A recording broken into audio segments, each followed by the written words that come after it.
All right. What is up, you guys? It has been a long time. I can't even remember the last time I streamed. Was it close to probably a year ago? So I'm going to be rusty, as usual, with these things. I haven't played poker in a while, actually, either. I haven't played since, I believe, October. So it's been a couple months for that as well. But yeah, just been busy with life and work and making more graphics for my my store right now. Links in the description if you want to see more live streaming graphics. Yeah, if you're a poker content creator, that's my store, and I'm gonna try to start filling that up more. So I've been focusing on that instead of actually playing poker. So already got a failed to attach device and OBS Studio disconnected. That's not a good start. All right, well, so today, hopefully this actually worked. So I also got a brand new computer I made in December. So all my settings are from scratch. I redid everything. I hope everything's connected and live streaming. I might have some technical issues throughout the night. Obviously, it just said it just disconnected on me. So hopefully that doesn't keep happening. So yeah, let's I guess talk about what we're actually doing tonight and the reason I'm live streaming. There is two reasons. There's a big $300,000 guarantee. Actually, I'll jump to this right now. I'll show the lobby. A big guarantee going on. And all right. And yes, so this is the PokerStars Player Championship.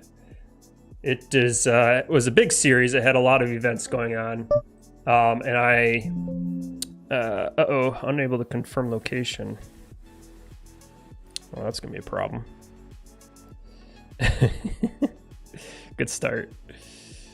Well, I might have to cancel this already because I just got the bad warning. Cool. All right. I'm trying to start this tournament, but I have a different kind of system set up too for my plugs are in a different situation to be able to play online and have my laptop for work. So I'm probably gonna have to disconnect here. I wonder if I can log into. If I connect through the Wi-Fi instead of my. I swear, I've just like cursed with bad technology whenever I live stream.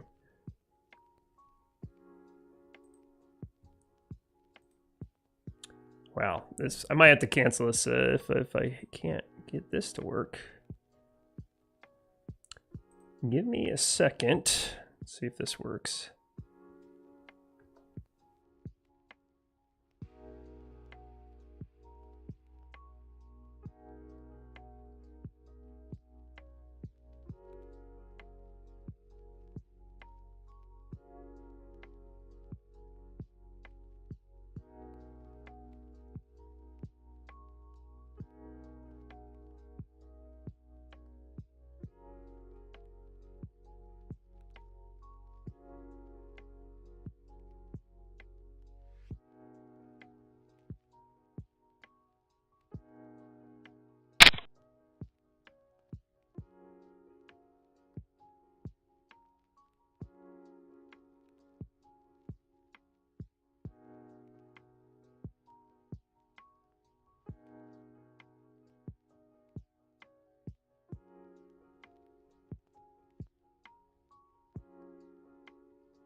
I don't know what's going on. All right, let's see if I'm live. Dude, I always have like technology problems, and I purposely bought and built a brand new computer for this exact reason, was all the problems I had with live streaming. And editing graphics and editing vlogs and stuff like that. My old computer was 10 years old. I've talked about it on my vlogs a million times. Hopefully everything's running. It's like I have internet all day long. I have my Wi-Fi all set up. And as soon as my table pops up, it says, "You're not connected to the internet and we can't verify your location." It's like, that's my kind of day. All right. Back to where we were talking about. I'm playing right now, so I was able to fold that last hand. So hopefully that doesn't keep happening. But I think, so like I was saying, I have a KVM switch where you can plug in your internet, your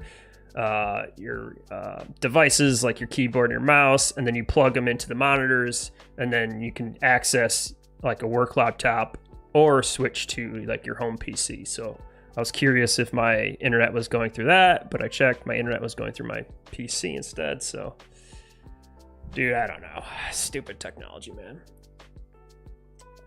I've had so many technical issues. I have great internet, I have a great computer, I have all those great things, but still always nothing works perfectly. But we're always learning. All right, so where was I saying? Two reasons. Poker Players Championship, $300,000 guarantee. I'll crack open that lobby again.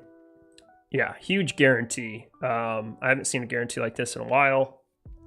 The reason they made it such a big guarantee, and this is another big deal I'm playing, is I haven't played since New Jersey and Michigan have combined player pools, at least for PokerStars. I don't know if any other apps are like that yet, but I know PokerStars is, at least. I think BetMGM, may eventually jump in there, and YSOP, I don't think they're going to yet or not, but yeah, so this is the first time I get to play in Michigan against players in New Jersey, as well as I haven't played in a while. Huge guarantee, $250 buy-in, and should be pretty big game, so I'm pretty excited. Yeah, I haven't played in a while, so I'm gonna be rusty live streaming and rusty playing. So gotta keep playing every once in a while just to stay fresh. You don't want to forget how to play or live stream or anything.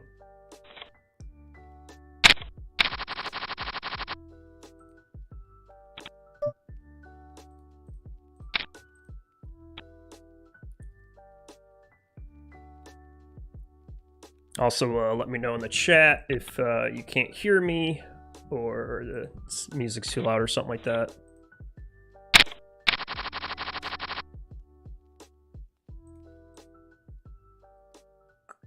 I'm already hearing some pretty loud noises. Again, this is all brand new settings for even PokerStars. The sound is really loud in my ear.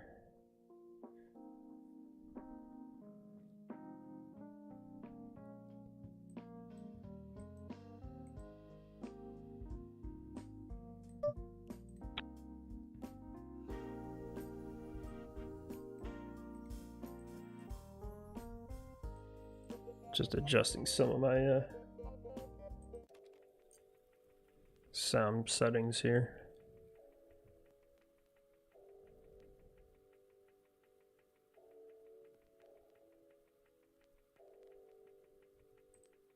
I do like all the options that PokerStars gives you for changing sound settings.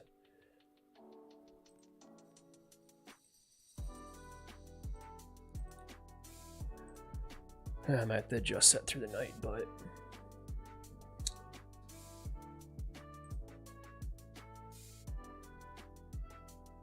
make sure I'm connected to YouTube. It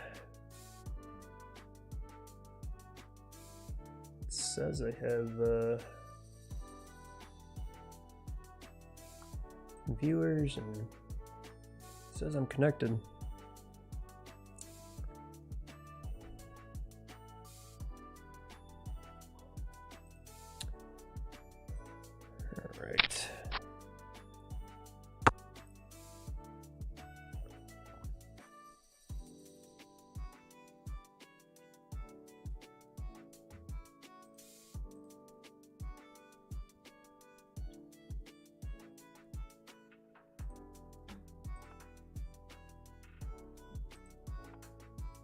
I think the last time I vlogged was, I think my monitors were set up in the same arrangement as last time, but you'll see me like looking up like this a lot probably because I have my one big monitor, so I can have at least 4 tables on my screen in front of me, just so it's a little easier to look at. And then I got my streaming software above me, so I have to look up for that. If you ever question why I'm looking up so high.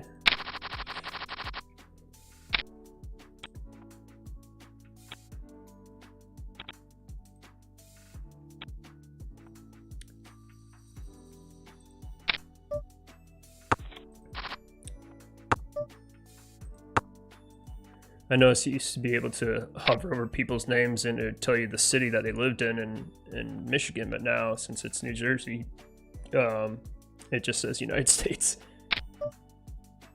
That's not too helpful.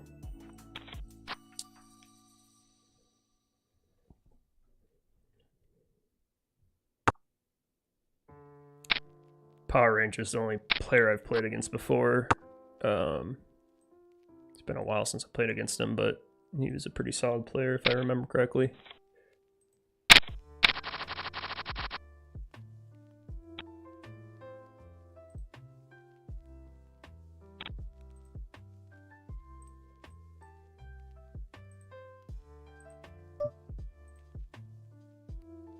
Half big blind, got 2 limpers here.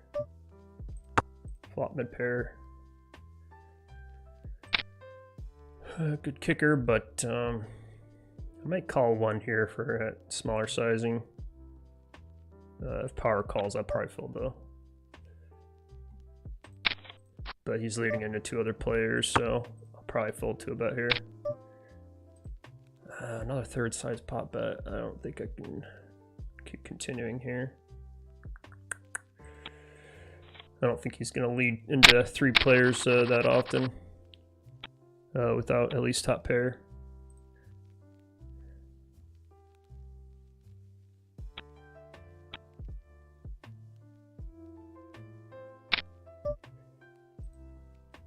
I'm going to go for a 3-bet here.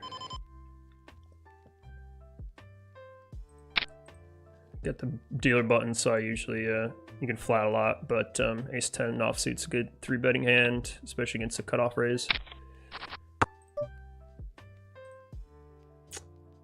I think I can go for like a smaller size bet here. Dublistic, good luck today. What up, man? How you doing? C-bet takes it down.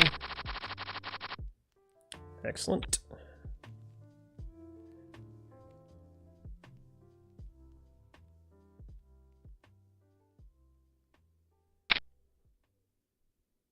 Good luck to you as well, Dublistic.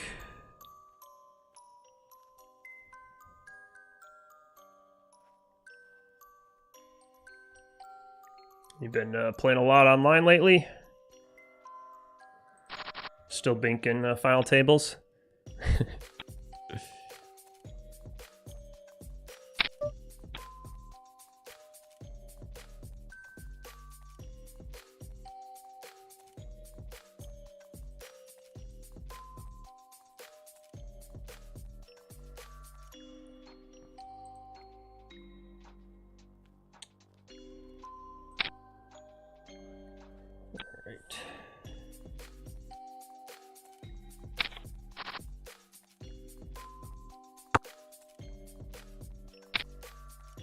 Still adjusting my sounds.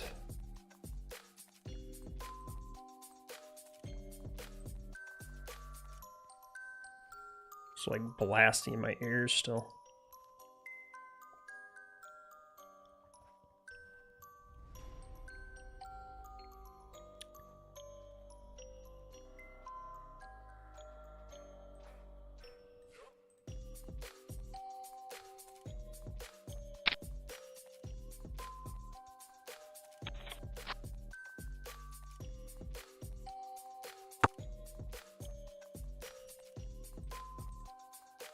Guess I could just change the master volume all the way down too, but where's the fun in that? Brother, go sound by sound. There. I can do a remix for you guys.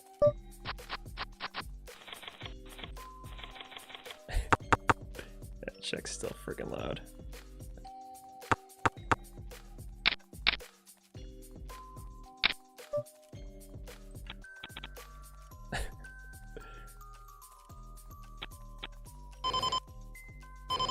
That was the one I remember.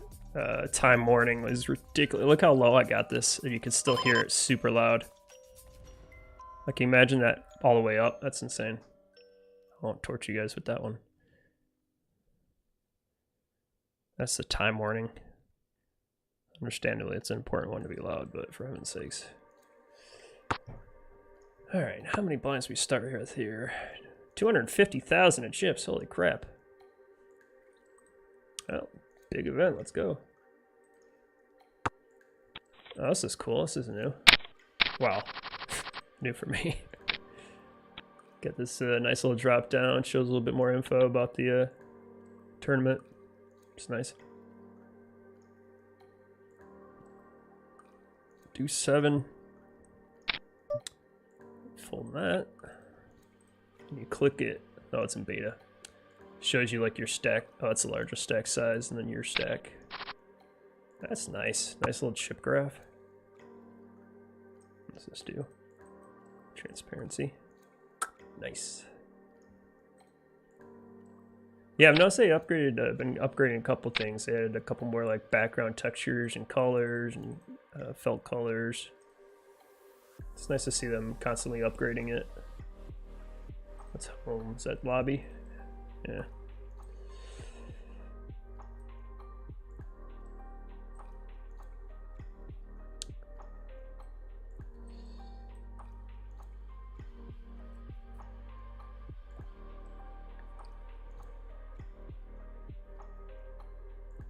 Should make sure my chat's working as well.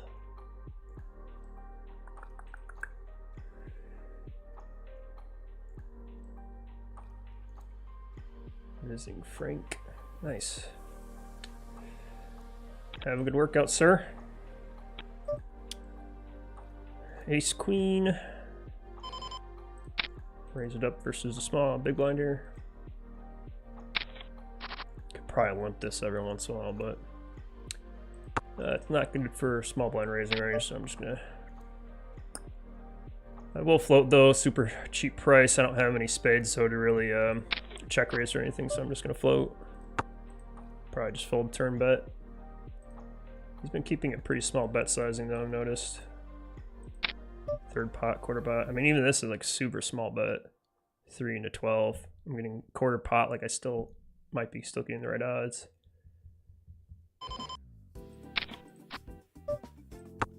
I can bluff catch too, but 9-4. Okay.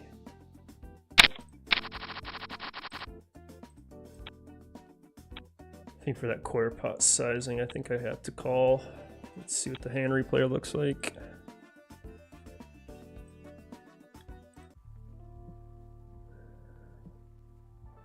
The other good reason I wanted to jump in back to at least playing online, not necessarily live streaming, but at least play online, is because when they did combine the 2 player pools, like everybody started playing, so it makes the field a little bit more softer. Well, in theory, hopefully. Bigger fields at least, typically softer, but because I remember when I first started playing online on Michigan when they opened it up, was that like 2 years ago now? It was like super duper soft fields, so nice to play against players, but like over time, like the regular, just like standard player, like lessened, and it would just be left with like pros essentially, a bunch of like regular grinders. So basically the players got tougher and tougher the longer you played. So I'm hoping with New Jersey coming in and the player pools combining, we get a good option of some more weaker class players.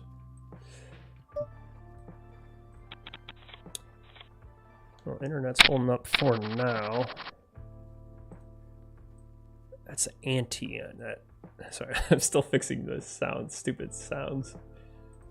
It's that, I think it's the anti sound. That's really freaking loud. There is no anti option. Are you kidding me? It's the very first sound of the new hand. It like everyone pulls in the chips mode. Oop. Oh, I can just disable it too. See, that's not it.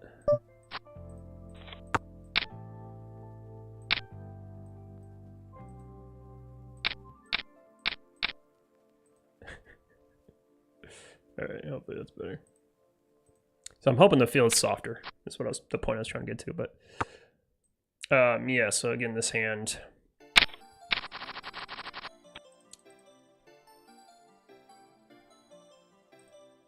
Raise up, get a call. The board's not good for me. I don't have any backdoor spades, but he makes it quarter-size pot bet. I have to call for that pricing to float. Still got 2 overs. And then same thing on this board. He makes it 3 to 12. So again, quarter pot bet.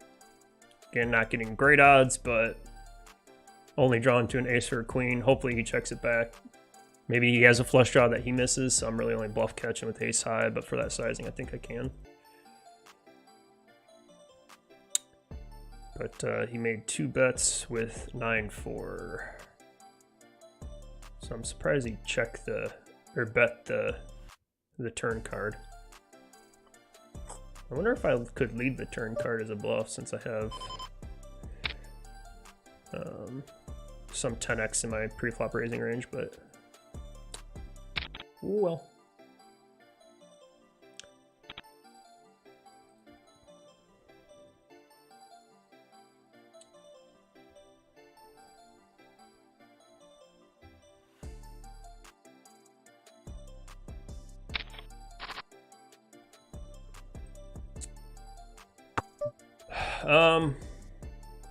I usually lead this, but with the under the gun +1 coming along, I don't mind just checking back. Obviously, king queen hits my range pretty good, but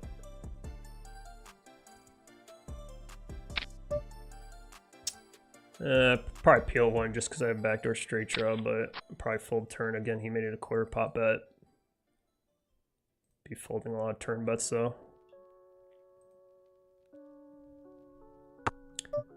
Although this seems like this guy's been playing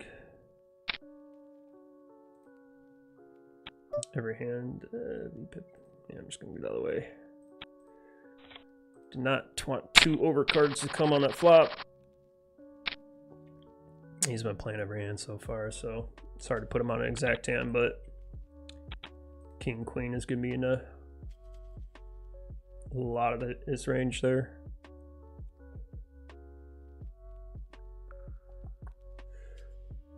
Can you rename the table name here?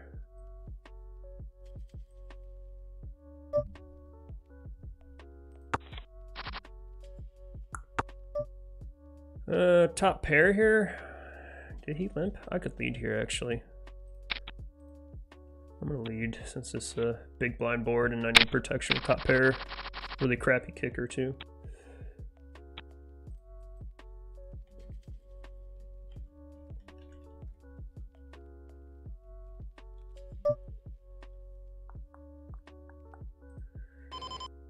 I'll go for a 3-bet here.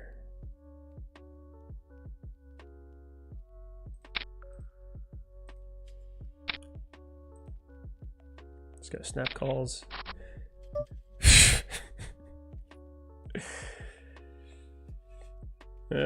Yeah, it's about right. This guy keeps betting like min bets. I got a gut shot at least. I mean, I can peel one here. He makes it's not even quarter pot. It's ridiculously small sizing. It's hard to put him on a hand when he. I mean, I'm still getting good odds to call here. I don't know what this guy's doing here. Ace queen.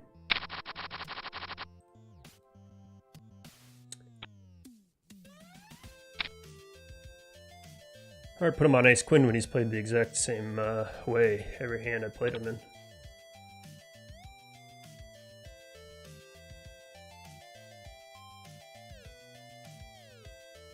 He's kind of annoying. He bet like 5 big blinds into 30. I'm getting 6 to 1. Yeah, I obviously need to hit a 10 or a jack, but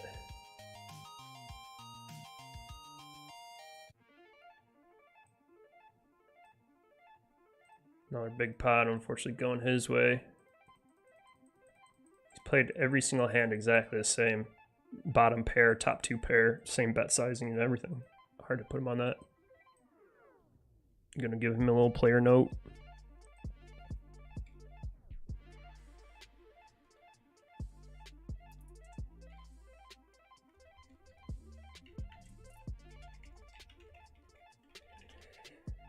Bet small with everything.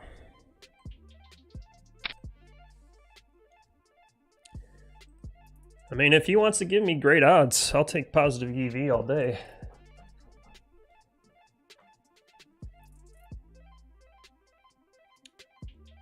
Flopping top 2 against me is pretty painful, but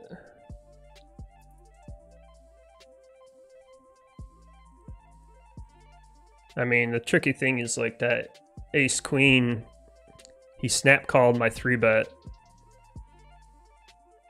but he also snap called my pre-flop raise that previous hand with 9-4 suited, so again, it's hard to put him on an exact hand when he plays every hand exactly the same, which, hey, it's good balancing for him.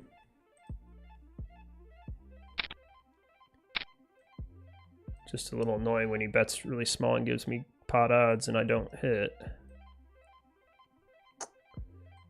Is what it is, though.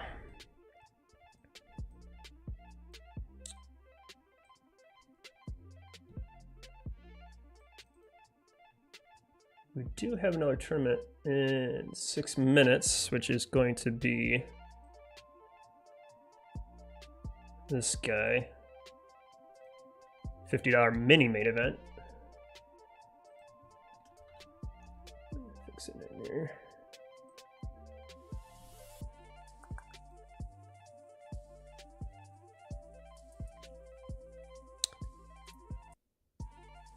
It's a 75K guarantee. And then I think at, ooh, here we go, here's a big hand here. Let's get everybody to snap call us here. All right, he snapped 3-bets us, which is weird because he didn't 3-bet ace queens, so it's gonna be hard to put him on a hand. I'm gonna 3-bet this, so I'm gonna be out of position against him, but since this is his first 3-bet, it might be a little bit tricky if he 5-bets me though. Or so many bigs deep, you don't want to just have him open jam, so maybe I can just do some more flatting here. I think I just have to for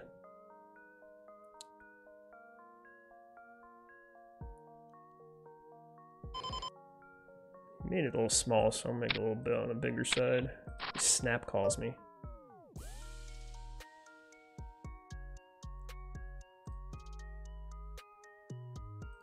With the backdoor flush draw, I'm going to bet a little bit bigger.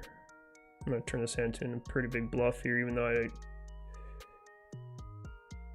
don't think I want to bet too big here. This might be a painful hand, and I might be getting knocked out. I mean, he has like 10s through. He has. Ah, I got him to fold 10s.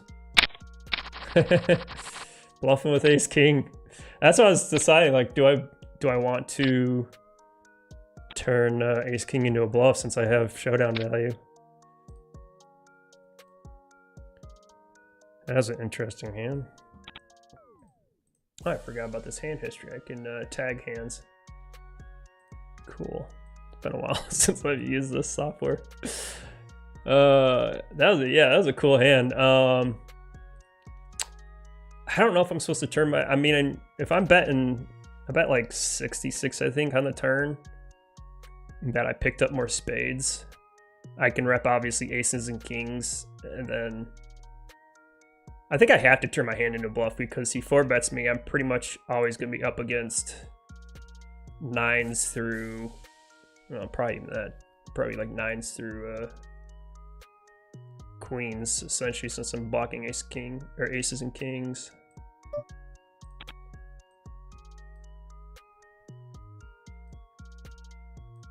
Got all in already. The guy flopped top 2 pair. 2 pair, jeez.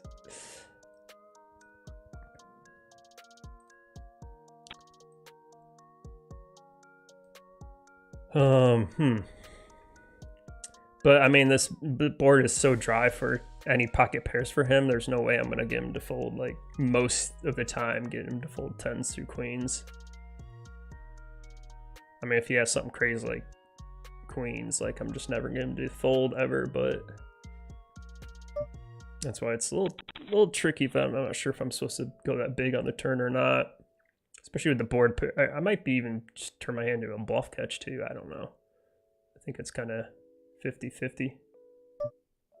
Unique hand, I like that.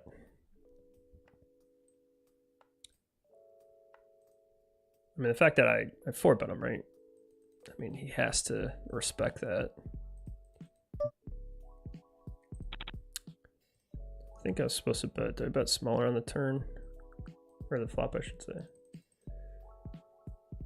Yeah, he just doubles it pretty much.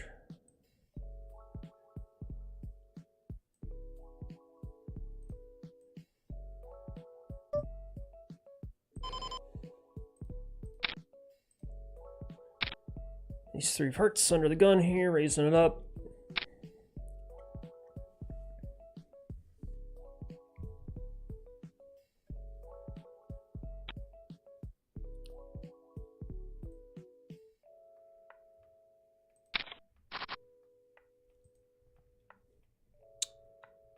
I think this might play is better as a check raise, maybe. I'm out of position against 2 players here.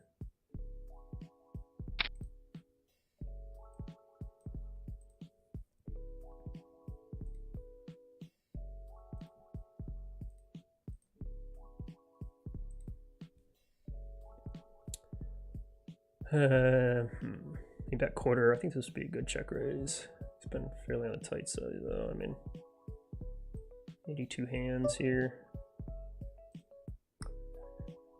Pair, backdoor straight and flush draws. Let's go for it. Fuck it.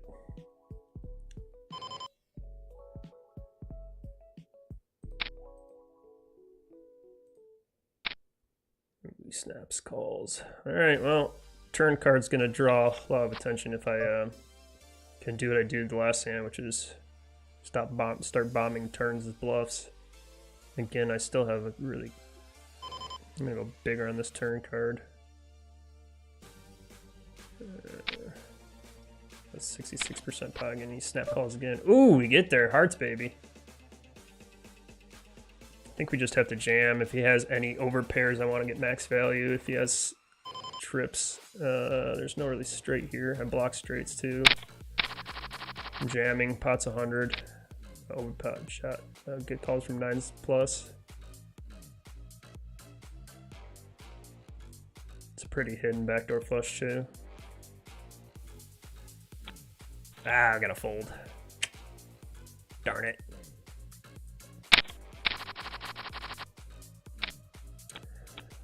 Whew, another interesting hand. I think my thinking there's fine. My hand's pretty hidden. Fold here.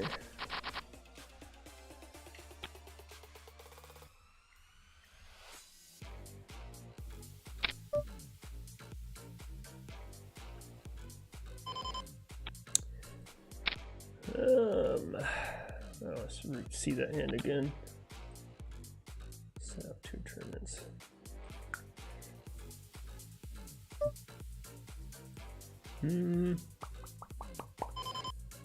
Guess we can call here. 2 bigs.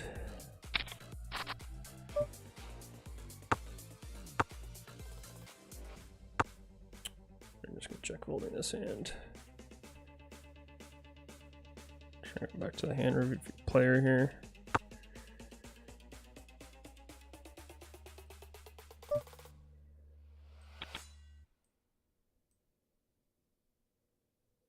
I think, I mean, our hand's pretty hidden with that ace-3 of hearts. I'm just gonna fold here. I think if he just has like ace-7 though, I don't really think I'm gonna get any value from that. So maybe I don't overbet jam here, but I think my thinking go for max value. I'm gonna do that with my bluffs too. Blocking the wheel with the ace, I think that's huge. I want to incorporate, I've talked about this on my streams in the past before, but since it's been years, being able to check raise with more bluffs to balance. And I read recently that double backdoor draws is huge. So like I have obviously a pair, so I can hit a 3 or an ace for 2 pairs set or trips. Excuse me. Or because the deuce of hearts, I can hit backdoor straights and flushes. So I feel like this is a super premium hand. And then I think I made like 66% pot on the turn.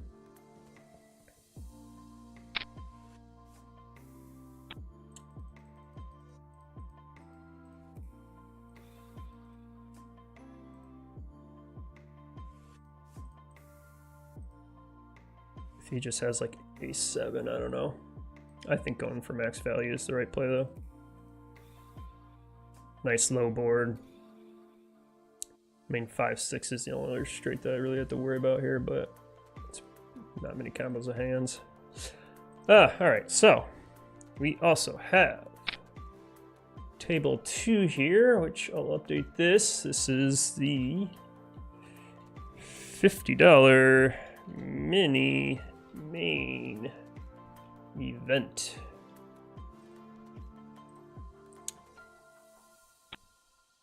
And yeah, this is just start on this too. I think this is the same. It's a smaller stack, 50k starting stack. Blind's gonna be way faster than obviously the main event, but got a very tough player on my left here, Meatballs. Very good player. I have 1,000 hands with him. Of course, he's on my left, so hopefully we don't have to run into him too much tonight, but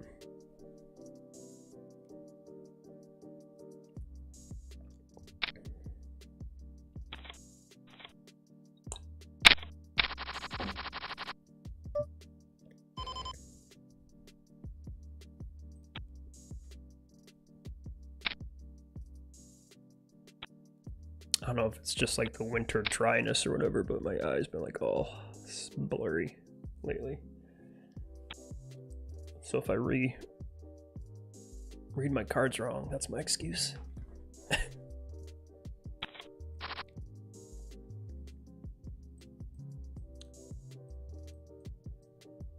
Can't seem to move these. I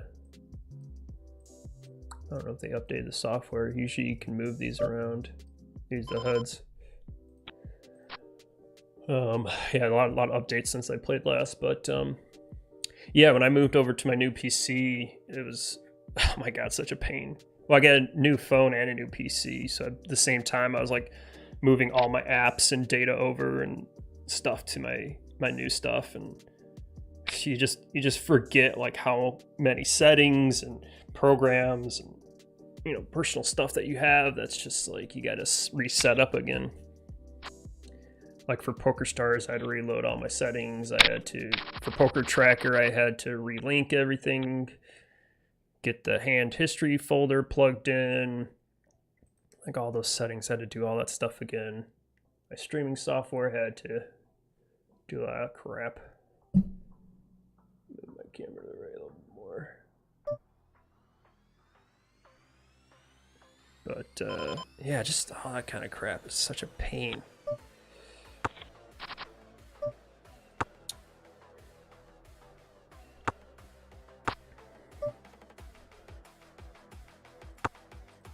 $75 offsuit, just give me check folding this down. Showdown value, ship it, let's go.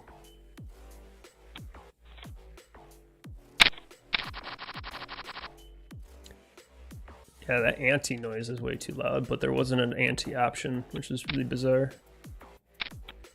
Still blasting my ear. Gonna flat here against a bunch of limpers. Pretty cool little hand, right? Suited connectors.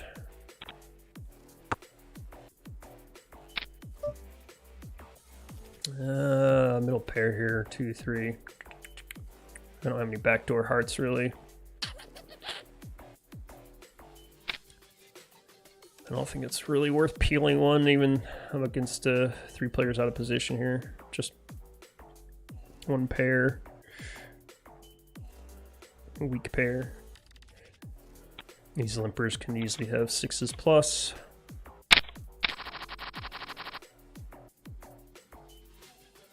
think I'm just gonna lower the master volume maybe.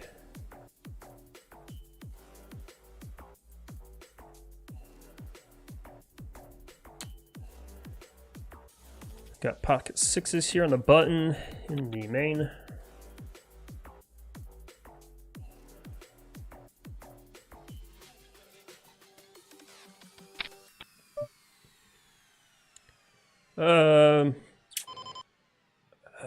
I could just overlimp this. I don't mind overlimping small pocket pairs to set mine for cheap.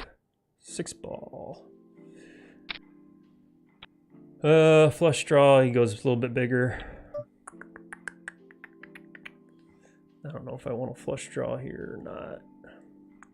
Probably not.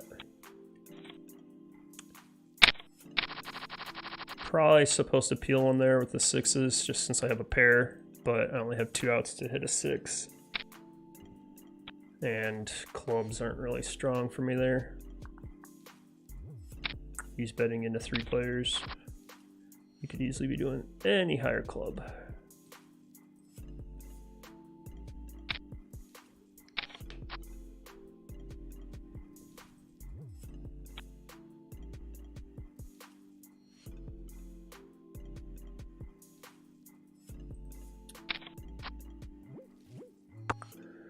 Well, ever since I had that one glitch out as soon as the tournament started where it bugged out and said that I wasn't connected to the internet, which I clearly was.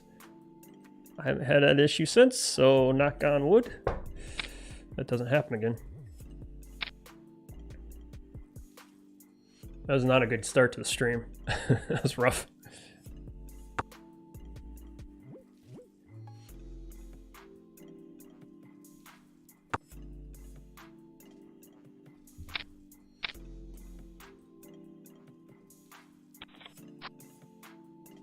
Yeah, as soon as I started, like,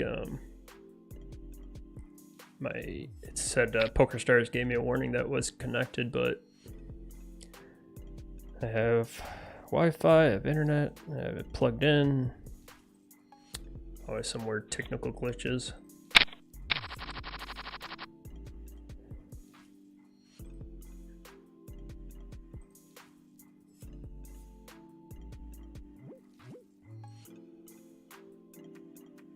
Legendary Blood Viking, I think you are rambling. Are you going to try to win the tournament or not? I'm gonna do both. I'm gonna multitask. I'm gonna try my darndest to win it. Although I admit, you're right. I do feel like I play better when I shut my damn mouth, so I can concentrate, but... I don't want live streaming just to be like completely boring and dead. Once I get deeper in the tournament, I think I'll focus a little bit more and shut up, but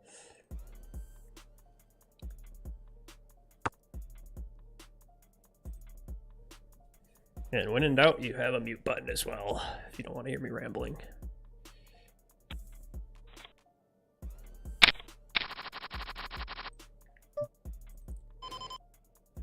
Twos could probably open for super bigger stack here, but I don't mind just getting out of the way. Bottom of the range.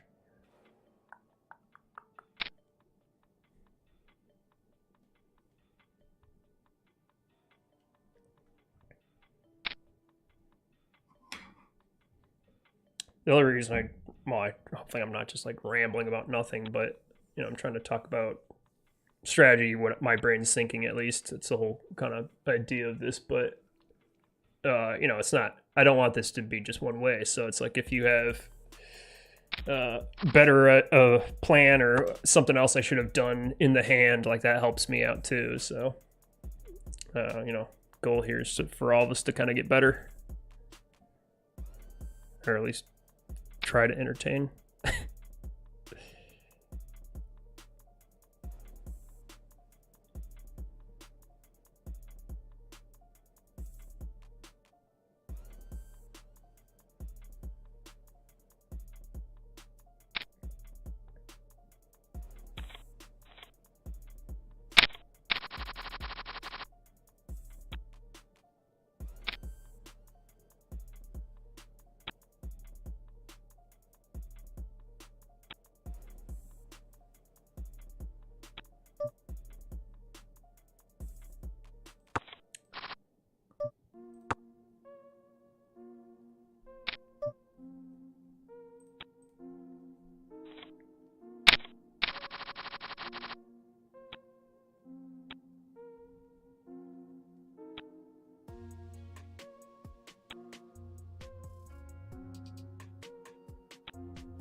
Ace King on a gun +1 here in the mini main event.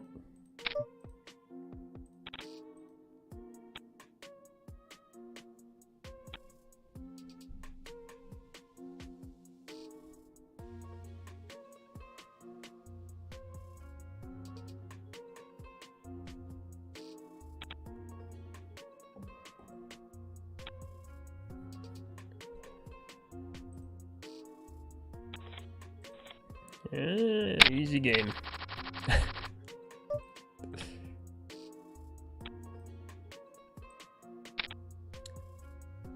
Those are the kind of folds I need later in the game.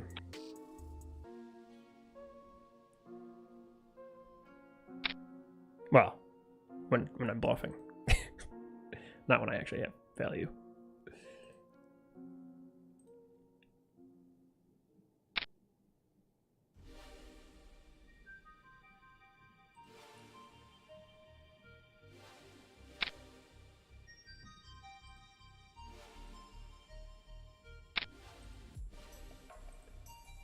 Yeah, I've only played one hand so far in the mini main event here.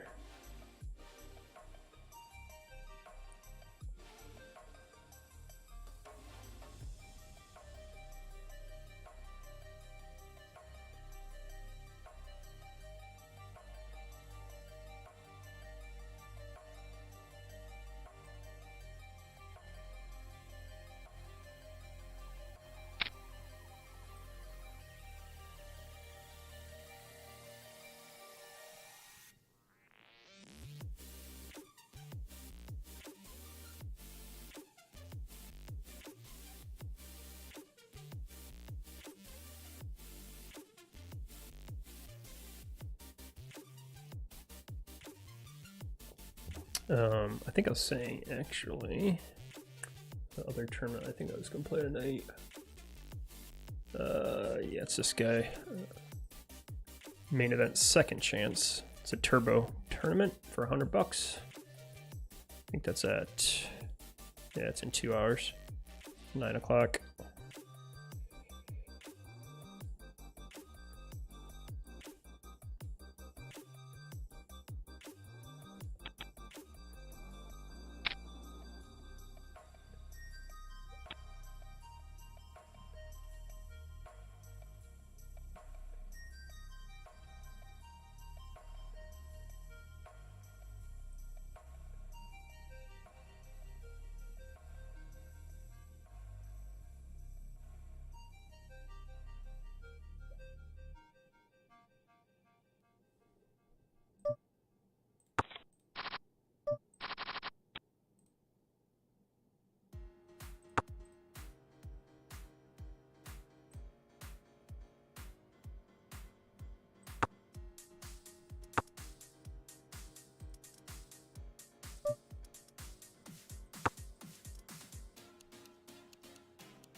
Don't think 5 high is going to win here, but I'm definitely going to be betting in the 3 players.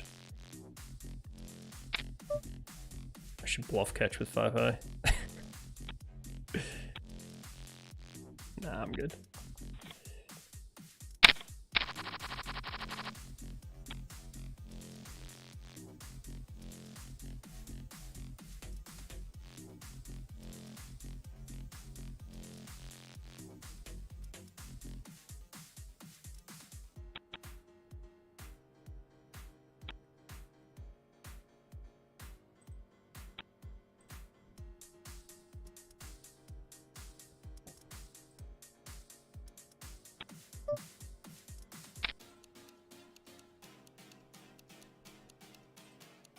Queen 4 offsuit. I'm curious, I could probably mix raising this up, but just gonna unfold it.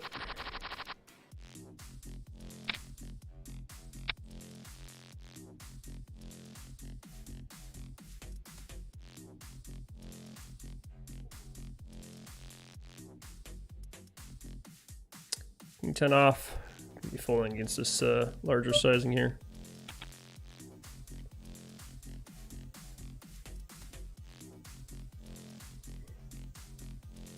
He's sizing up for the 2 limpers here.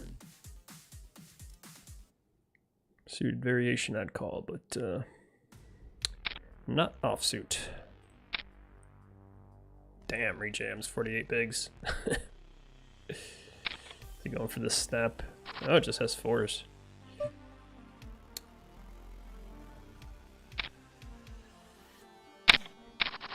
Three bet jams 4s. Alright, cool. He had 40 bigs, I mean, he had plenty.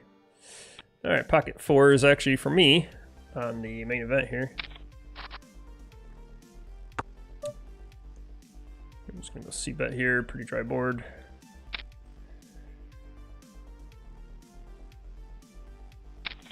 Got some backdoors as well with the 4 spades.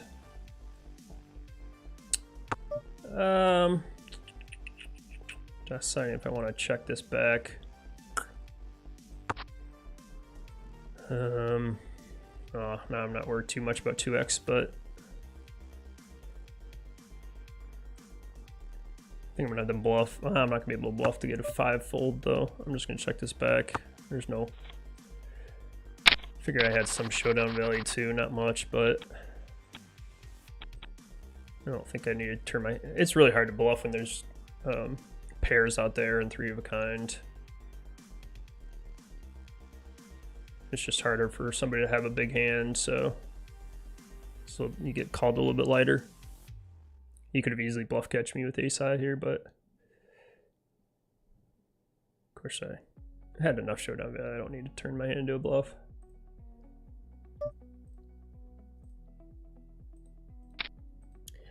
Raising up with ace 8 suited here, the mini.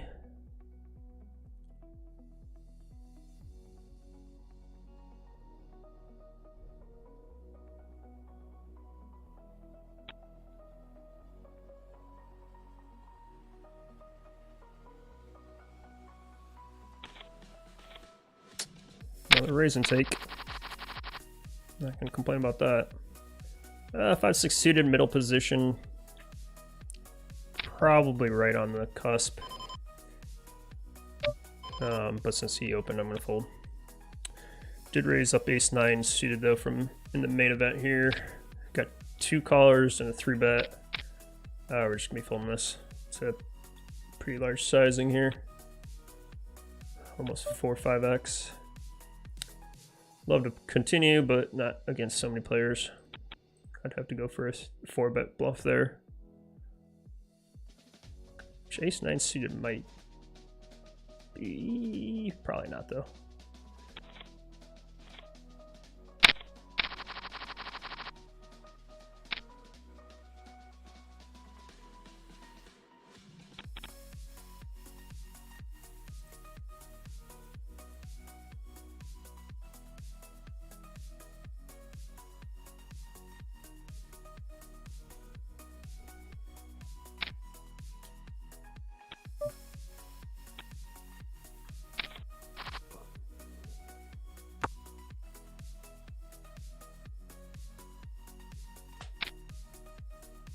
Feels good playing poker again.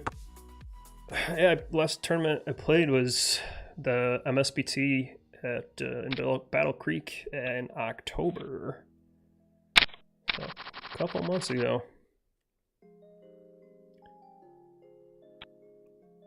Been busy though with poker related stuff, just not poker itself.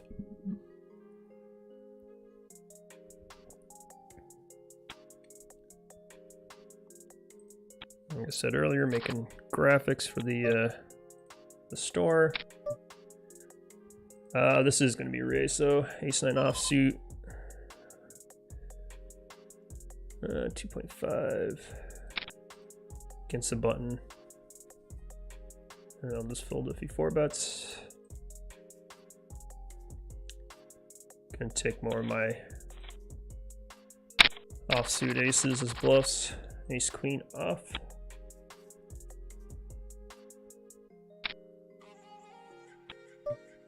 I'm gonna raise it up again here. Again, this is a little, not a bluff obviously this time, but a little bit stronger of a hand.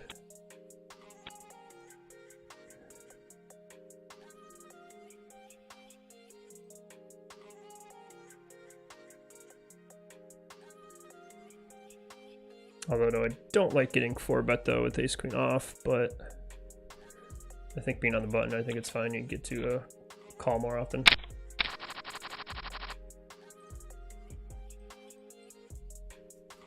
Although it's not a hand that plays well. I think ace-queen offsuit's probably on the button more. You can flat it more often. Probably mixes 3-betting and flatting, be my guess.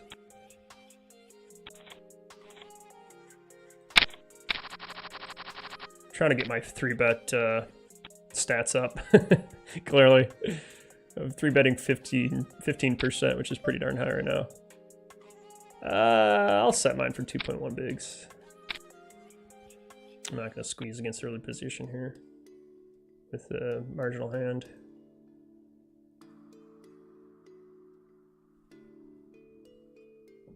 Jamming for Jesus.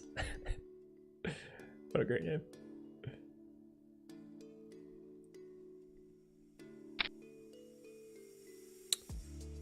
Definitely fold that. He went for a huge sizing, 18 bigs. What's that, 9x? I mean, it's not a bad raise, to be honest. You go 3x, so it's 6 plus 6 is gonna be at least 12 big blinds. You make it, and then 1 or 2 more bigs being out of position, so 13, 12, 13, 14 big blinds. Curious what he has though.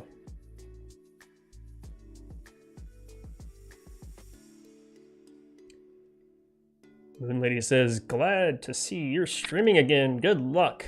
Thank you very much, Moon Lady. It has been a while.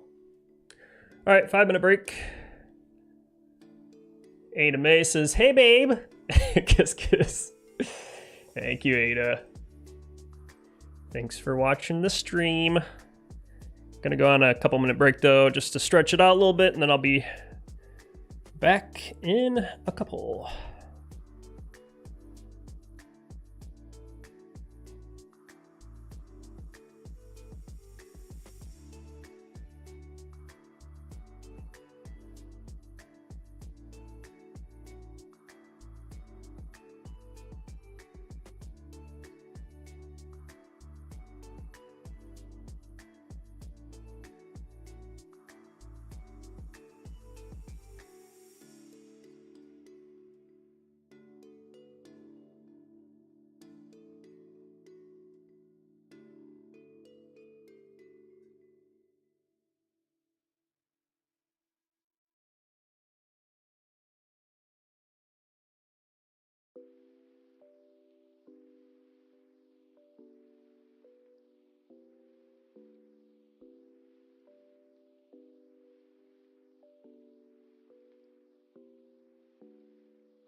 All right. Almost back from break here.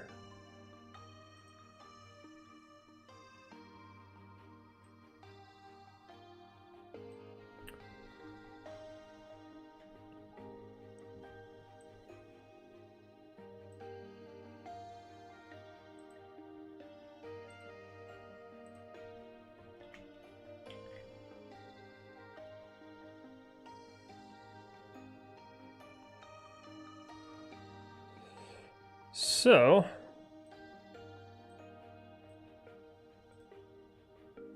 all right, let's get my stuff in order here. Dennis says jamming for Jesus is a cash player. That's a normal 3-bet ISO in that spot. I think 16 big blind, 18's fine too. Yeah, I figured he knew what he was doing when I saw a larger sizing.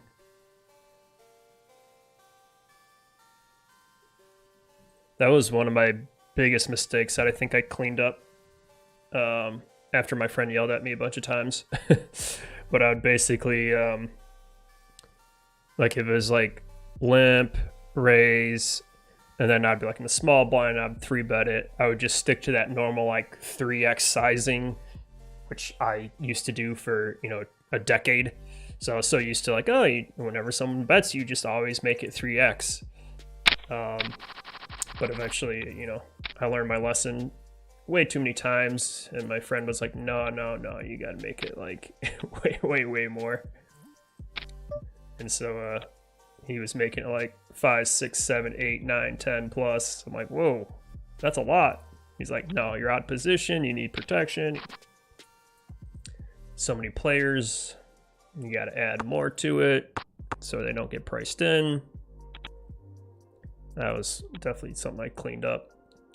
Not perfect at it still. Obviously, I'm getting better at it, but definitely raising up the sizing of my raises, I think, helped.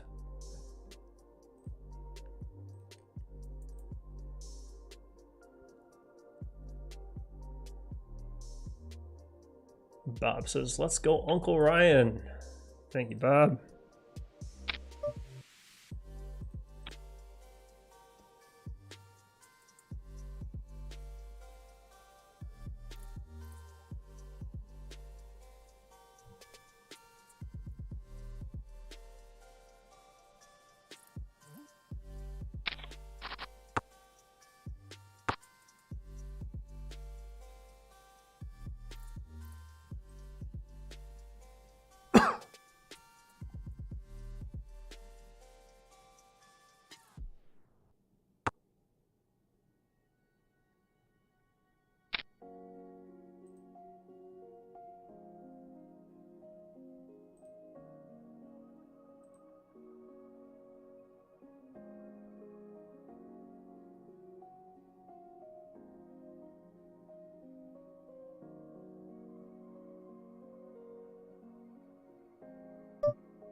Yeah, 5-6 suited here in the mini main.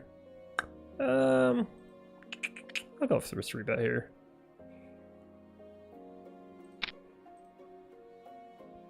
I don't do this much too often. I like calling with suited connectors more often just because I hate getting 4-bet off of it. I really see a flop with it for cheap, but against a later position, I don't mind doing it more often, especially small blind. Getting those 3-bet numbers up.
Well, so far an hour in to the main event, half hour into the mini main event.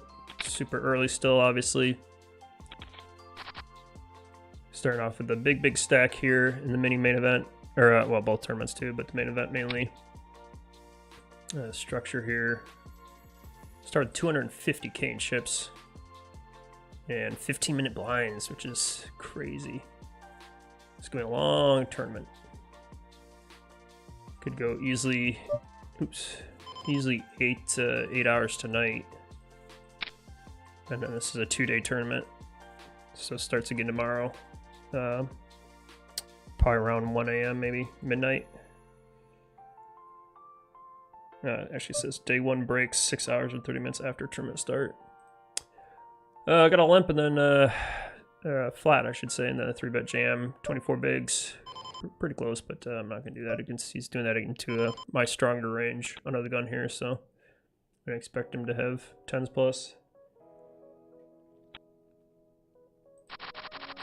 As much as like I'd like to see a flop with that.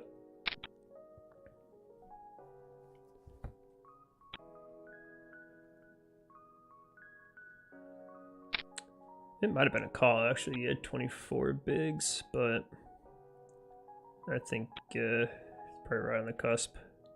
Probably gonna be dominated most of the time.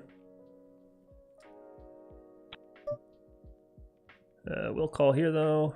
King 10 off on the big blind. Got a gut shot and a backdoor flush draw. Probably call 1 bet if it's decent, small, medium size. He goes for pot though.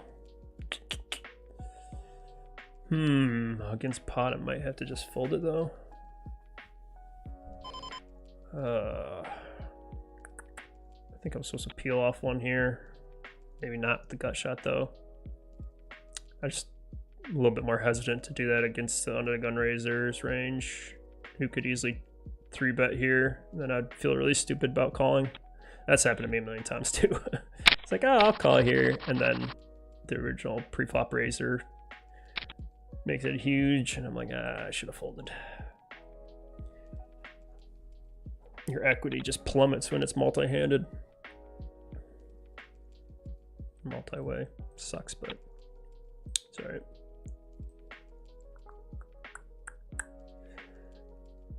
Yeah, so big tournament here. Where are we at right now? Can't imagine. I don't know if this is gonna break. Well, we're at almost 600 players. This might double. I don't know if we're gonna hit the prize pool or not. We usually do. I think this is the biggest guarantee. They had a 200k guarantee earlier, I think, in the year, but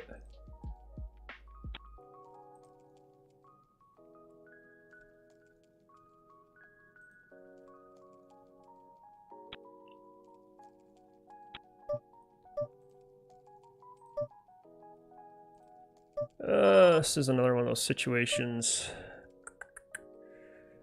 27 bigs. I'm gonna flat here just because he's a shorter stack. I have position, so I don't think I have to do that here. 3-bet.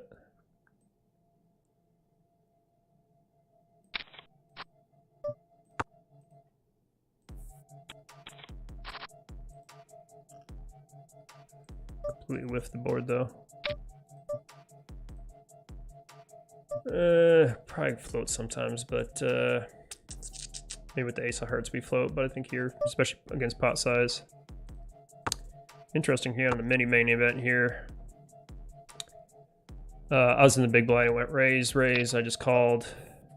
I checked, called 2 streets. He's been betting really small into a massive pot, so even though I'm probably going to be losing out to a massive hand like that. Unfortunately, he just value bet me to death there, but it was 3 bigs to win 30 bigs, so I'm never folding top pair there. Show that replay of the hand though.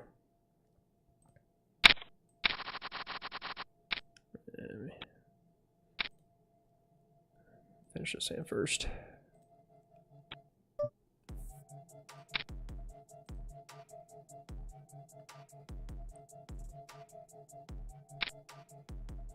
Yeah, we get to fold it now. So yeah, under gun raises 2.5. Got a call. I call. I flop top pair. Check. This is a little bit larger sizing. Was that 60% pot? Something like that. 55. Got a call. I just call here. I don't think there's any reason to raise. I'm only going to be getting called by better. And basically bets, let me get this hand over with first. Should have sized up since meatballs is in the big blind here. He's gonna be three bet me pretty wide. I'll let him have it. I'm gonna check this back a lot. I think deeper. It's fine to check or bet small. He's gonna lead a lot of turns here. Goes over pot. I'm just gonna fold here. Have the ace of clubs would be an easier call, but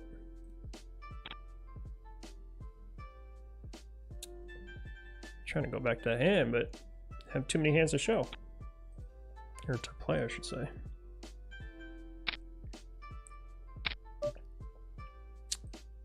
Do some set mining here. We need a 6. Could have squeezed, actually. Maybe. I don't think this is strong enough to squeeze, though. Nope, no set mine.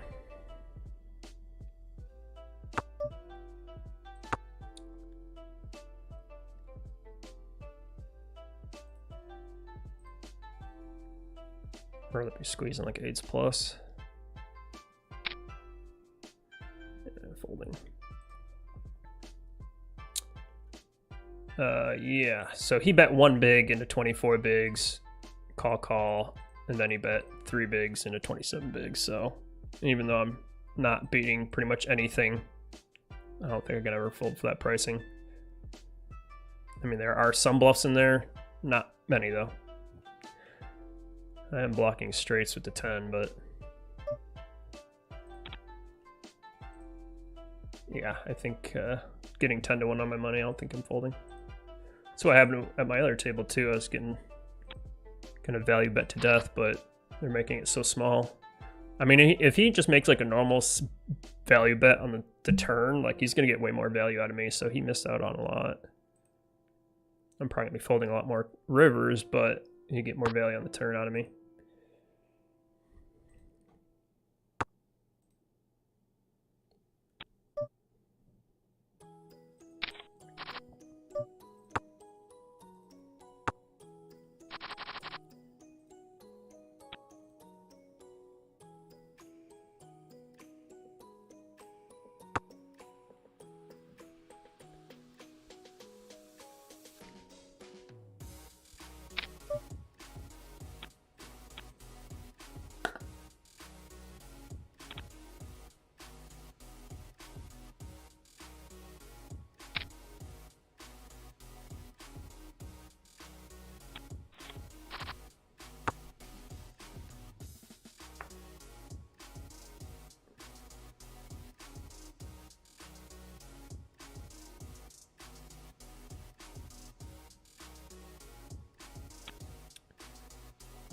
Queen 9 suited here, and small blind in the main event. I got one raise here. I don't know if this is a squeeze or not. I think it's supposed to be a squeeze. Actually, King 9's probably, I'm just gonna call it either way, but I think Queen 10 would be a squeeze. Oh, that's a pretty hand. Can hit some pretty flops, that's not one of them. Again, I'm gonna be squeezing more often, cutoff versus button. But I looked at these guys' stats and their VPIPs were, or this guy at least was a little bit on the low side, so don't think I want to be squeezing too often against that tighter range.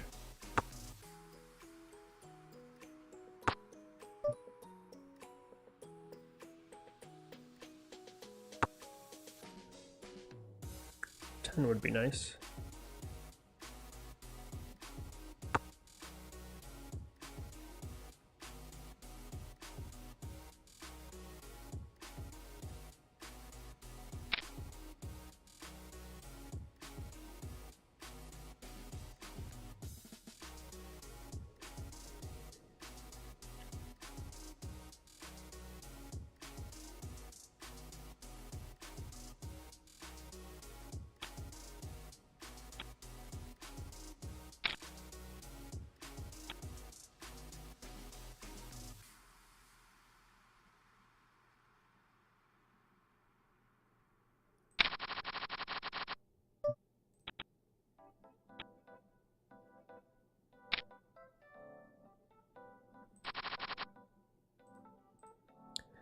Well, for not playing for 3 months, I don't feel like I'm too rusty.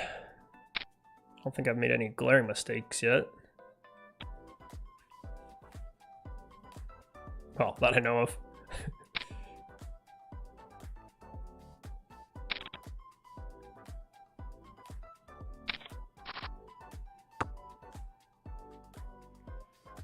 Yeah, so what are we doing? I got starting stack was 250k, I got 287. Long night, hopefully.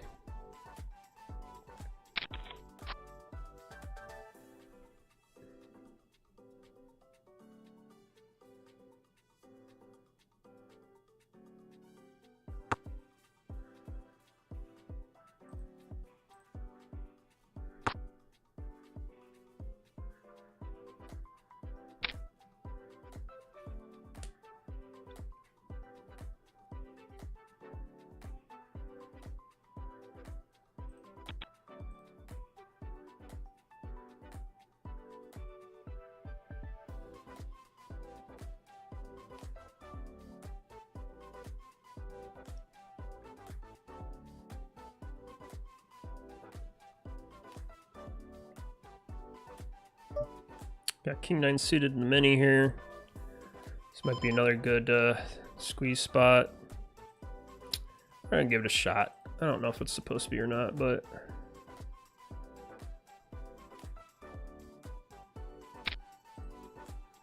give it a shot. Like I said, I want to get my 3-bet percentage up pre-flop, so I gotta find squeezes like this. I don't know if it is a squeeze, but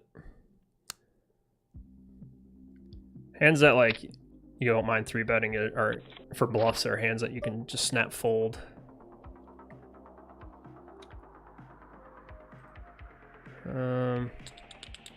Go for the third pot. I don't know if I'm supposed to go big on this pot or board or not. I'm gonna start checking since I picked up some equity, or showdown value, I should say. I don't know if I want to turn my hand into a bluff. I don't think I'm gonna get jacks plus to fold. 2 block kings. I have to call here though. Flush draw and pair. Probably be folding to most bets here though. Pretty crappy run out though. Picking up that 9 kind of killed my bluff. Yeah, I think we're just crushed here. Pretty unfortunate. I don't think we can bluff catch here. This is a good bluff catch. It's a horrible bluff catch because I have clubs. I'm blocking a flush draw, so that means there's more equity out there. Or value hands, I should say. That sucks. I don't know if I'm supposed to bomb turn, though. I want to see that hand again for sure. Review that one. Took a big chunk of my stack.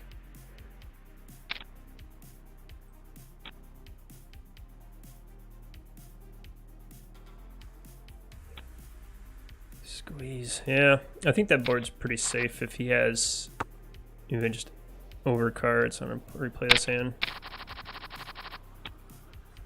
I don't know if it's probably. I don't think it's a squeeze. Honestly, it's probably close to one, but I'm not sure. Which I think I can go smaller here. Like go quarter pot bet.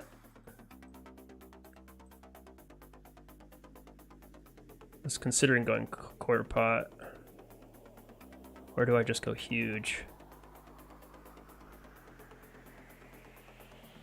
Stack bots 3-1.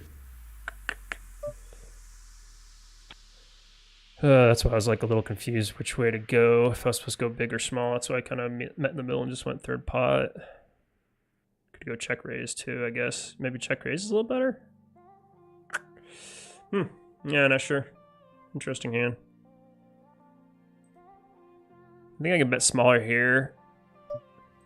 I mean, I could have just started bombing the turn since I picked up so much equity, but do I really need to turn my hand into a bluff?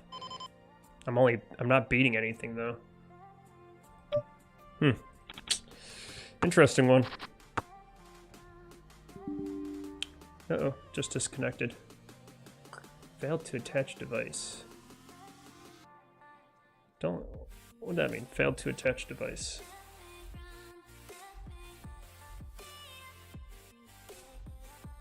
That's so annoying.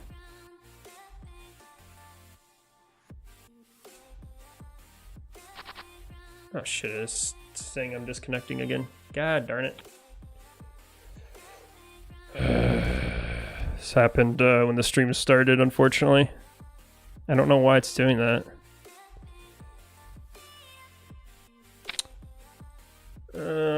Go and break here and reconnect some wires. Sorry, guys.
I don't know what the hell's going on.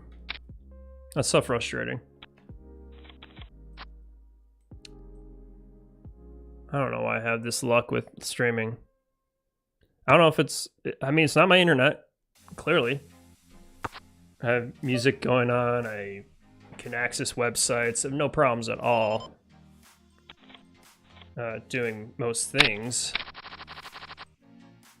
But then just like randomly out of the blue, I get a disconnect, but it's not just PokerStars, it's also my OBS disconnects too. Really frustrating.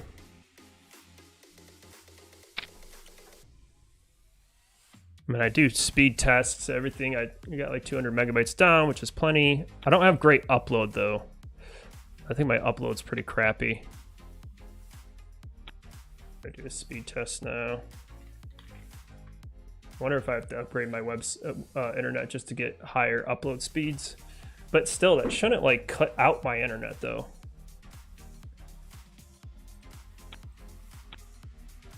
But I had to restart. Like it'll crash and then internet will be reconnect. So I got 9 megabytes up, which isn't the greatest.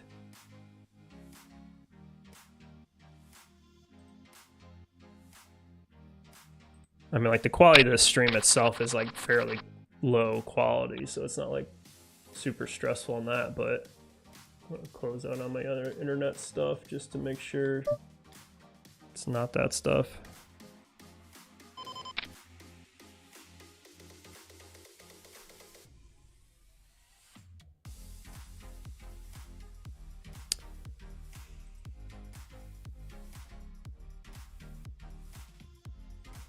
I got 10s in the main, but I got ace queen and flop 2 pair in the he's donk leading into me. I'm just gonna call. It's probably gonna get all in anyways, just because he's got 12 bigs back. I don't have to protect my hand and raise, so may as well let him bluff at it.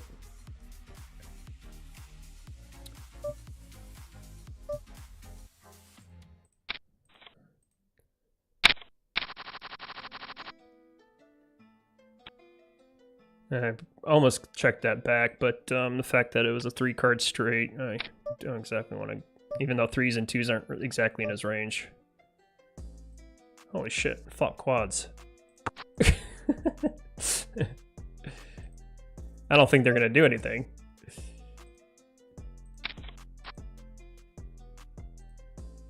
I ended up checking it back. When you have all the value, sometimes you just got to check it back, but hey.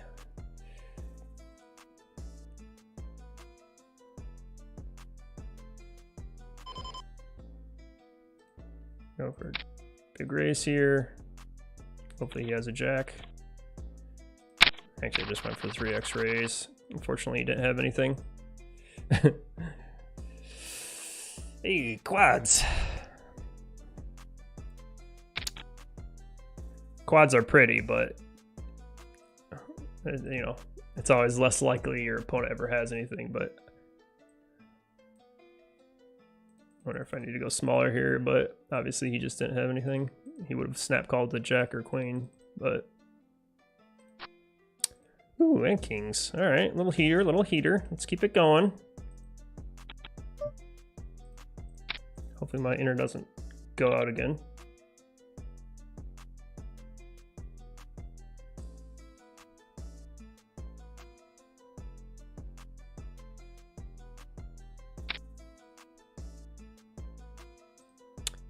I got a 3-bet on a small blind. Gonna go for a 4-bet for value, obviously.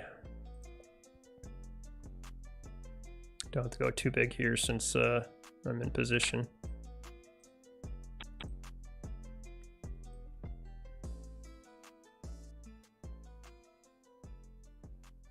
This guy's got a huge stack already.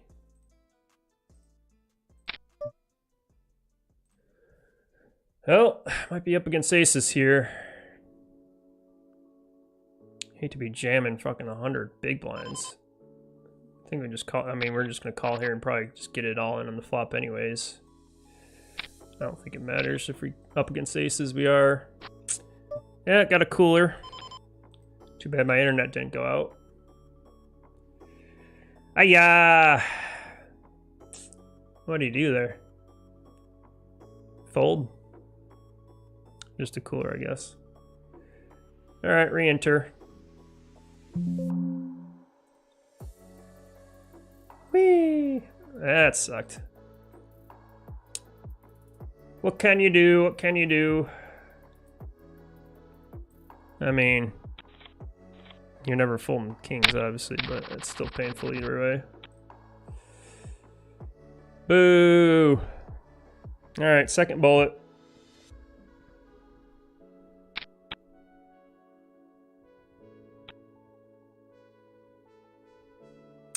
That's painful.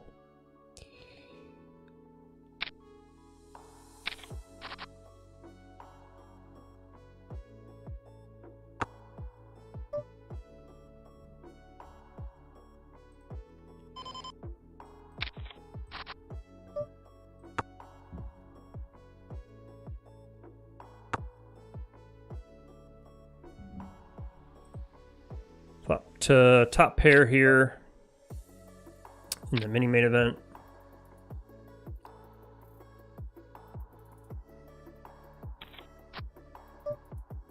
Turn 2 pair. I think I need that 2 pair, so that was a good one. You can just call here. There's a lot of bluffs here with flush draws. Probably got lucky against like king 10. He had queen jack. So yeah, just a pair of jacks.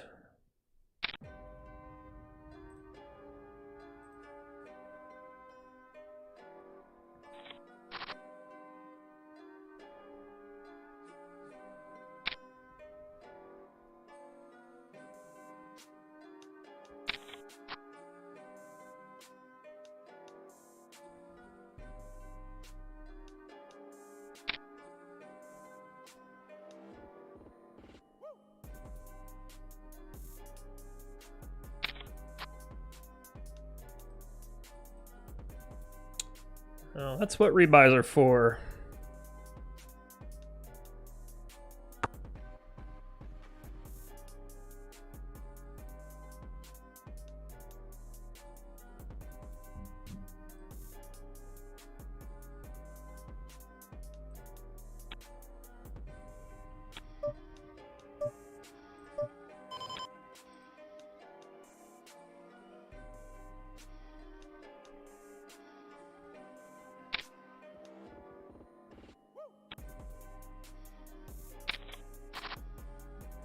Raised up from the cutoff, got 2 callers.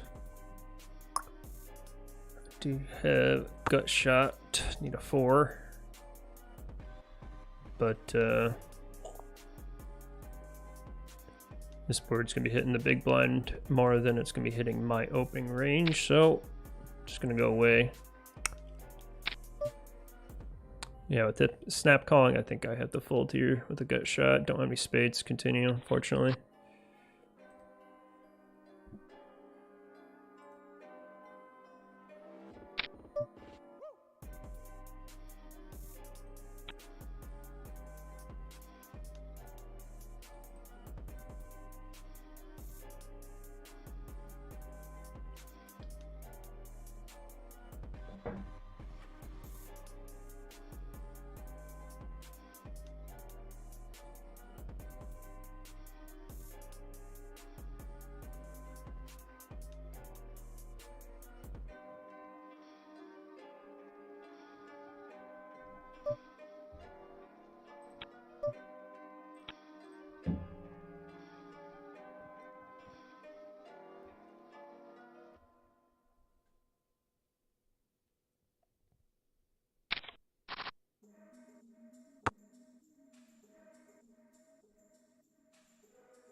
Well, after getting my kings run into aces there,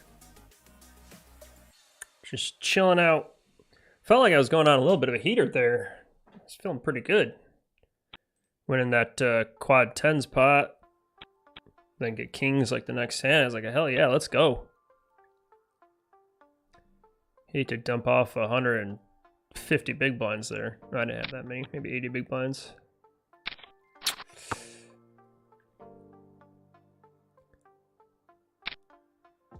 Can only hope that he has like ace king there that he's 4 betting with.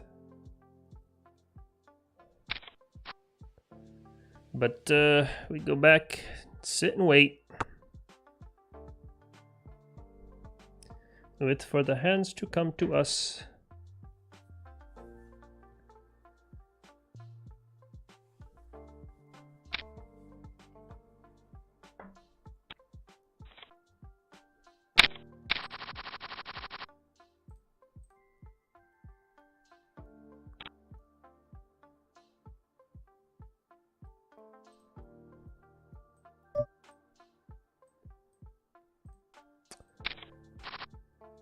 Let's see, Queen Jack of Hearts against Sun against Razor.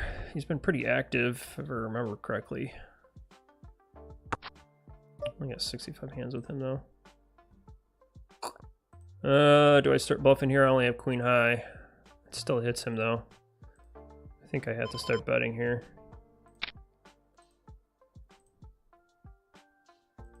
I have some equity at least, not much. I mean, I can only hope he has like middling pocket pairs.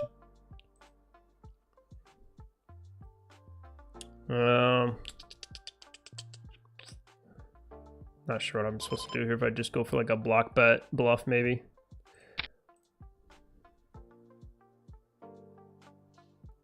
Just fold out some. Oh, spades get there too, though. Actually, that's not. I think that block bet works if it's like spades miss, maybe. But oops. I'm deciding like if I'm supposed to turn this hand into a bluff or not. If I'm just like overbet it, but I think this king is just really bad for my range. So I'm supposed to be checking it back a lot of times.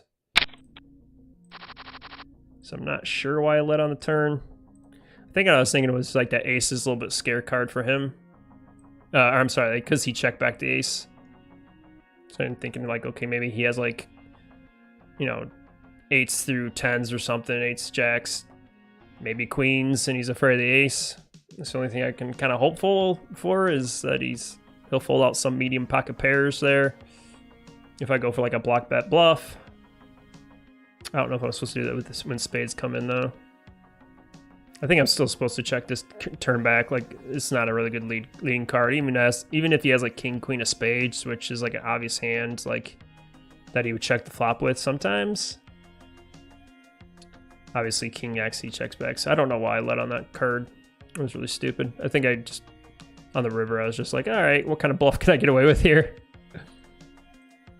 But with spades coming in, I think it's just not going to work either way. And I'm blocking nothing. So, it's all right. At least I didn't donk off too much.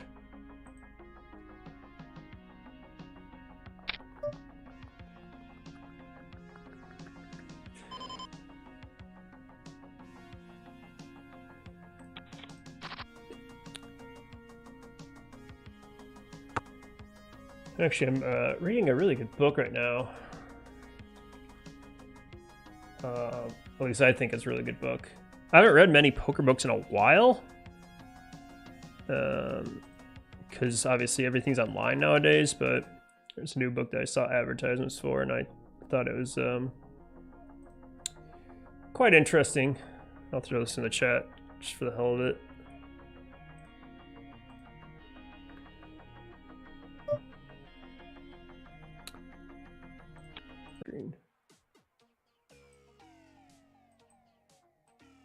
Yeah, GTO Simplified. I think it's a pretty good book. I'm a little bit over halfway through, but it's been interesting at least. Like I mean, the other book I read that was like years ago when I was just first learning GTO was like that Modern Poker Theory book. which I like too, but it was just like way too mathematically into it. And I wanted to learn more GTO stuff that was not as mathematically, because it's just math just gives me a headache. But yeah, so it explains GTO a little bit better in more simpler terms, I think.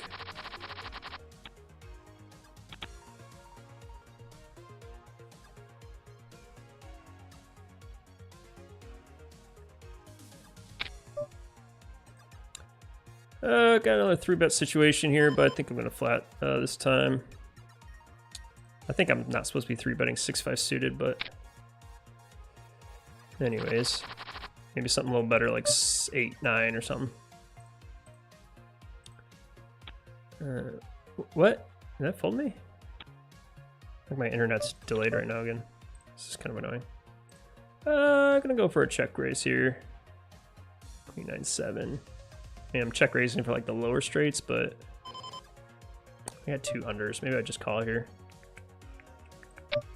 I don't know. I think that might mix check raising. Rather have overcards though. I don't. I'm drawing to lower straights. Just go runner. I'm gonna go for another like block bet bluff kind of thing. See if it's another hand he wants to raise with. He's not gonna like that I went runner. God, I lost it again. Failed to attach device. What the hell does that mean? Failed to attach device. That's so annoying.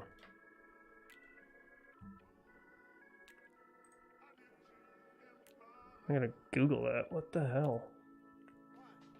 I get this failed to attach device error, and then I lose internet and all that good stuff. Yeah, kick me out again. God bless it. I've tried connecting to my Wi-Fi. I've tried connecting. See, that's weird. Like my Wi-Fi is.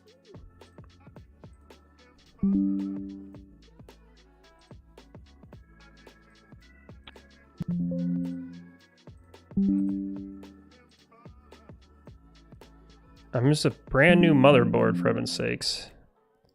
Disconnecting. I might lose you guys here a second. Alright, give me another break. It says OBS is reconnecting, so the stream should be fine, but able to attach device. I can't even type right now.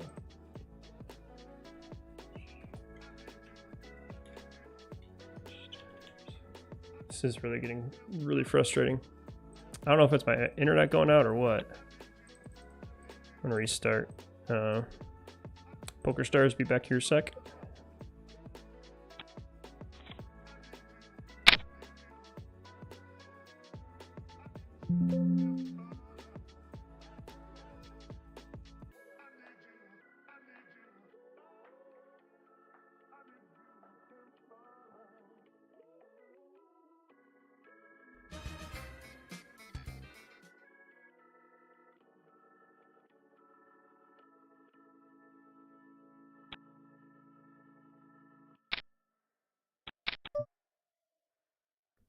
Yeah, I don't know what's going on. It's really pissing me off though.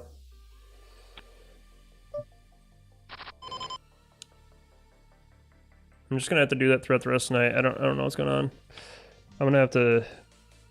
I mean, it's a brand new motherboard. I haven't had Wi-Fi issues before, but this is the first time I've live streamed, so I don't know if it can't handle like live streaming at the same time.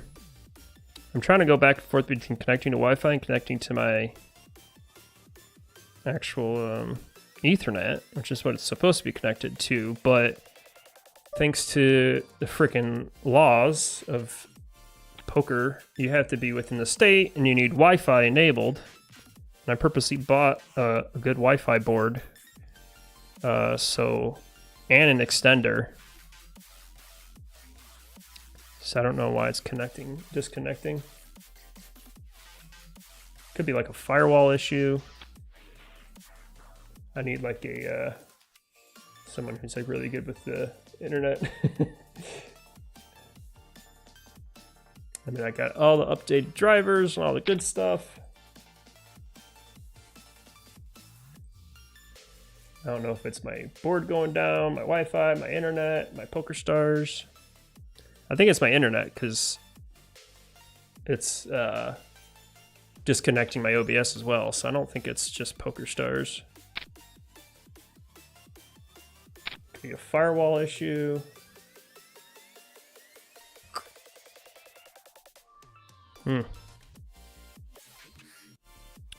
Just gonna have to do that the rest of the night then, I guess. I think if OBS like is disconnected for too long, it will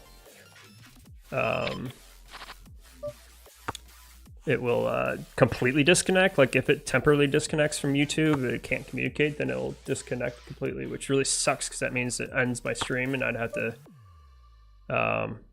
completely kind of start over essentially. Which really sucks.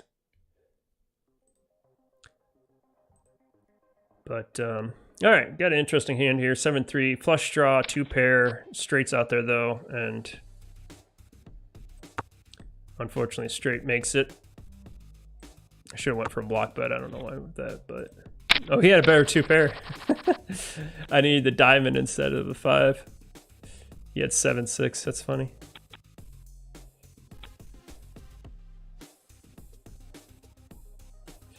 Didn't think I actually needed the straight there.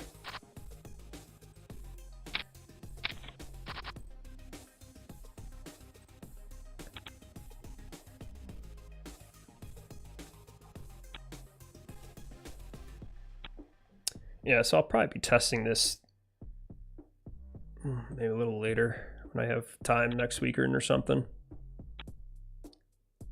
I don't have time to play with it now, obviously. 9-6 of diamonds. What do we do here? 3-bet it. This might be too wide.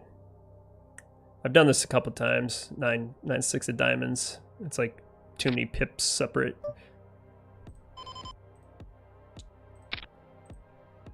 Do you have king queen offsuit opening under the gun here in the mini main event?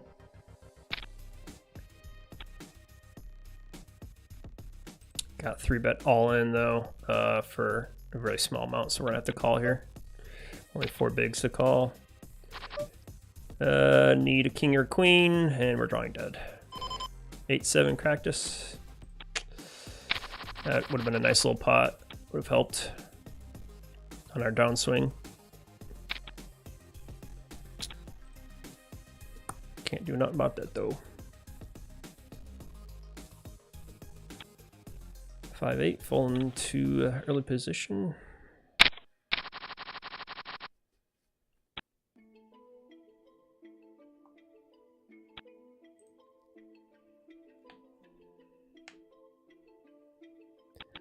The reason I brought up that book, that GTO Simplified, is because I made that really bad lead on the turn. I'm gonna raise this up. Ace 5 off. This guy's got a really big stack though, so probably. Oh, this is the looser guy too, so I probably should be flatting this more often. Probably.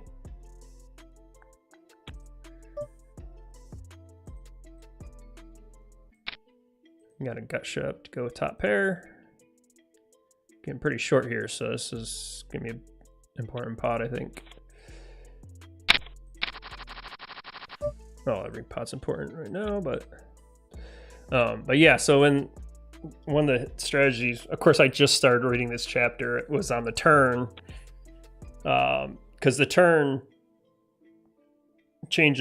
sometimes changes the range advantage. So you know, if it's a high card, Broadway card, obviously that helps more of the pre-flop raisers range.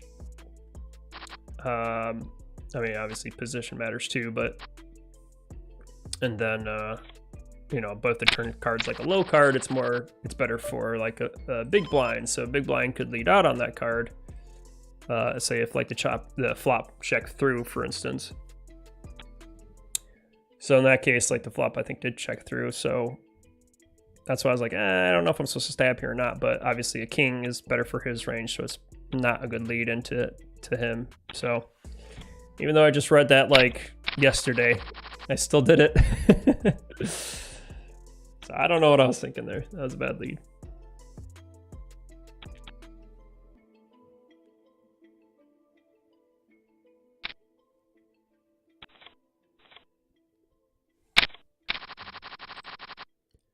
Just trying to recognize mistakes. Ace-9 off. I think this is a fold. 35 bigs. Pretty close though. Probably supposed to mix raising ace-9 off, actually. Just a little early position for that, but it's all right. Have pocket fives here. I don't think we want a 3-bet here because I don't think we want to fold to a 4-bet. And I have position, so I don't mind seeing, even though all the cards are gonna be over cards.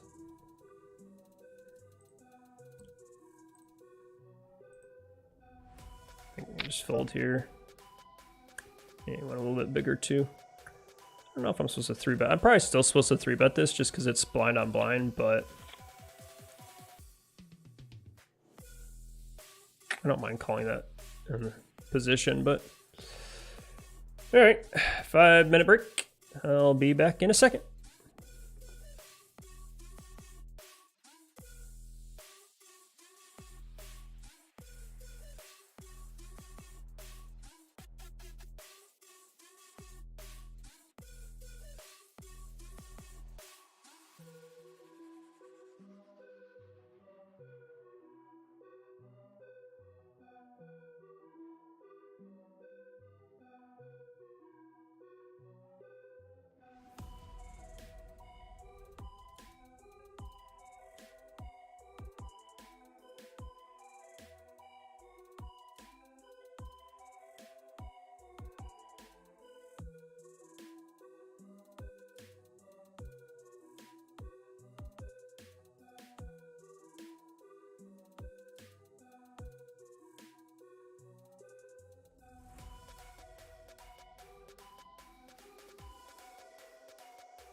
Okay, how are we doing here?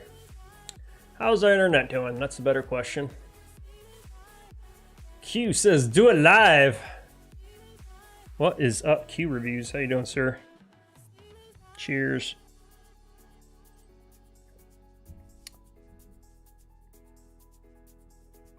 Yeah, it's been a while, I know.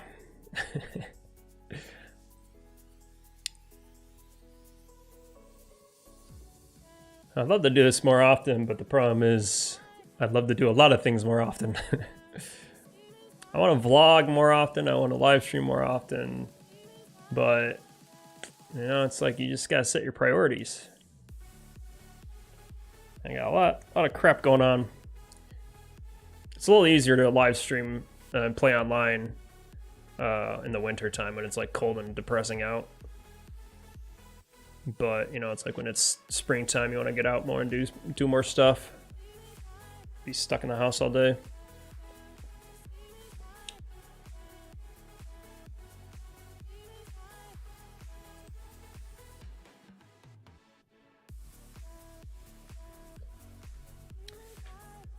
Yeah, vlogging is fun. I've had a good time vlogging last couple of years. I don't have that many vlogs in overall. If you haven't checked out my vlogs, I'd recommend it. But yeah, just you know, it just costs money to travel. It costs money to play the big events. Obviously, I don't want to travel just for $100 event, you know. So I'm gonna make it worth my while. Opening King Jack under the gun here, 35 big blinds.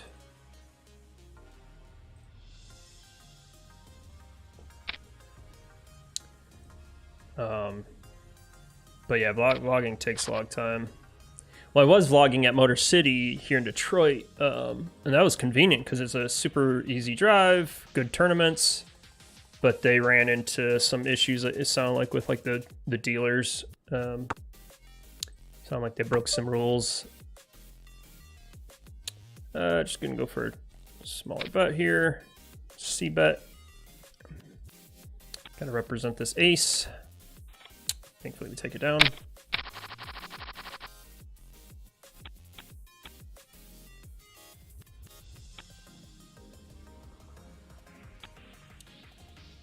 So yeah, I was playing there and having some vlogs there, but then they got in trouble and then they haven't had a tournament since October, I think was the last tournament they had.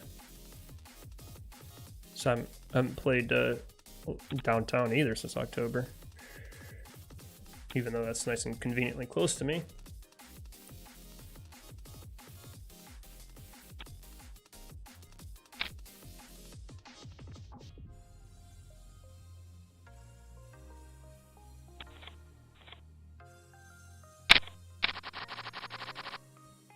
Queen Jack suited button here.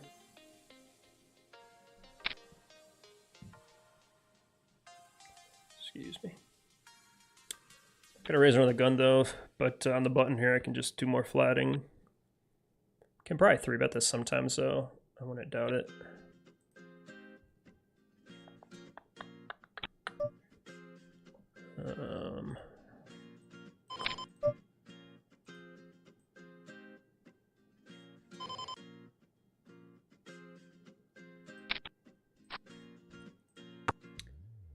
Didn't flop any spades, do have a gut shot, but yeah, unfortunately I think we gotta give up there. This is a really small sizing though. I think we can still call the gut shot. 4-1 pot here.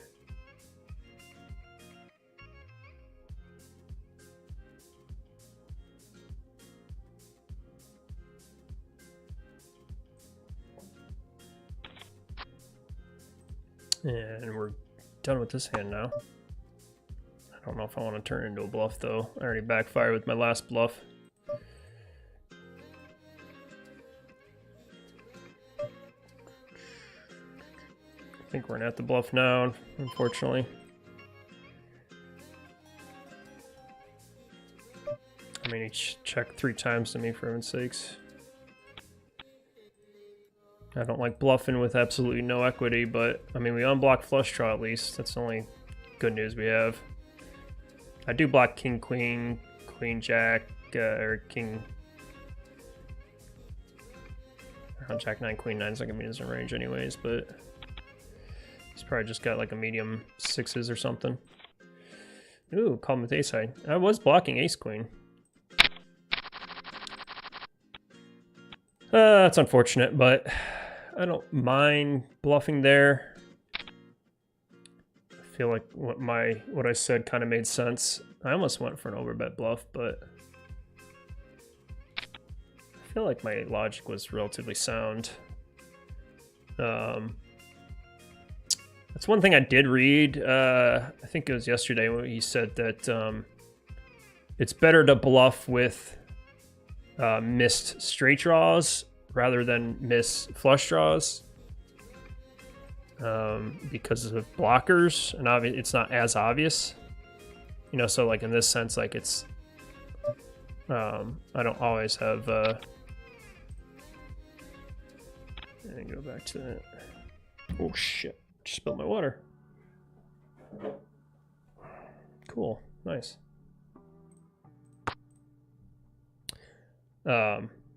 Like I was saying, I was blocking ace queen, 3 deuce. There we go here, 22 big blinds. Distracted with my water being plummeted.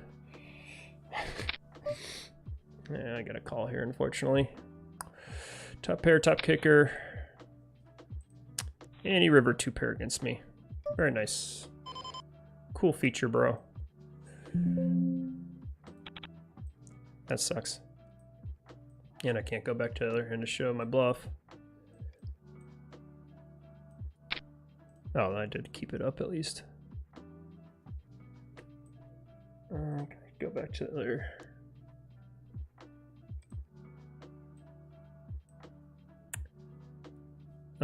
Like I mean, I said earlier in the stream was like it's really hard to bluff when there's 2 pair and three of a kind on the board. But obviously, queen high is not going to win here. But yeah, I block. Well, I mean, a king. Obviously, there's kings already out there, so it's not like I'm blocking king queen.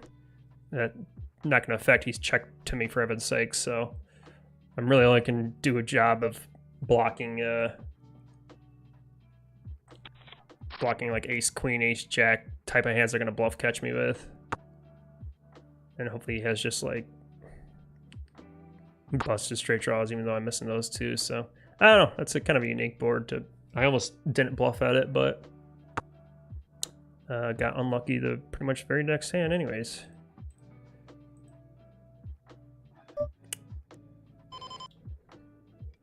Oops. I had a flush draw too with this 9, jeez. Yeah, pretty sick run out. Just nailed that turn card, and unfortunately he got lucky on the river there. Rebuy. Unfortunate, but here's what it is. Do want to review that one hand though. That ace queen hand was kind of interesting. I don't know if I'm supposed to bluff with that 3 of a kind out there.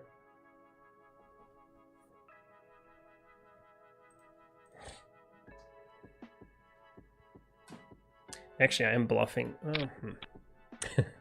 I'm like, I guess if I am blocking ace jack and ace queen, I don't want to be blocking those. I probably want to be bluffing with worse hands. I don't know. Whatever. I'm not going to think about it too much. Went for a bluff and it didn't work.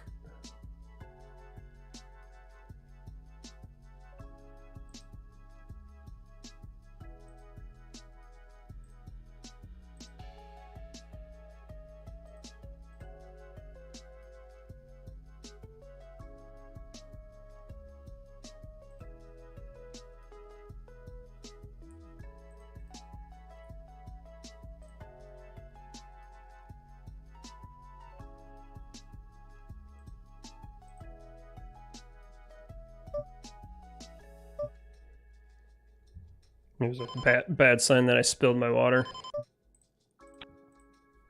The poker gods were telling me to fold.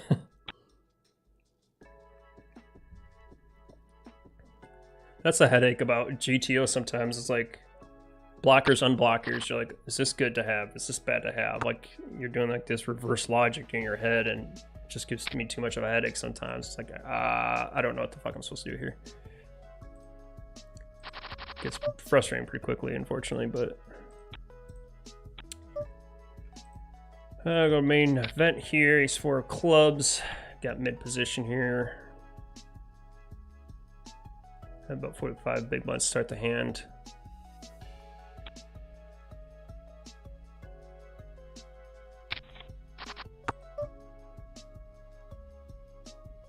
I think I can check here with no backdoor flush draw.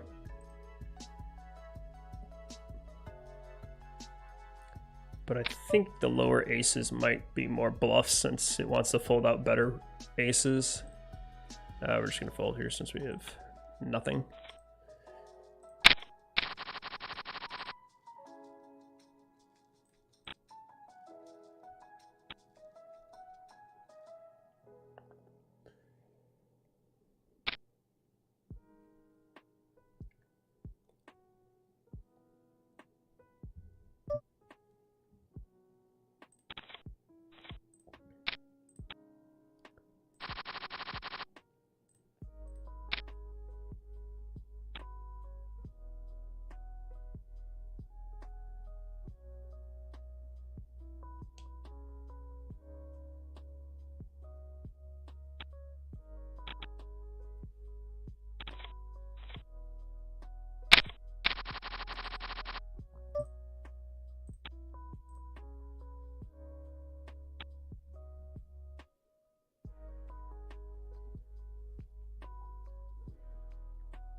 Ooh, pocket queens and pocket aces.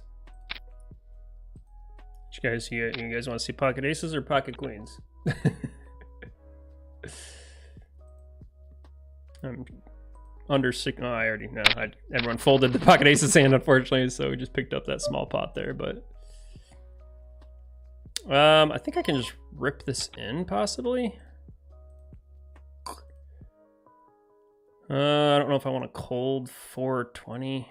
Maybe I'm supposed to cold 4.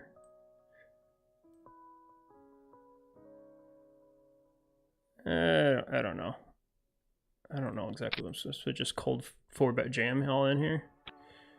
I mean, I'm pretty much just pot committing myself anyways.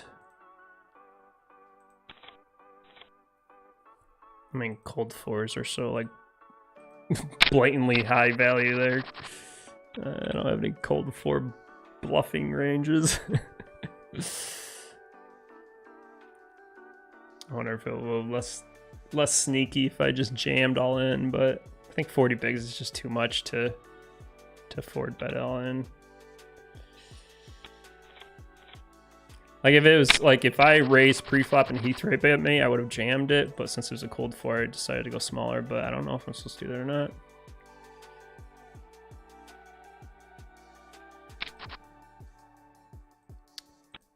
Well, that's okay. Any pot's important at this point.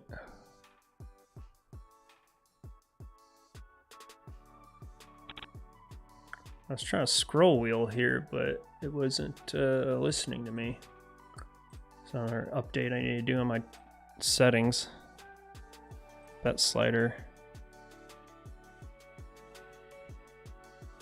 Bet slider 2.2.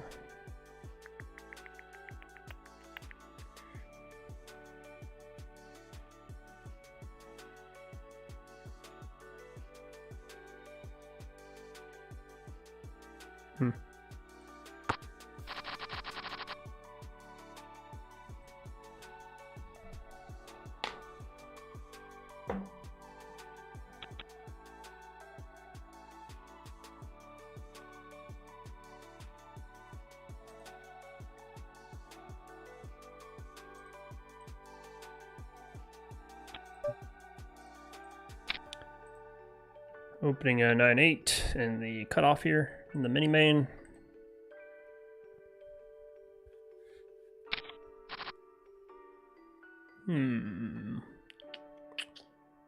Against the blinds. Do the gut shot at least. And size up a little bit here. There's a lot of good bluff cards for me on the turn. And I can rep with the ace, obviously.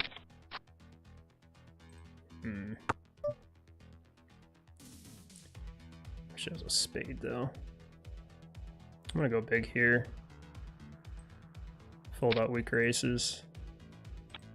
Okay, good.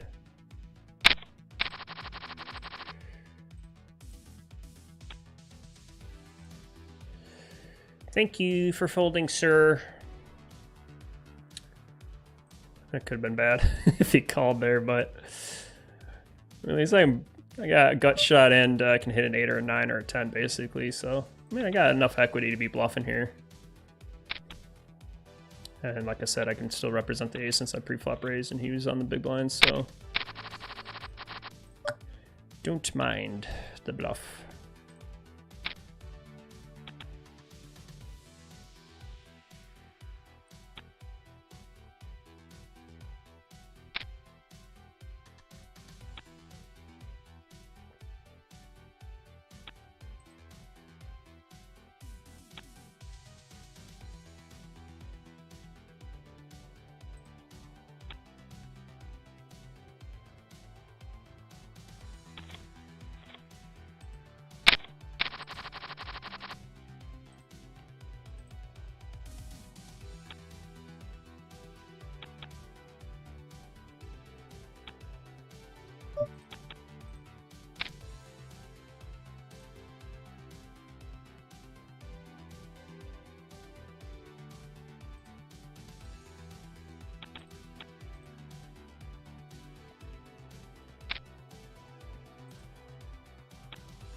I'm gonna 3-bet this.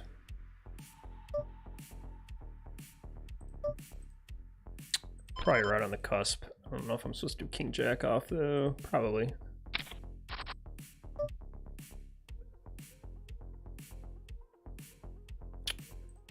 Go a little bit smaller.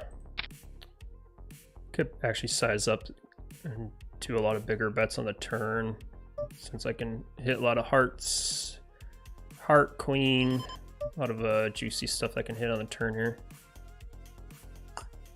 I think I have to check and give this one up though, because 9 gets there. It's not a heart. I think I'd bomb the turn if it was like a higher card. Ace, queen, heart, 9 would have been nice. I don't think I can call it with a gut shot here though. Unfortunate. Try to go for it. Try to go for it.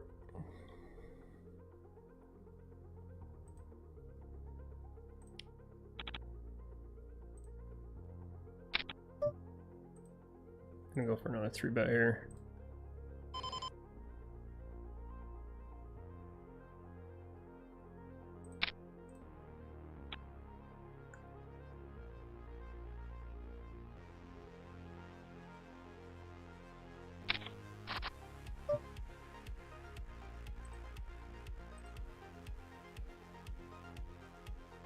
I'm gonna go pretty small here.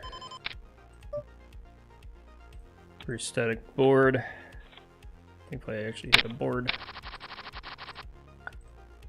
Nice. Nice, that 3-bet actually worked. Trying to keep my 3-bet like around 9 to 12%, I think.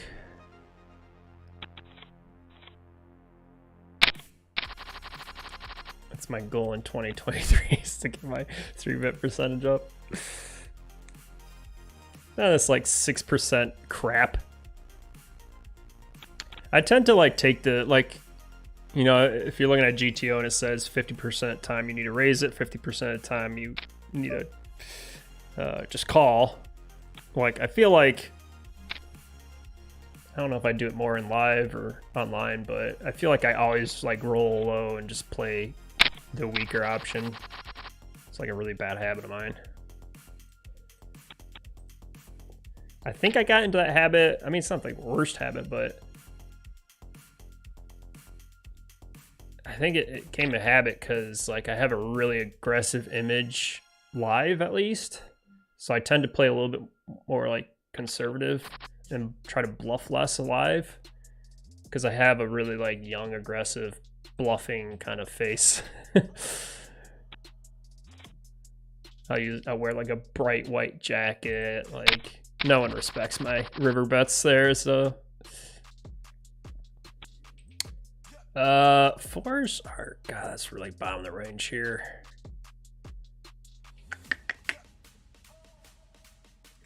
53. This might be a raise. This is gonna be close, but I'm gonna try it.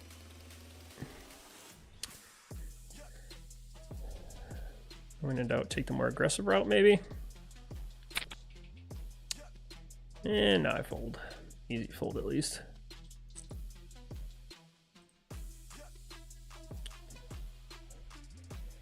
This is probably only supposed to raise like 5% of the time or something.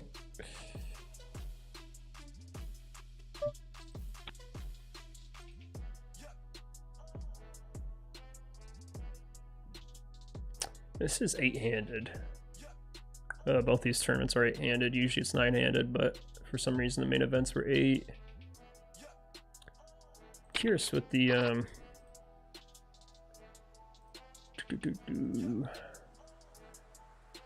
what are we doing here? Got 1,100 entries. Wow, for the mini main event here. Looking at 12,000 for first. Still gonna be it's a long re-entry period though. So we got hours before even late registration. Yeah, you got hour and a half for late registration for that at least. Wow, aces versus queens. Pretty. And then for the, you haven't really missed anything in the main event so far. Ever since those aces versus kings hand, nothing much happened, but not hand replayer, but lobby. What do we got? Late registration ends in 2 hours. Still got 2 hours to end. That's insane. Got 800 entries. So yeah, this will definitely hit the guarantee though. It's a long registration period. That's insane. I'll probably rebuy one more time in the main event. I usually have good deep runs in the main events. Not looking too hot so far, but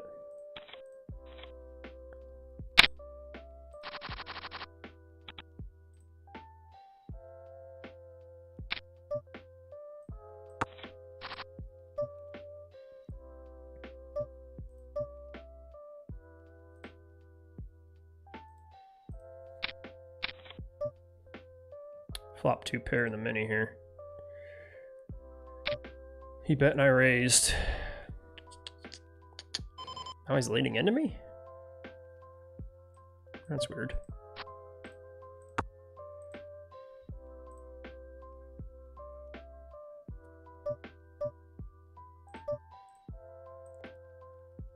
I mean, unless he has some other sec 2 pair. No, he bluffed. Okay, good. Phew. Ooh. And got aces. Alright, that worked.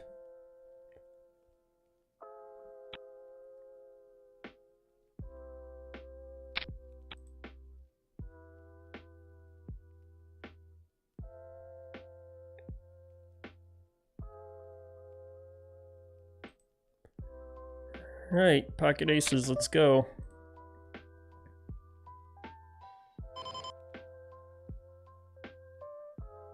Go a little bit bigger because this guy's got a pretty big stack here.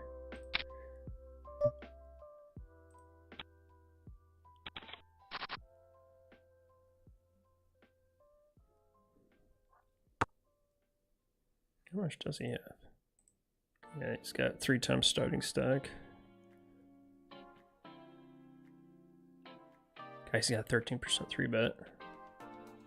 Only seen 30 hands with him, but it looks like he's been pretty aggressive so far.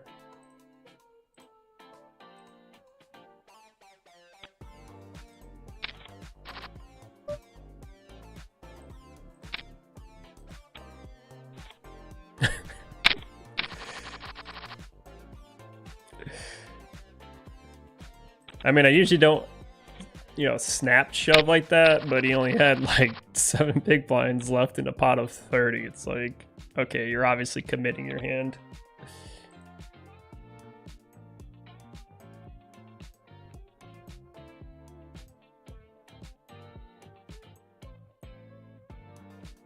Not sure how do you do that though. It was nice, 2 big hands back to back there.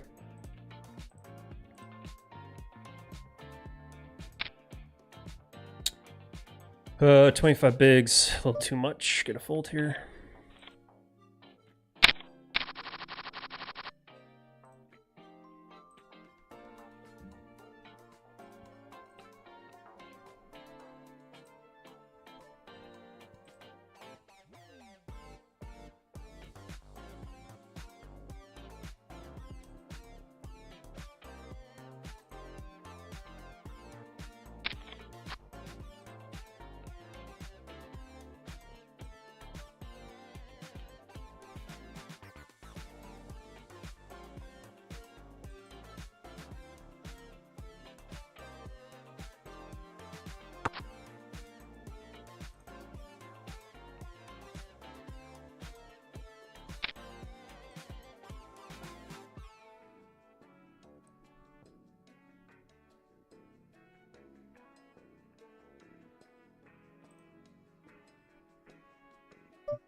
Pocket jacks here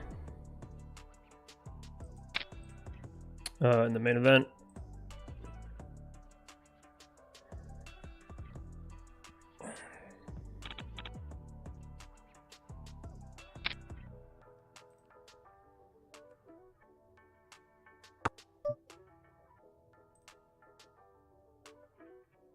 Go a little bit bigger here. Need a lot of protection. Don't want him floating too much like ace king.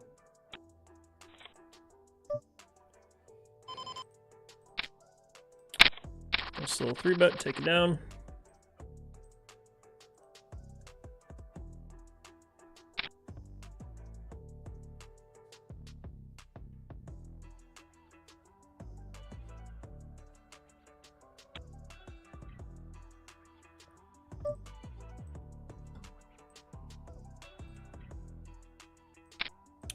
Opened ace-4 suited under the gun, flopped a pair. Oh, he's only got 2 bigs. He just jammed 2 bigs into a 7 big blind pot with 6 high. Obviously, he didn't want to play anymore. All right, cool.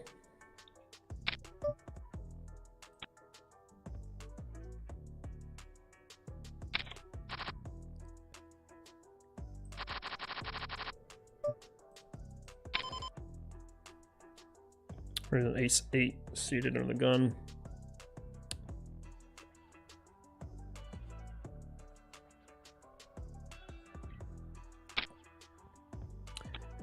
I got a 3-bet here on the gun +1, which is a little nerve-wracking. He does not have a high 3-bet percentage, but he made it really small. 2.2. I guess it's about 3x. 3x. I think I have the call here though. And probably fold to a lot of boards. Unless I hit some clubbies. I probably should just fold most of the time because his range is super, super strong. It looks like he's a relatively tight range, so kind of hope to just bink off of him really.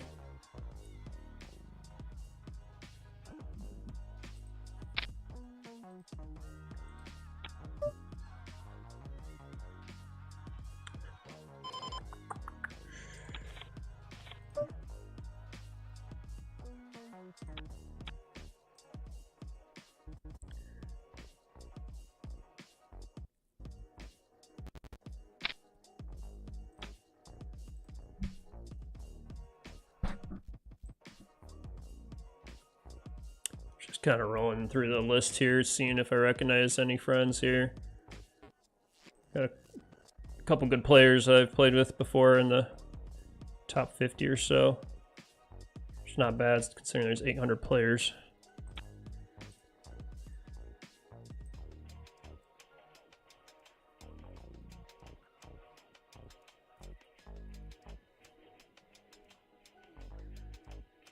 Meatballs. Cool River, Smith, I run to Minton. Good players down there in the middle with me. I'm right about average stack, I think. Which again, it's gonna last forever with such a late buy-in, late registration.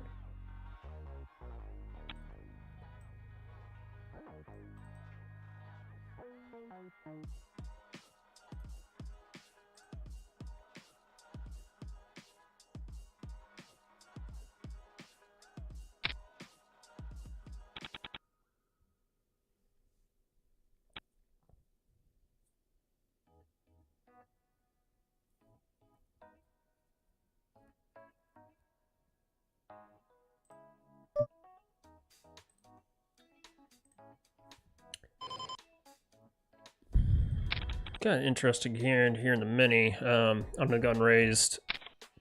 Actually, I could have jammed. I wish I looked. I kind of effed that up, to be honest. Just kind of too busy looking at the stupid thing, but I should have noticed how small these stacks were. I don't think it would matter too much, but under the gun raises, I'm gonna +1 flats. Nines should be a squeeze there, but against those two ranges, I don't know if I want to do that too often. Flop the set here, but obviously 3 hearts. So still want to be on the cautious side. If this guy was a little bit shorter, say like 20 bigs, I probably would have just 3-bet jammed over the top of these guys. I think I still have to raise here though. I don't want to give too much equity. 1 big blind bet's way too small. I don't know what kind of raise I'm supposed to be doing here though. This hand might get me in trouble. At least the big stack folded.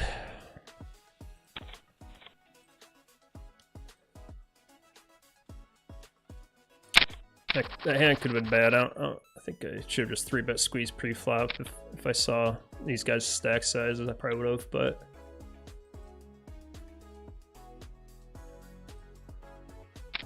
kind of interesting hand either way.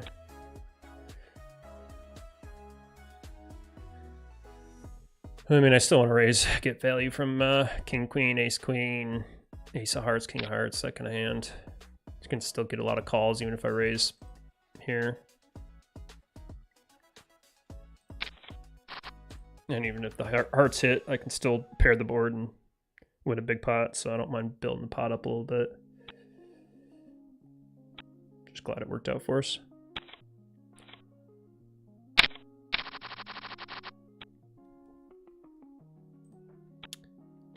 All right, how are we doing? Starting stack was 50. We're up to at least double our stack in one tournament at least.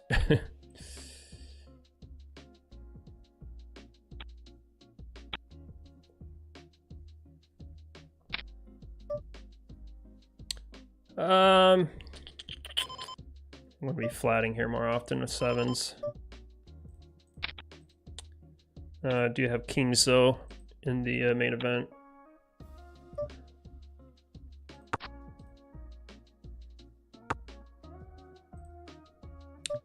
Beautiful flop. I think it's fine checking this sometimes. I don't have a spade either.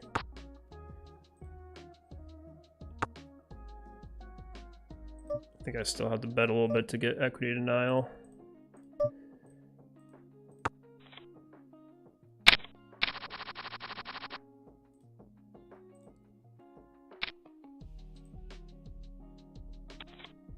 Just kind of sizing up just to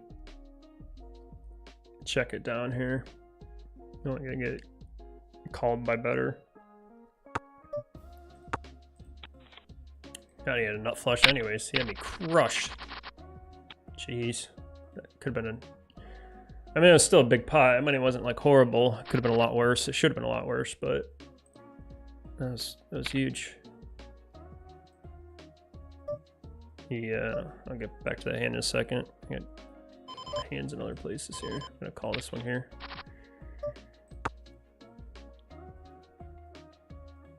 Backdoor nut flush draw, but I don't think I can continue unless it's really small sizing. I mean, I do have 2 overcards to the middle cards at least. I think I can still call one. And unfortunately, we're done with this hand.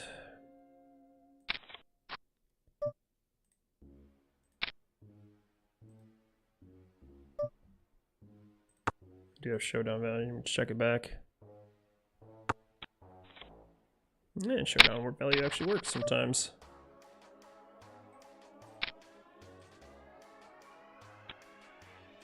But yeah, so this is that other hand that happened pretty quickly, but God, this guy had everything. Ace, queen of spades. He has top pair. He's got a flush. He's got a straight. Not straight, sorry. But close enough. It doesn't matter. He'd be crushed. But yeah. Glad I didn't check. I think I played it fine, actually. I mean, under the gun there, like obviously ace jack's hitting my range, but with my specific hand, I think it wants to check more often multi-way. Especially without a spade. I bet a spade would probably bet, but what do we got? 32 bigs, 8-6 off. This is probably pretty close. I'm gonna fold it though. 2 gap, maybe 1 gapper, probably not, but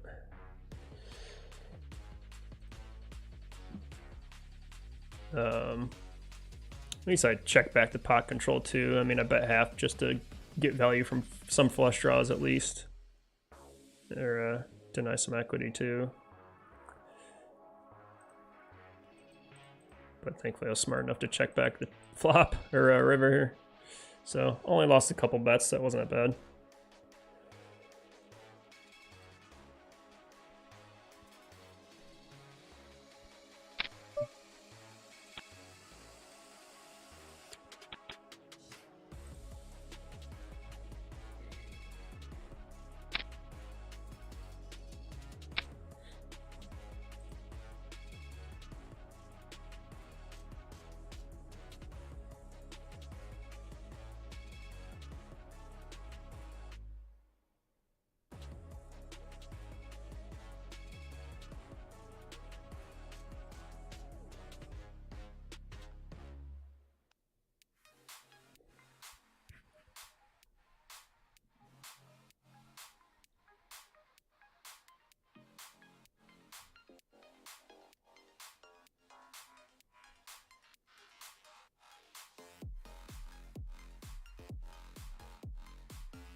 Did have pocket kings a couple hands ago in the mini main. Nothing too exciting happened.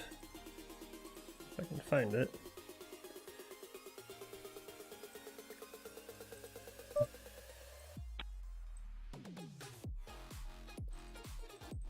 Raise pre hijack cutoff calls. Bet small calls. Bet medium. He folds. Pretty standard board. Play. Nothing too exciting there. But did pretty good here. 92 big blinds. I'll take that.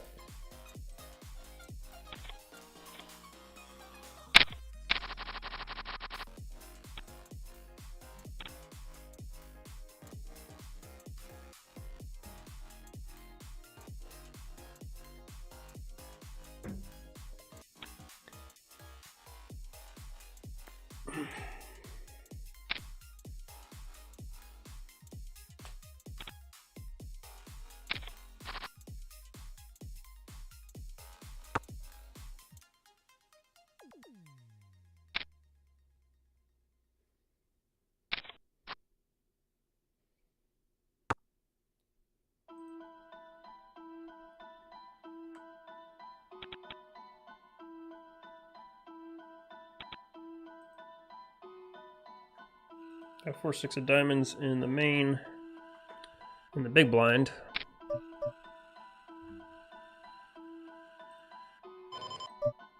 I think I can still just call here since I'm in position. Completely with this board, just gonna be folding this.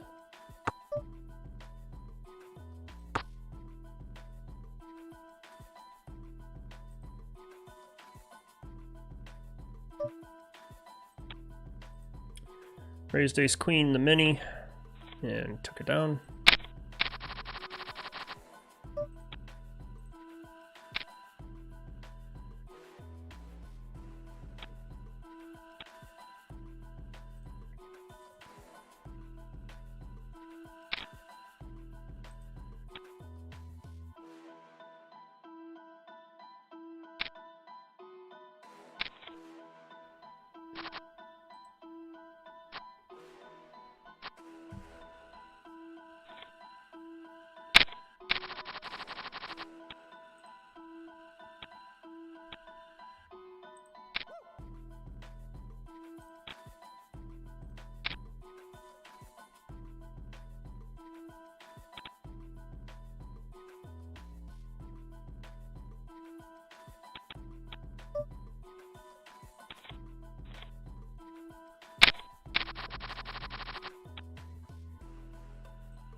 I do have another tournament coming up at 9 o'clock. It's like a main event turbo for $100. So get some action going. Three tables. Make it a little bit more exciting for me.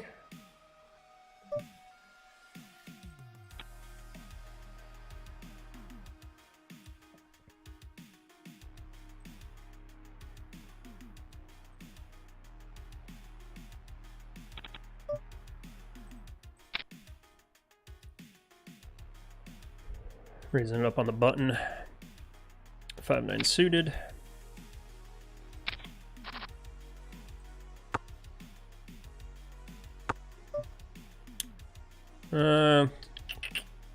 Multi-way here. This is going to hit the small blind range a lot. I think I'm just going to check it back. Hopefully you get some backdoor clubs going. Or straight. That's actually a really great card for me. But it's also a really good card for a small blind range. Fortunately, I don't think I can hit a 9 because I would give him a straight. So I don't think those are clean outs, but I will call nonetheless for a flush draw. Completely bricked here. Do block some straights, but not enough, I don't think. I don't know if I want to turn this into a big bluff, but I'm just going to go away.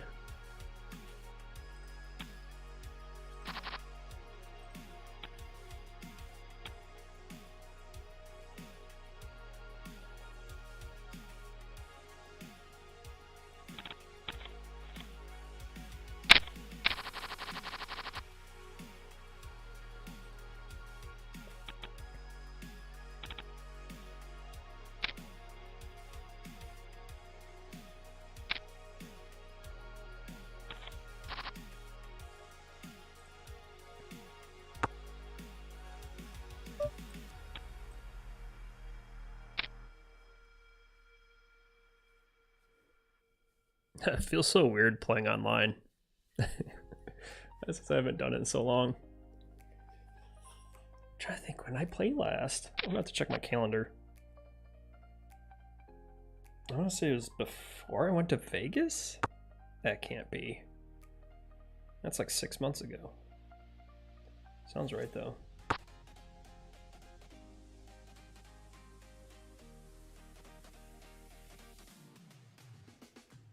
There's a World Series race.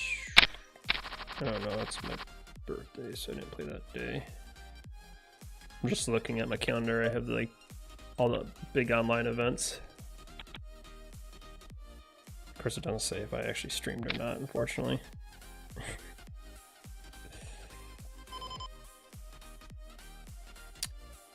I'm pretty sure it was like June when I played, right before Vegas. I wanted to practice before I headed out.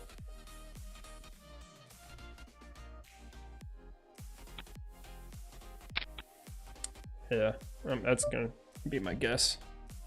And I can check by other ways too, obviously, but I can just look at my YouTube to see what my last one was.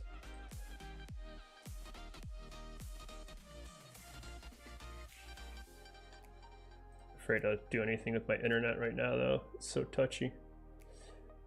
Let's see, videos, playlists.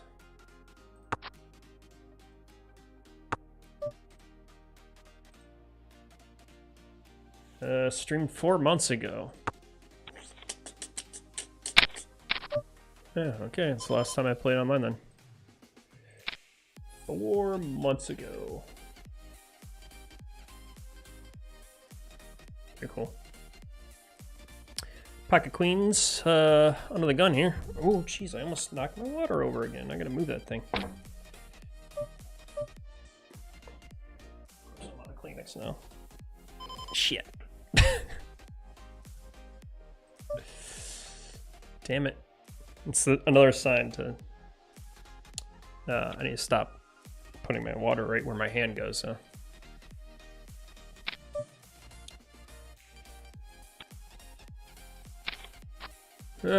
queens raised up, ace hits on the flop.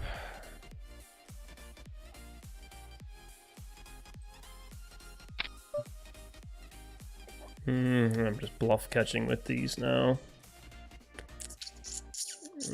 Probably supposed to call one more, I bet, but I'm gonna give it up, unfortunately.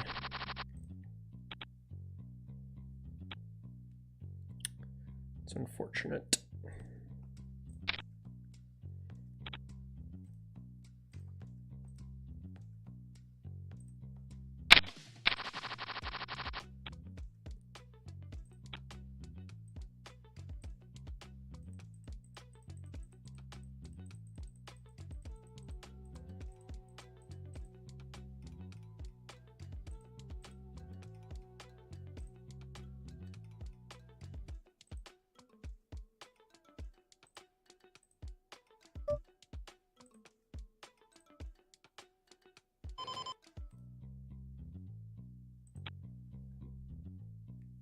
Ouch.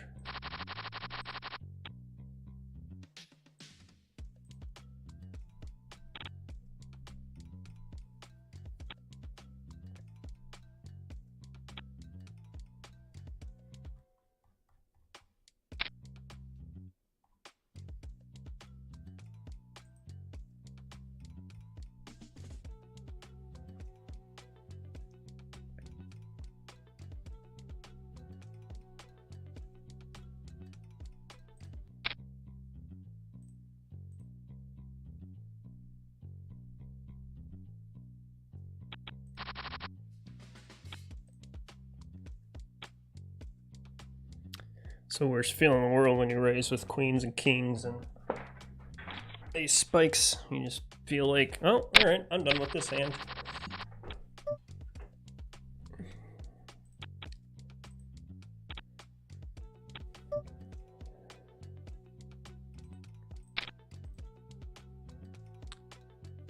Here's up king 10 off from the cutoff here.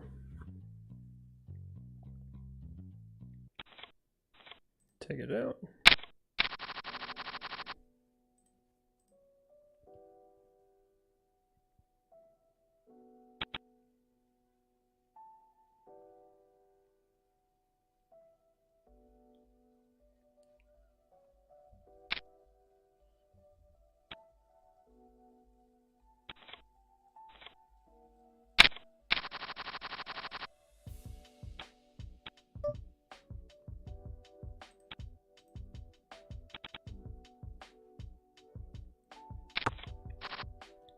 I have to put my glass water here. I usually put in the middle because my stream deck here where I push all the buttons and switch the screens on my left, so my arm's down there. I have to put it way over to the left or way over in the middle. But now I'm hitting it with my right hand. And I can't see it because my microphone's blocking the glass. So I keep forgetting it's there.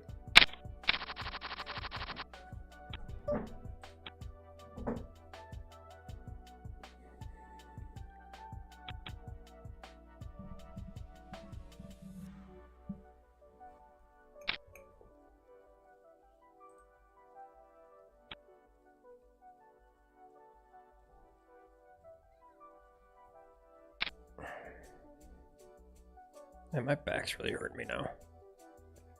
I got a break in 2 minutes anyways, help stretch out a little bit.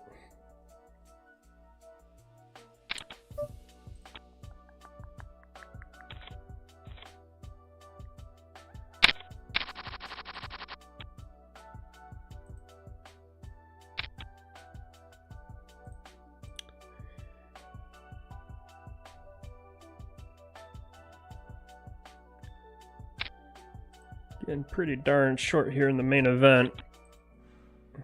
Not much has really happened. I think it's like 1 or 2 small pots. Nothing much to talk about really.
Just doing a lot of folding right now.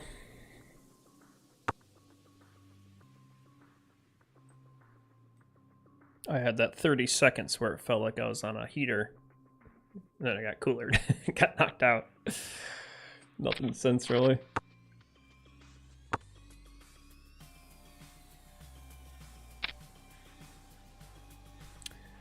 All right, 5-minute break. And I am gonna take it, stretch my back out, and I'll see you guys here in a second.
Okay. Alright. How are we doing? Table 3. What do we team? Table 3. What is this? $100 main event second chance. I will just call this one. Move my darn water again. Or knock it over. At least we got paper towels this time. Dollar main.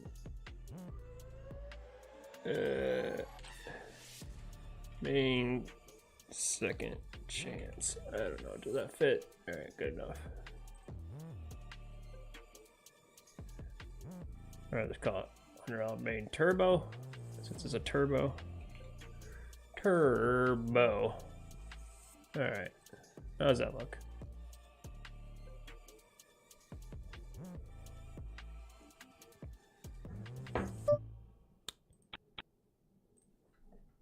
Ouch.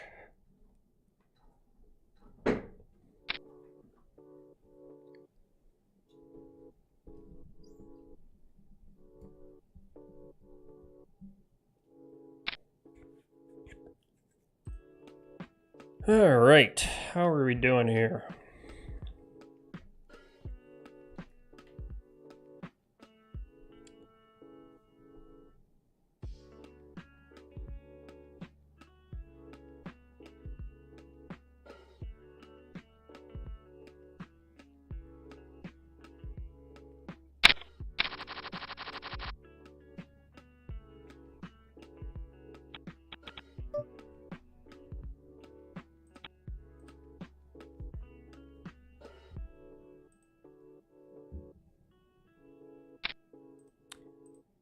All right, 3 tables. Hopefully you're gonna get some more action going here. Turbo tournament should be a little bit more fast-paced.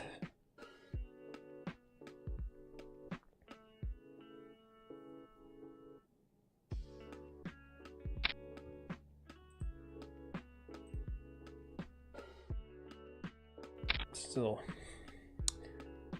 just doing a lot of folding on my other tables.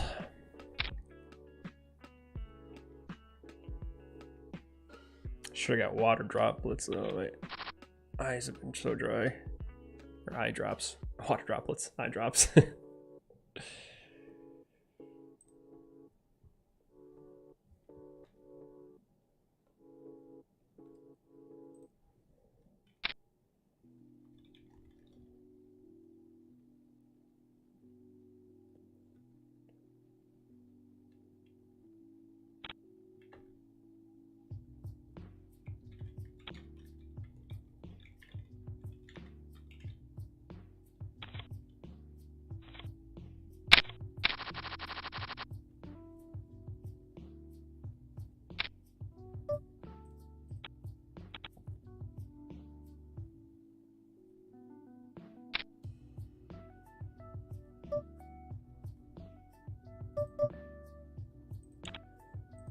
Got on my left here, Dr. Dad, 1819. Been playing with him for a couple years now, and we ended up meeting at the meetup game for Andrew Nemi and Brad Owen here in Detroit.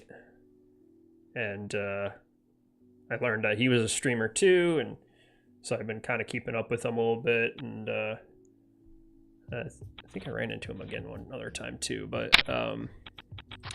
the last like couple months, I think he's won like a shitload of money. I'll say that lightly. He's been doing really well for himself, so it's pretty proud other streamers out there and support the community. It's nice to meet real faces too. It's the cool thing, like obviously when quarantine happened and everybody was at least Michigan, we were playing online when it started up, is like all you know is these people's screen names, and you get to learn who's good and who's bad. But then you like, once quarantine kind of went away and you know, casinos started opening poker rooms again and poker tournaments, like you started to go out and finally meeting some of these people and matching screen names to faces, and it was really cool to kind of meet some of these people in real life and see how cool they are.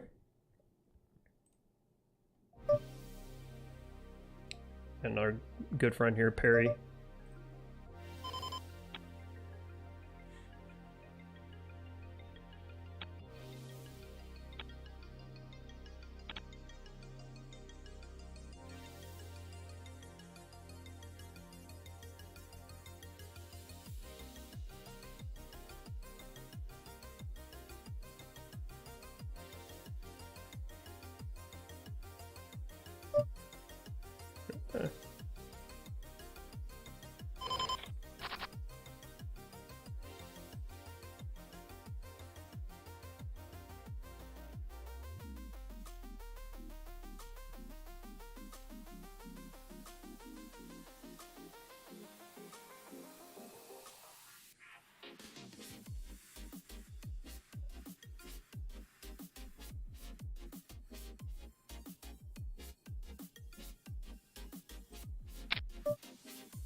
Getting really short in the main here, but can't do much about it. Just been kind of blinding out, to be honest. Can't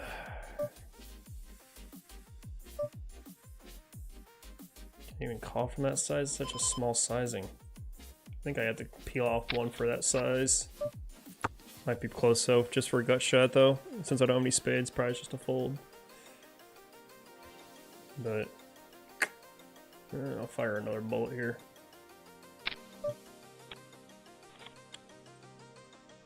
It's like a, not even a quarter, was it a quarter bet? It's like less than quarter pot bet. It's like hard to fold for that when you got a gut shot.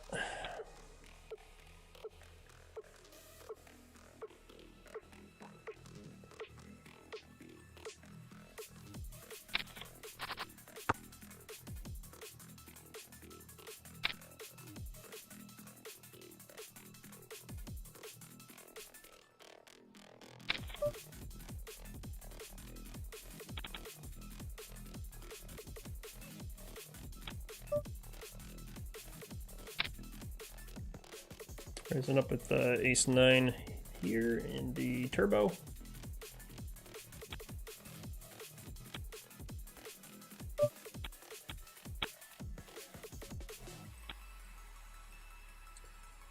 Got 3-bet by Perry here. 3-bet sizing. I think I still have to peel here. Ace-9's probably really close, but I think I still have to call in position.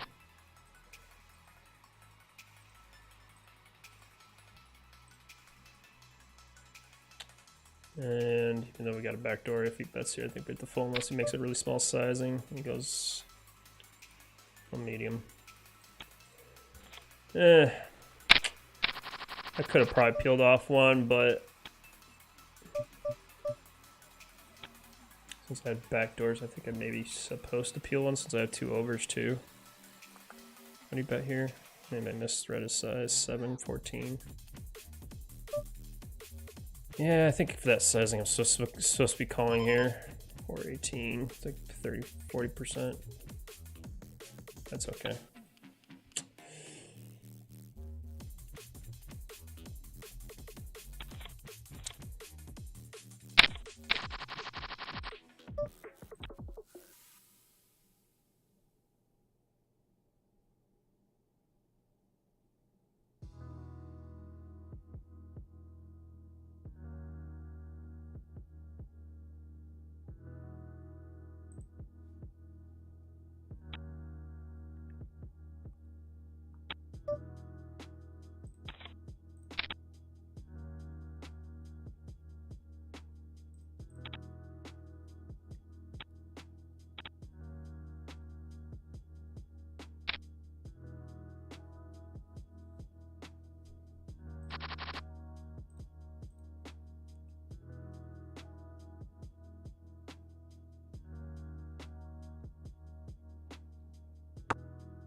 Raising up ace-7 offsuit in the mini-main event.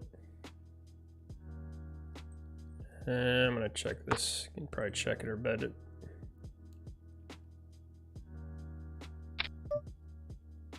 Right, just completely whiff, so I'm gonna go to way here.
I have 8-3, 8-3, and 8 queen. Not a lot going on right now.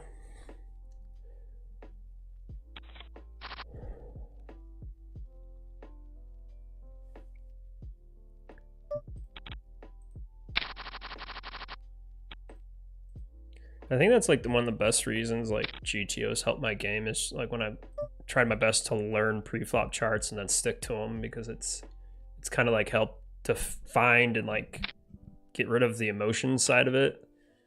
Because like old school way of thinking, the way I used to play is just like, okay, I'm bored, I'm gonna play now. Like that's not the correct way. You should be like, oh, this is the first ace I've seen in 2 hours, I raise. Like, yeah, but it's like ace-3 offsuit. Like that's a really bad raise.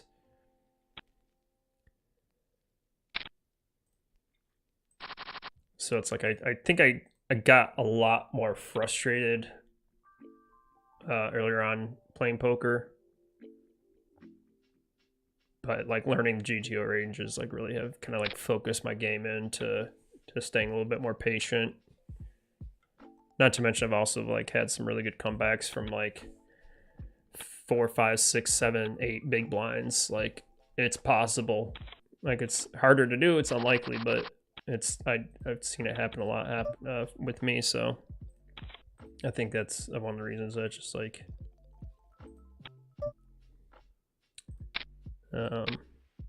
being patient.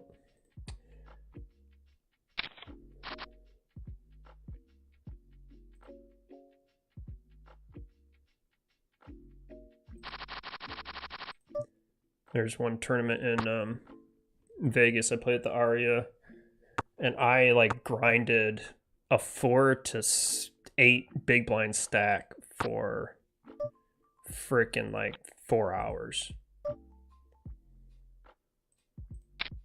It's just like utterly just boring as hell, but it's torture.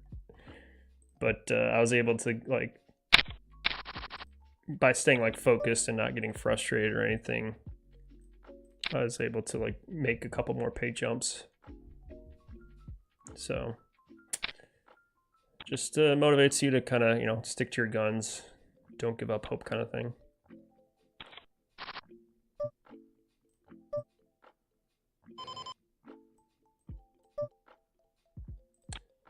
King Jack raised it up. Decided to check back here, just to kind of protect my check back range a little bit. There's not tons of King X that I'm beating, other than just King 10 and like King 9 suited. I'm gonna put him in blocker bet here though, just because I don't want him just to call spike an ace here on the river, and pretty painful to see an ace on the river, but yeah, unfortunately I'm gonna fold now. That's why we block bet. We're only getting raised by not many bluffs here. I don't think there's any bluffs.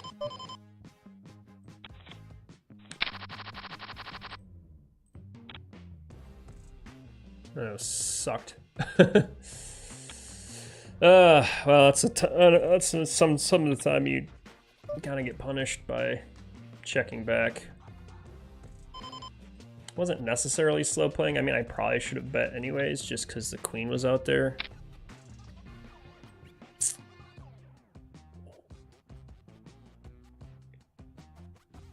I just didn't feel like there was that many hands I'm getting value from, but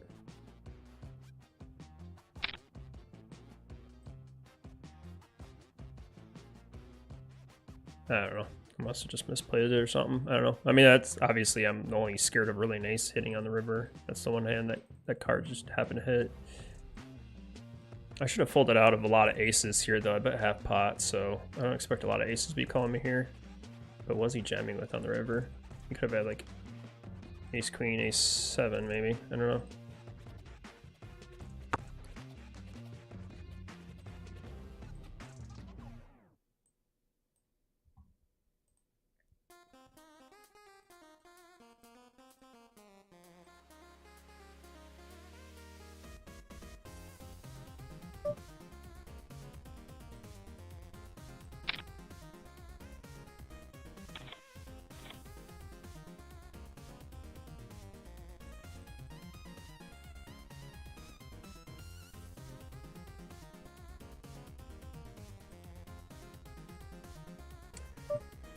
Well, speaking of those 5-6 big blinds, that's where I'm sitting right now. Just getting blinded out in the main event.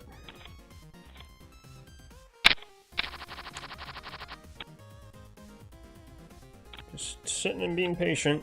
As patient as I can be. Might have missed a jam a second ago, but I like a middle king versus a raise. I just have no fold equity, so it's like you kind of want to have a hand that's a little bit stronger. Like a suited king would have been perfect, but yeah.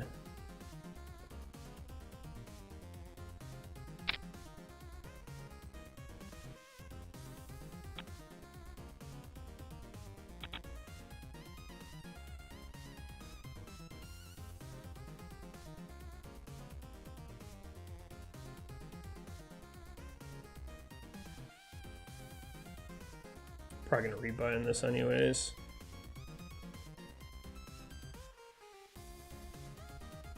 Look how tight I've been playing.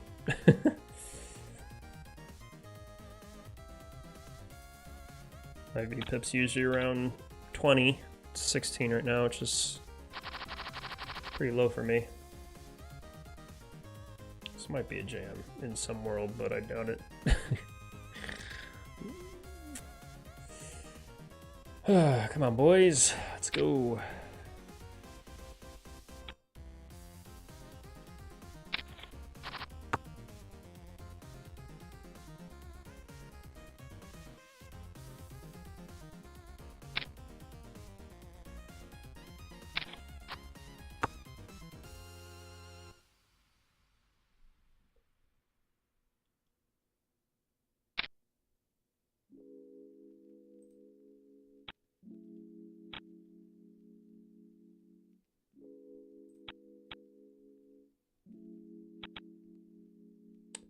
Moon Lady says your new graphics during the break look really good. Nice job on the creativity. Thank you so much.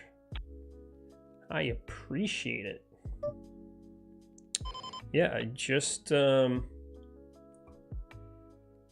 that store link. Oh, it's a little bit up in the chat, but I added the store link here. But yeah, I've been working on some graphics.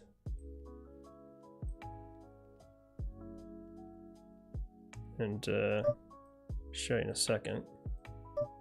Seems like I knocked out of this tournament. But yeah, just it's my store, and these are the new graphics that I just added today. This was actually one of my most popular products, was this poker streaming overlay, and so I just added a couple more variations of it to have a little bit more colors. Alright, I'm on the big blind here. I only got 3 bigs. Queen 10 is going to have to be good enough.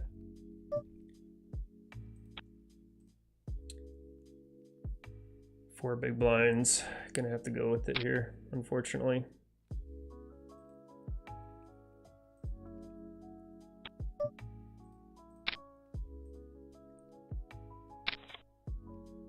Of course, we're dominated here. Gonna need a 10. Okay, knocked out. Fire one more bolt here.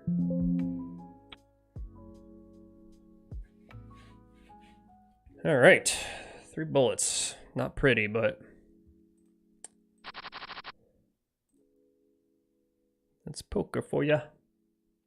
But yeah, so yeah, this poker streaming, that was my most popular. I got a lot of sales, so I wanted to offer like different colors just in case people are interested. I'm not sure if anyone's interested, but it's worth a shot. Fold. So I did like this hot pink one. Oh, I got cut out. Failed to attach device. It's gonna kick me out again. Let's see if it does or not.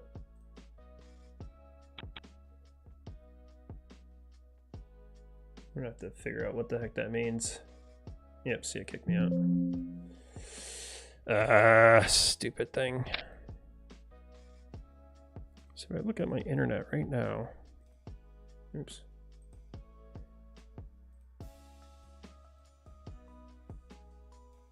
See, it might be my Wi-Fi. Because now it's saying disconnected, and now it's connected again. But I have to close and reopen. I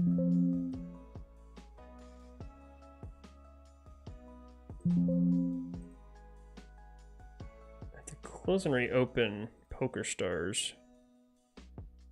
It's like I know my internet works. I'm here, I'm connected, and it opens the tables up for me. So that means I have to close and reopen PokerStars every single time I lose internet. So I think it might be my internet connection, which really sucks because I spent a lot of money on that damn thing. It's supposed to be really good. Pretty frustrating.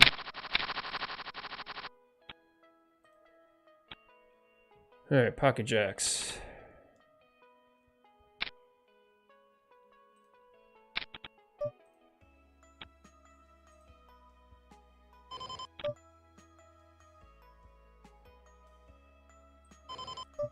I think we just jam jacks here.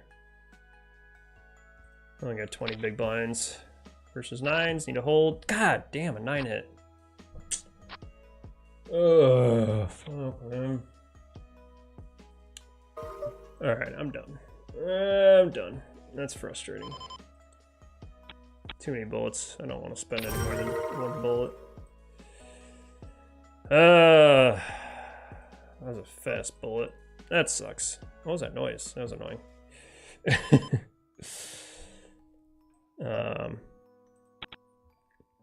Yeah, it's an expensive tournament. I don't want to be spending that much money. Oh, that's frustrating.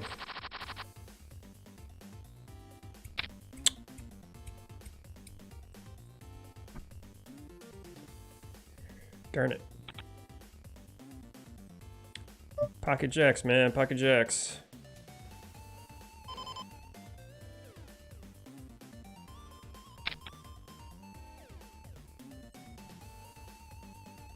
Why am I already down at 25 bigs? This is truly a turbo.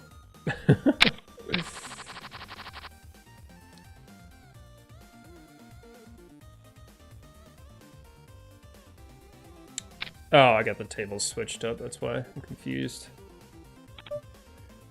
When I restarted, it decided to flip over my tables. Okay, that makes more sense now. I'm like, how am I down to... I just started this tournament. How the hell am I down to this much already?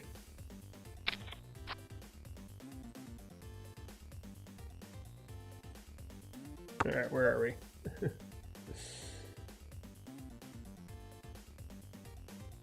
Jack. What do we got? Jack here. Just trying to get value from like some type of ace. I haven't played with this guy before, but I just seen him win a tournament for like, what was that, 50, 40K or something? So I know he's a good player. Well, I shouldn't assume he's a good player, but he won a big tournament. He thought about calling with ace high.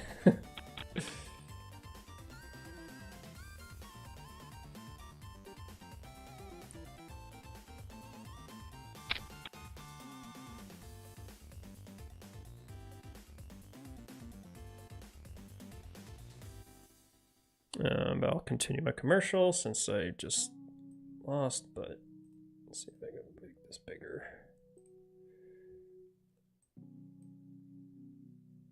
Yeah, so these are like what's on my Etsy page. So it's like the pink one. Then I got like this orange one. Again, very similar style, but I just shifted up the colors a little bit. Still took a long damn time just to do that. Setting up all the re-rendering and stuff. And then I got this guy, which is a similar style I've used on a lot of stuff, but this time it's like a using my same like topographic map overlays just as a for streaming. So that's what I've been up to. Just been focusing on that stuff. So I haven't been playing a lot of poker, but have been doing stuff like that instead, graphics, and which I enjoy just as much.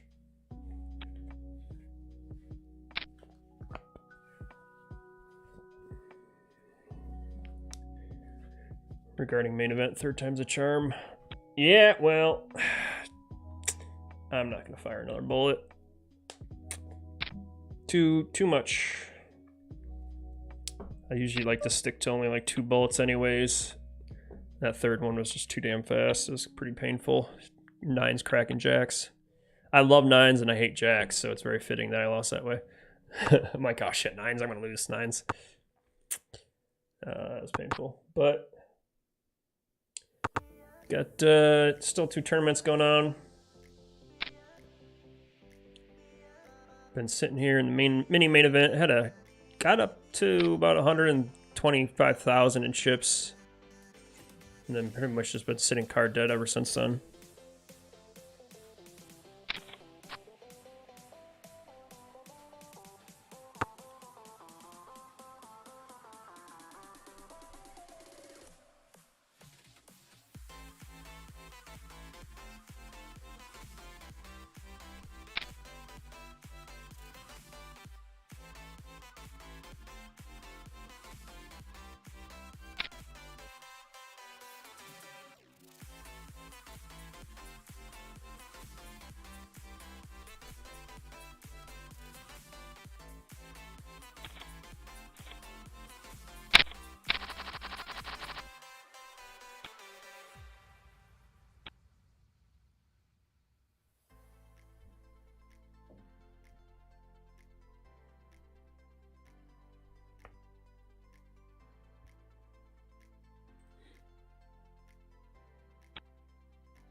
Nice, king might help.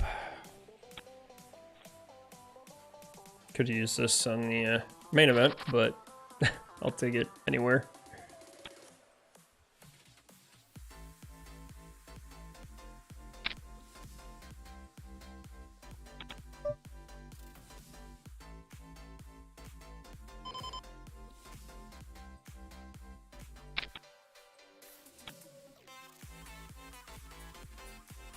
Go for a large squeeze here.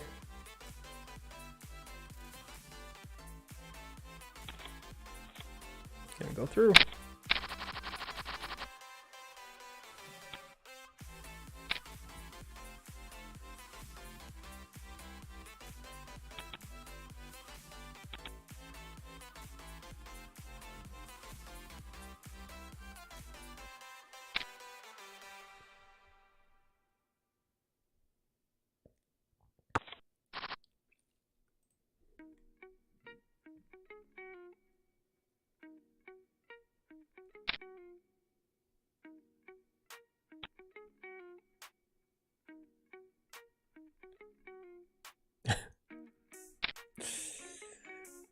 Oh man.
Ace King at mini main event here.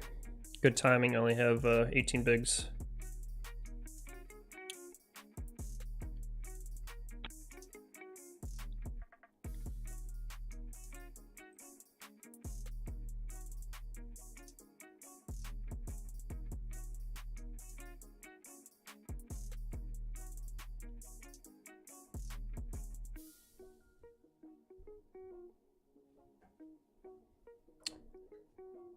All right, let's go, buddy.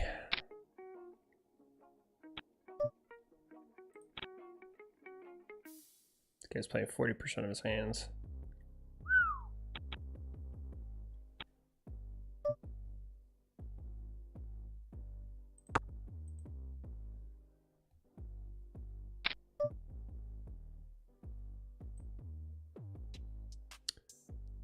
Gonna have to call one here.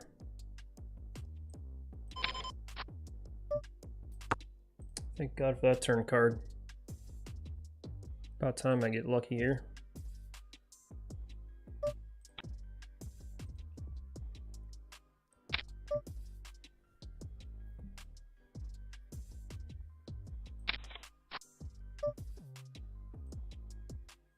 See if I can bluff catch, I guess.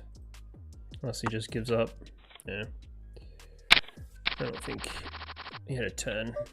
Yeah, I think once I call there with the king, I don't think he's going much farther. Call a king 10-9 offsuit.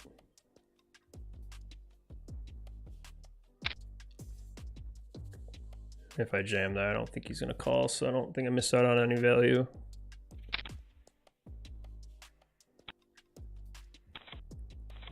Considered check raising turn once I hit the king, but again, the same kind of result. I don't think he's going to go too much farther with this 10. Weak 10. This guy's playing so many hands.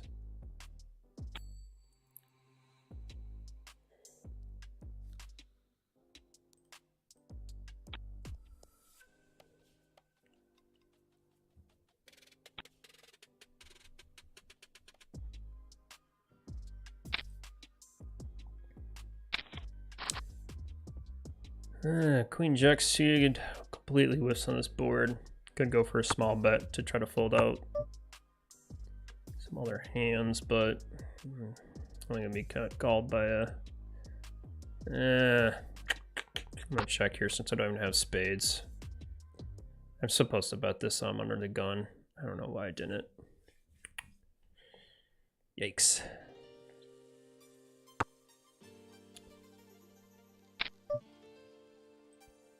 I was thinking if I wanted to just start firing bullets, even though if I had spades, I think I would have bet, but I think I'm still supposed to bet small there like all the time, so I don't know why.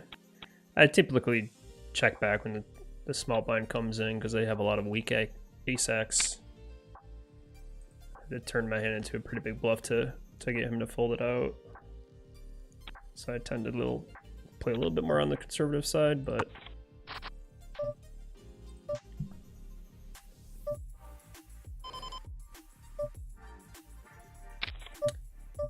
up in 2 pair here.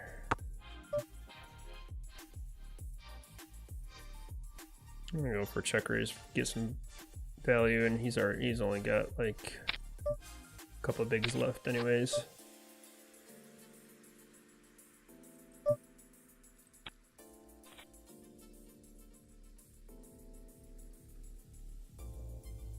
Get value from other 9s and 8s.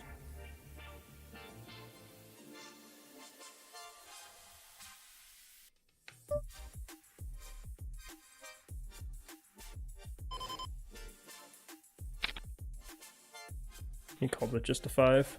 Yeah, that's nice. And ace king.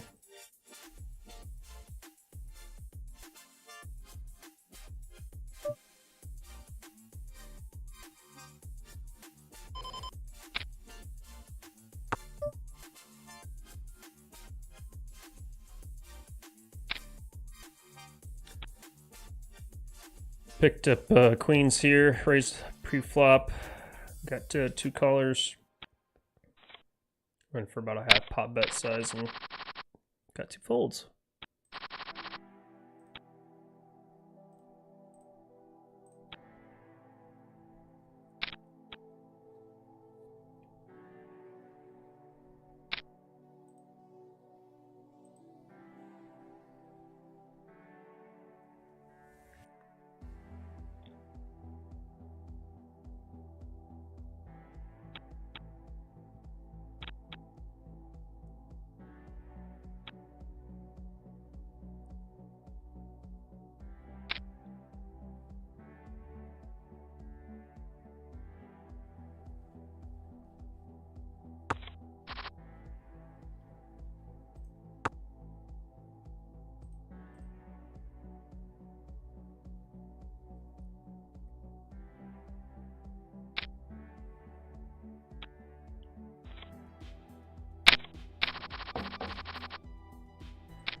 Oh, went on a little run there at least. It's kind of nice to get back above 40 bigs after grinding 15 to 20 bigs for a couple hours.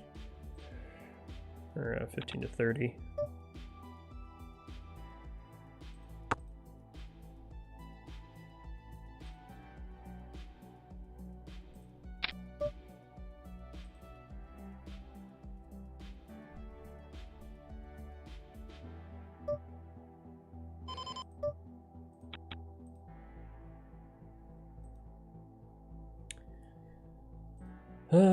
Trying a little something funky here versus Mr. Funky.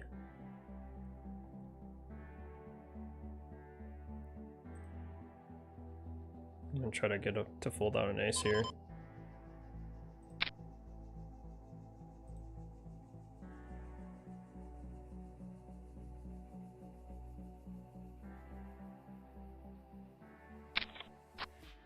Yeah, I'm gonna give up here. I don't think I'm gonna have to jam here to get him to fold. He's already got pop size back left. Went for it, but after he calls a polarized bet on the turn there, I don't think I'm gonna get him to fold. He bluff catching here at this point. Yeah. Actually, I don't have a straight. Close. Yeah, I think he just has two pair here 90% of the time. Went for it. I don't do that often, but like I said, I want to add that to my arsenal more often, so I want to kind of practice it, give it a shot.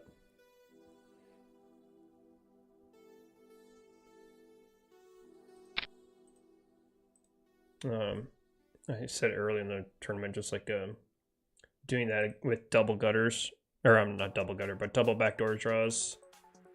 So like if I hit a pair on the turn or more equity or something, I can really bomb the turn. So check raise, bomb turn, and he still called both. So I can't turn my hand into a bluff anymore, I don't think.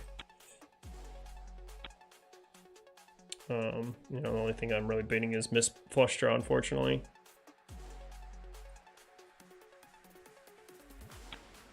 Trying to think what hands that I'm really beating. I block ace 9, that's about it. But he still has ace 8, ace 7 suited. He's only got what, 1, 2 combos of that. And I mean, there's not like tons. I mean, he has like sets. But yeah. Other than like bombing the turn, I think I went like 70% on the turn. Yeah, 13 and 18. Went for it, and it failed, but I did this earlier too. Like I did a check raise and then gave up once once I paired the board, since I have showdown value. So still haven't quite figured that out yet, if I'm supposed to bomb the turn. I think it's fine if I do, but I don't really want a 9 here. I want a heart. Or like a 7. I think I want more equity, because if I hit a 9, I have but 3 10s and 2 9s, so I have 5 outs, versus if I have a flush draw, I have like 9 outs. So I don't think I'm supposed to turn this into a bluff here. I gotta look that up though. I think I should just check, but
Ace queen in the mini main here, still surviving here.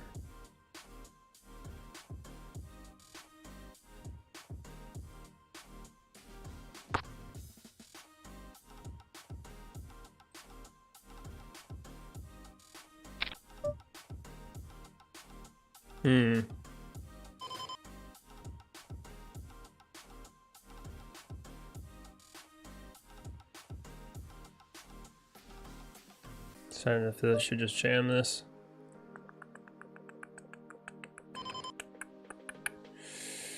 I mean, I know he sized up for this guy. I don't know. Not sure what to do here with the sizing. This is really awkward because it putting in a quarter of my stack. And this guy probably has a tight range. He's got decent stacks here, or stats here. I mean, he's sizing up for this limp. It really screws it up. That's kind of what I was afraid of. If I get 4-bet though, that's a problem. I can't really get 4-bet here. Then I force myself to fold ace queen. I think it's supposed to be just a jam, to be honest. Because now this puts me in a really awkward spot and I have to fold it out of position. Yeah, I think that's just a jam. Because you don't want it. I gotta look that one up though. I get those like slight. Got a jam here. Ace king, definitely going to be rejamming for 30 bigs.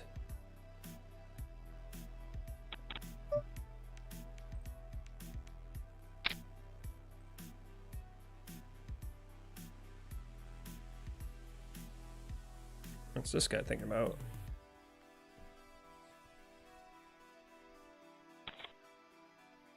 Ace 9, need to avoid a 9, and alright, we're good. Knocked out a tough player. On a good pot there. That's helpful after that kind of blunder.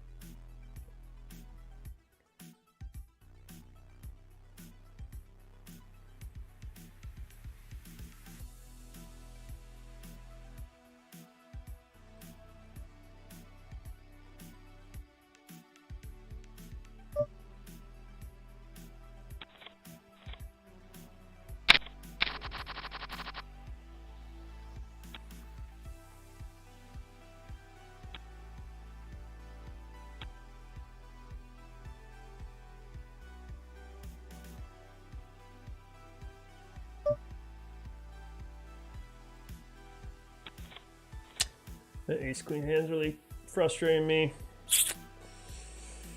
I was like, ace king is doing it for value. Ace jack is probably just a call or a 3-bet fold. Ace queen's probably a 3-bet call though. I don't know.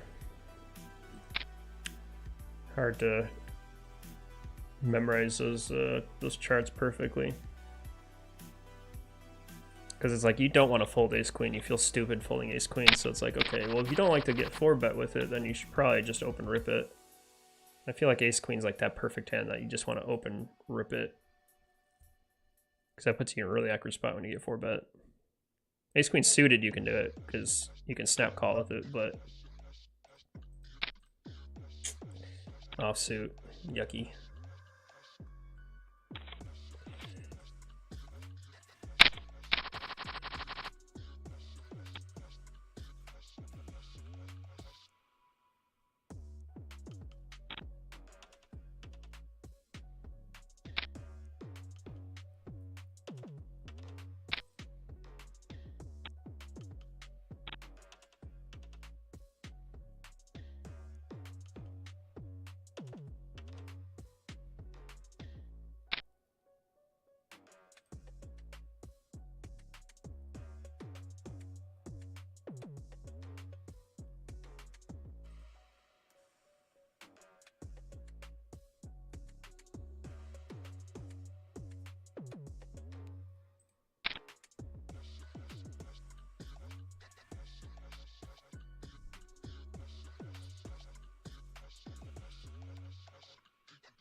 Picked up ace king suited here. Sounds a little easier to play.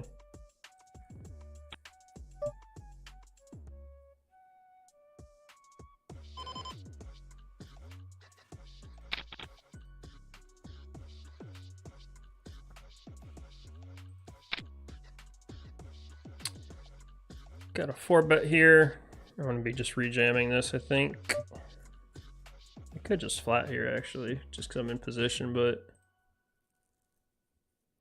I mean, I'm only getting called by worse. I'm just going to rip it in here. Just flip. I mean, it's only 40 big blinds, so...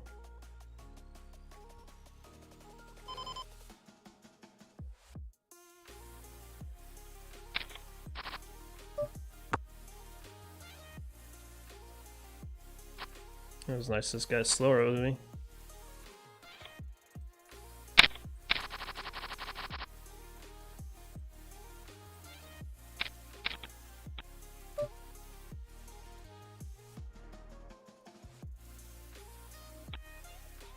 I think I can just flat that a lot of time, actually.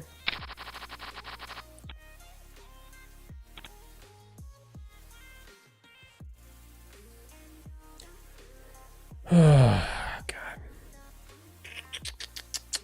Running into some big hands tonight. Yeah, when I've had the hands they haven't held, so not the prettiest.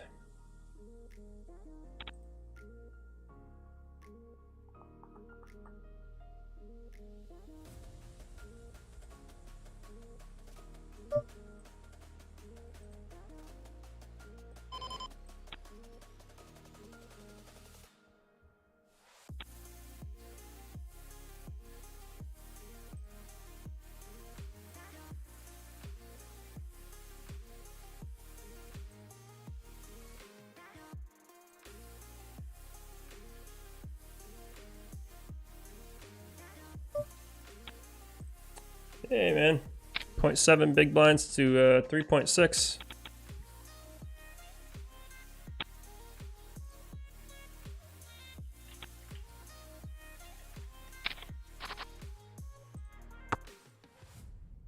This guy slow rolled me. I just typed in the chat, slow rolled. Thanks, buddy.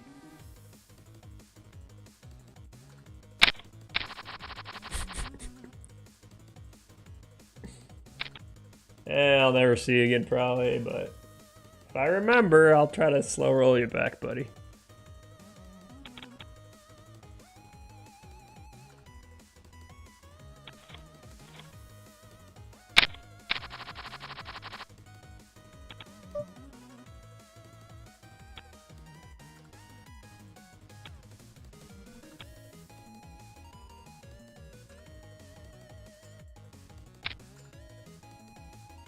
I'll probably fire one more bolt in the 100 here.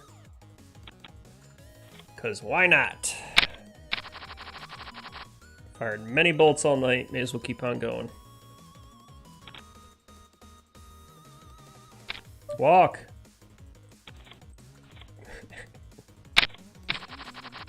9-4 offsuit, bottom of my range. It's probably still supposed to be a call, but I don't think so. Can't even make a straight with it, for heaven's sakes. Queen 9 off will be a jam, though.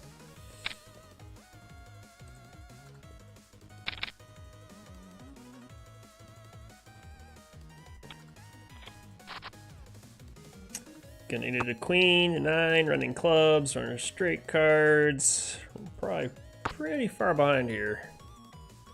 And now we might be dead.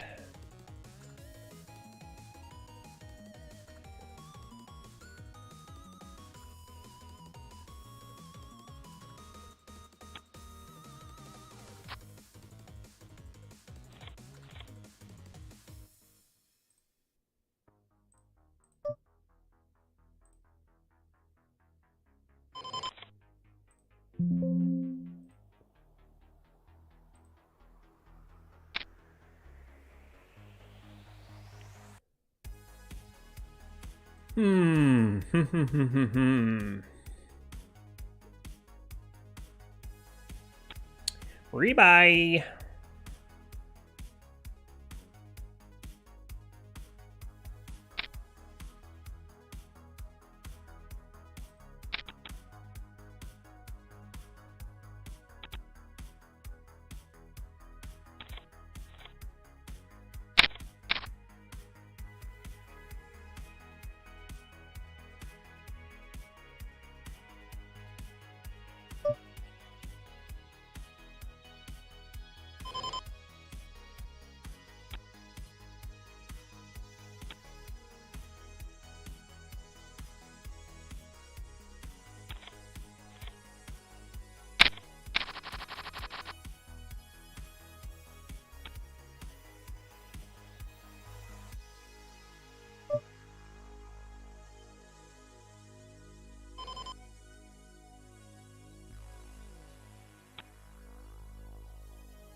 Okay, 5-minute break. Take a little walk around the house, stretch it out, get some water. And yeah, see you guys here in a second.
Okay. How are we all doing tonight? 10 o'clock here in Detroit time. Got 2 tournaments left here. I fired 3 bolts in the main event. That was more than enough money that I wanted to spend tonight, so unfortunately busted out of that. But we still have the $50 mini main event and the $100 main event second chance turbo, which I fired 2 bullets in each.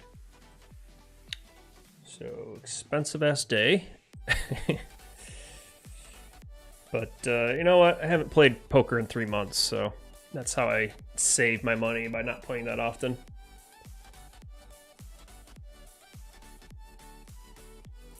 I am thinking about doing a one tournament. I don't know. That'd be YSOP Circuit event, Hammond, Indiana. Check out the schedule for this real quick.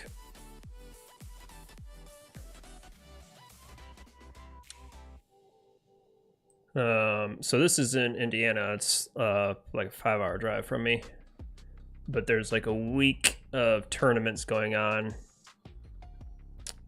and my cousin's out in Chicago, so I might do that tournament series. Drive out there for a couple days, hang out. Oop, failed to attach device. That means I got to exit. Reopen. See, I think it's like straight up my internet disconnecting. Because if I look at my Wi-Fi settings, there's nothing in there. And now it just came back. That's so weird. I don't know why it's doing that. But like, I'm not losing YouTube, which is even more weird.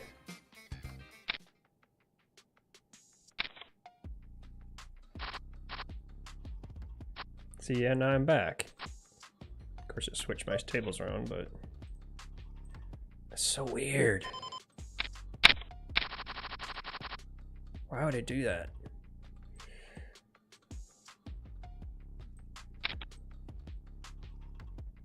That's gotta be my computer then.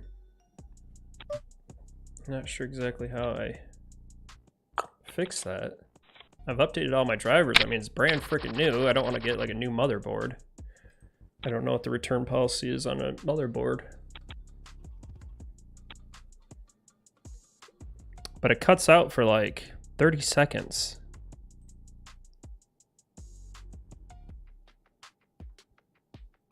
It's installed right into my motherboard too. It's not like it's a separate piece or something, so I'd have to get like a brand new motherboard.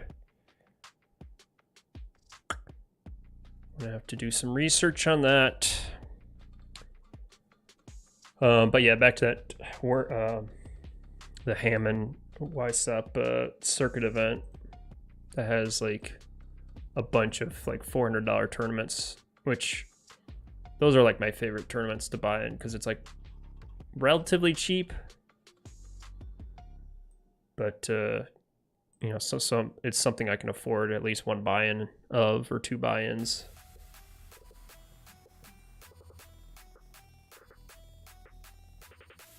You know, versus like going to Vegas and spending $1,000 a tournament, which I think that's the other thing. Like, I don't think I'm gonna go do Vegas this year. I might, but if I do, I'm probably gonna stick to like the $200 to $400 tournaments, just because last year was a very expensive year.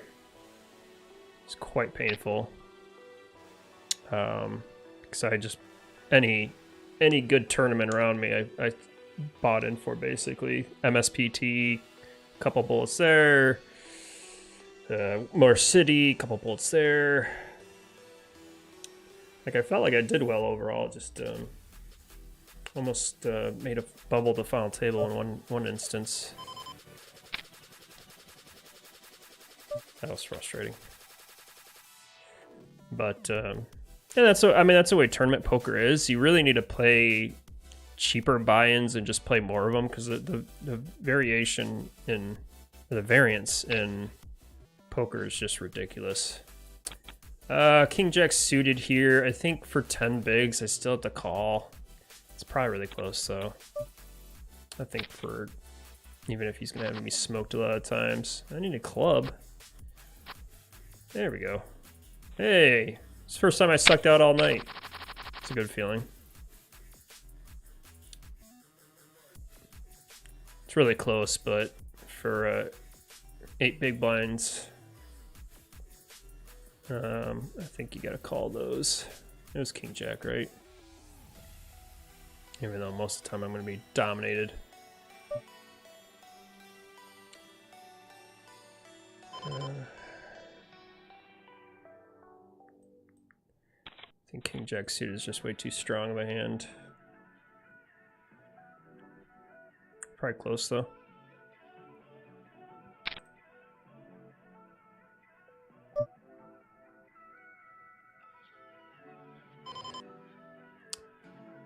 Queen Jack suited here, or offsuit. 3 bigs. I think I had to call here. Big blind, flopping middle pair. 3.6 pot. Gonna have to peel here. Picked up a straight draw.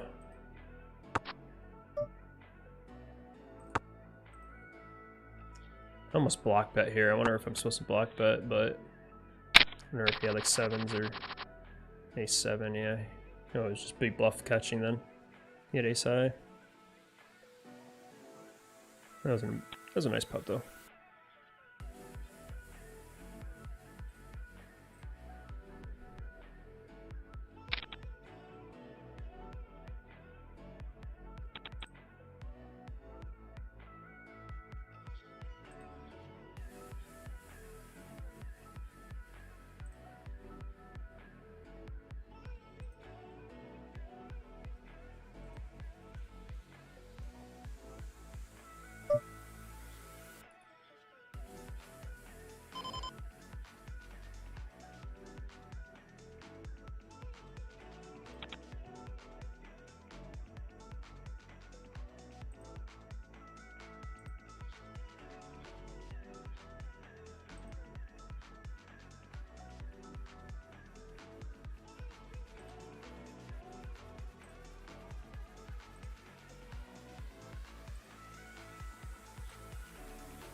Let's see here. 6s here under the gun raise just doubles it.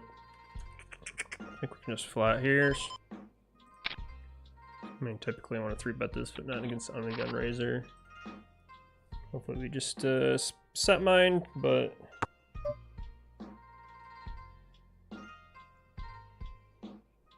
I'm gonna bet a little bit bigger here just because I need a little bit of protection with my 6s. I don't want a bunch of like king queens calling. I just get value from them. I still don't like doing this against under the gun rage, who could still have me beat with 7s plus. Now he leads the enemy. Oh, that's just weird. Why is he leading into me? He doesn't have any 3x. He could maybe trap down the flop with 10x. He's gonna just have 6s. He raised under the gun, so he can still have. Yeah, I'm just gonna check back here. Whew, he just had a flush draw. He missed. Whew. I was about to say clubs miss. He might be jamming. Oh man, that was a little nerve-wracking. I think I would have to call. It's just weird that he leads turn like that. It just felt bluffy. Why didn't he check raise the flop? Maybe because I went a little bit bigger in sizing. That's a really interesting hand.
Alright, glad fives got through there. Got on the bottom of range there in that position, but I'm like 50 bigs. This is probably even close to a fold actually. So I kind of get lucky, but take it.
Did I lose internet again?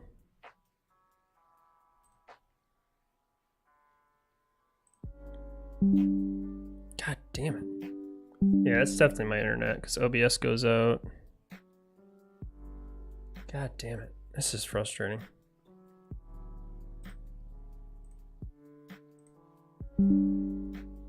See, it comes right back though. OBS is back. Sorry, give me a second again. It's really freaking stupid. I mean, it's not disconnecting enough to kill like YouTube. Get that stupid song every time. I think I'm swapping these damn tables. I'm just gonna have to keep on doing that. At least I learned that it was like relatively fast, but it's super annoying, obviously. Especially if it keeps happening.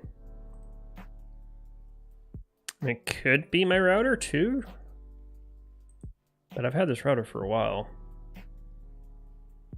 All right, if anybody knows like how to test, I mean, I know there's a speed test obviously, but is there like a consistency test of like how long it goes before it dips out, or like what's causing that?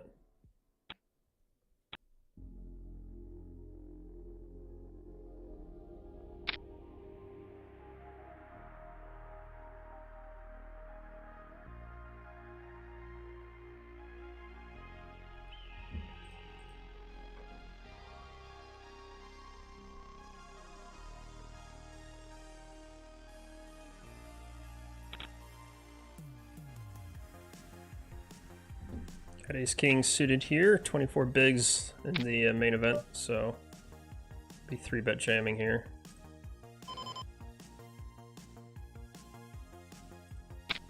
Or 3-bet calling a raise, 3-bet calling a 4-bet raise.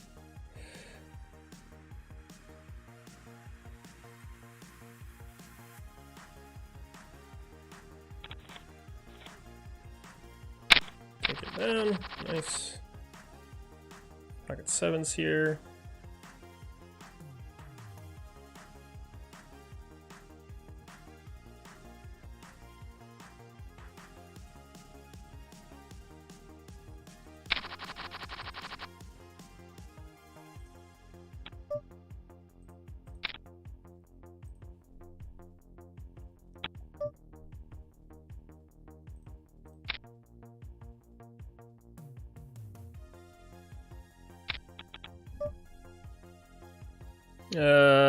This is close, but this is actually just slightly out of the range. King jack off, suited I'd call it.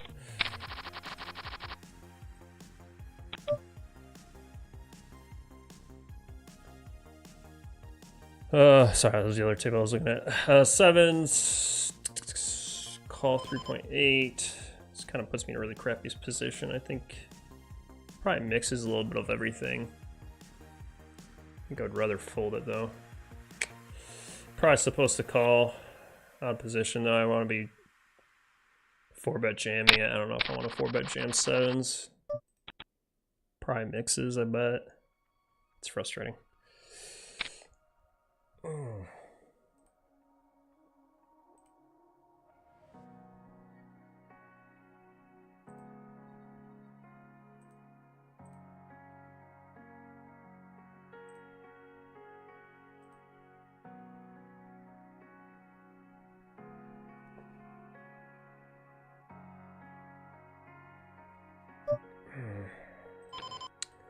I hate folding sevens there. It feels yucky, you know? Kind of feels like that ace queen offsuit hand. It's like, I don't know if it's supposed to be. It's definitely not like a 4-bet jam, I don't think, but I think I still have to call there. Probably close.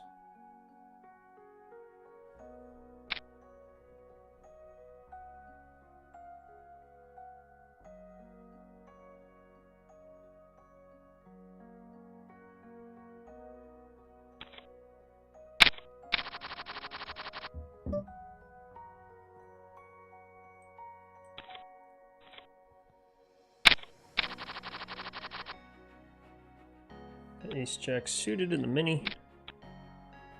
Is this guy's the same guy that's been limping for like 3 days? This is really pissing me off here.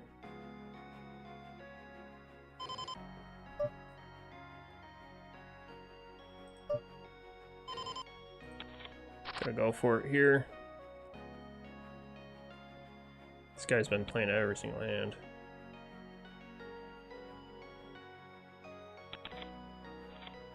Happy to take that down pretty.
Grind it away.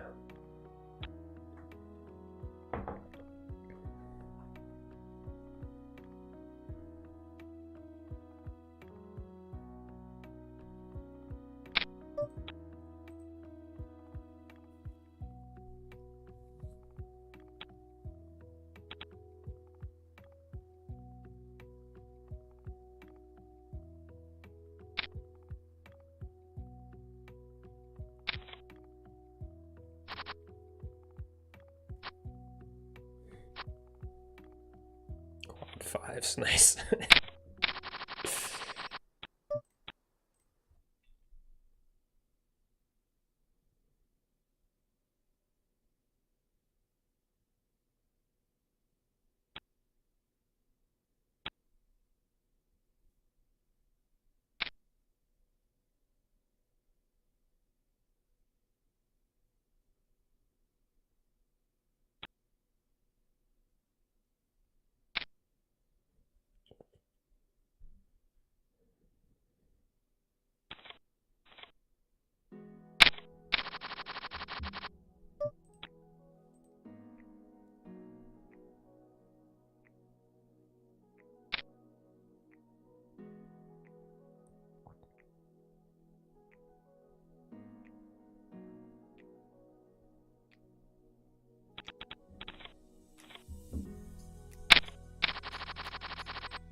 Probably supposed to defend that, but nah.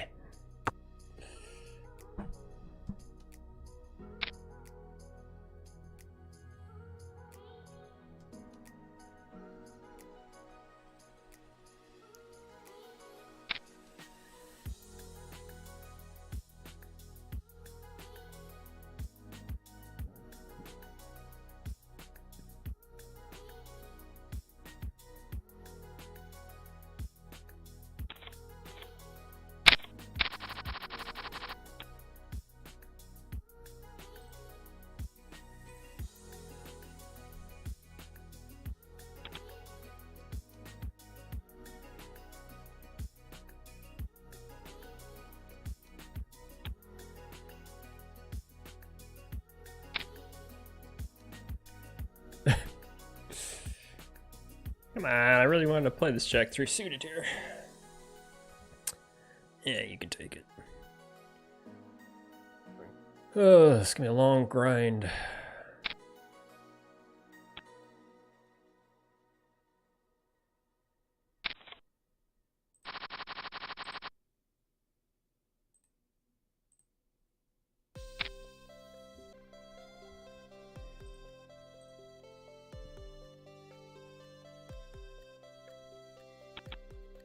Be putting a lot of pressure on, but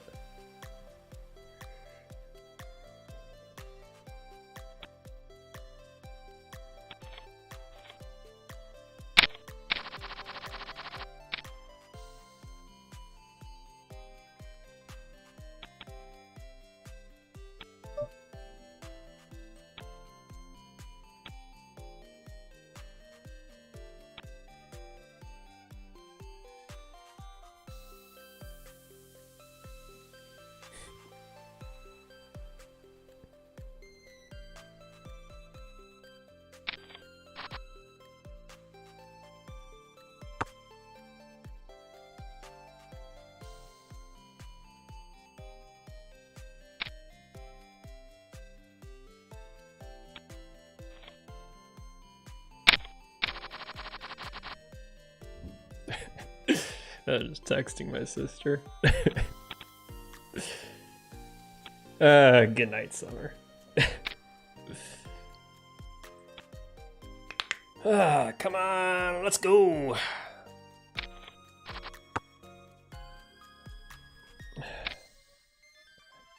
Nothing too exciting to talk about, eh? It's more exciting when there's a lot of people in the chat and they can like ask questions or talk or feel free to chit chat, guys. Of course, that's the crappy part is there's a delay, so I don't get the response for a couple minutes. But I like to talk a little bit about something just so it's not so dry. But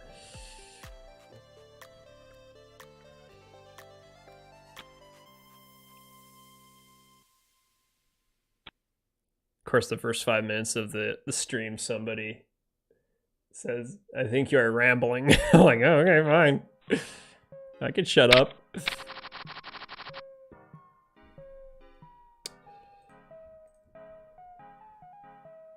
There was the fifth Sunday 500 today as well, which is at Firekeepers. I was on the fence whether going back and forth between playing that or not, and driving out there. It probably would have been cheaper. It would have been the same price. Two bullets out there, 10 bullets here. So 10-9 suited here, raising it up. And the mini main. Completely miss this. I'm totally done with this hand. Only have one backdoor draw. Don't even have overs to the queen. Check fold. No flush draw or anything exciting there to check raise with. Disconnected again. Joy. What happens if I don't wanna.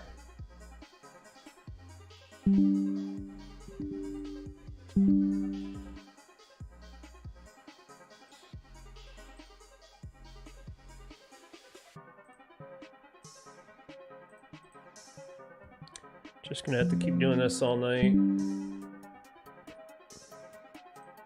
until I test it more and figure out what the hell's going on.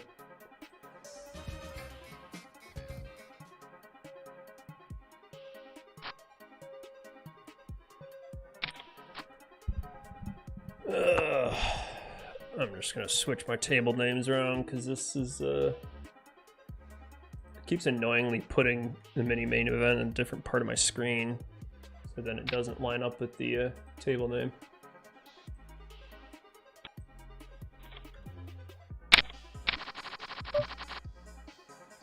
Ooh, aces.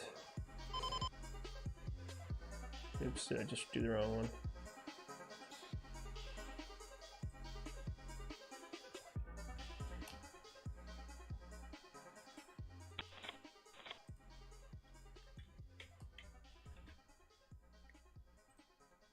Alright, go back to 2 here, $100. Oh, this is the second one now. $100 second chance. I'm just gonna rip this in. I only have 15 bigs. There's a lot of limpers. I don't really see the value of raising small, especially out of position.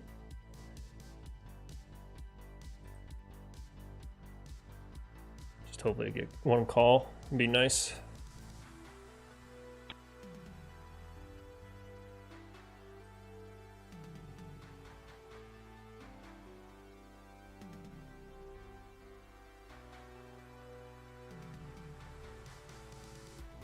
And you can afford it.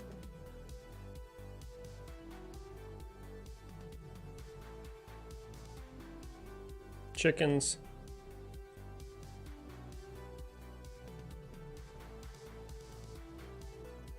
I'm gonna be raising half, even if I didn't raise, I'd be raising half my stack, and it's kind of stupid. I made it like 6 big blinds. This dude called me his ace-8. Okay.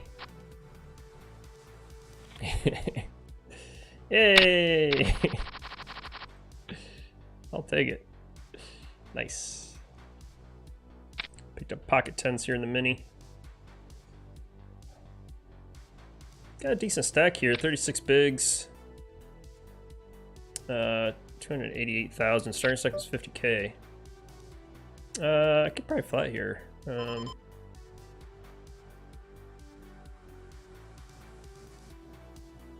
gonna go for a squeeze. I don't know if this is a good idea or not, but I bet 10 on my 10s.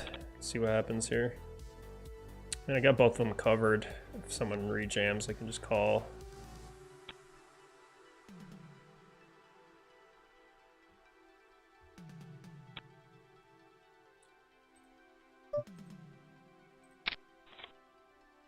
Ace jack, coin flip, and he needs my 10. There we go. That was a nice pot. Hey, nice pot. Here we go. I feel like that was like the first decent sized pot I won. All my tournaments. I mean, I won other all-ins, I think. Only a couple, but I ran into some big hands. I ran kings into aces, ace king into kings. Jacks got cracked by 9s. I made some other questionable calls. I did get lucky a couple times for sure. Got to do that in poker for sure.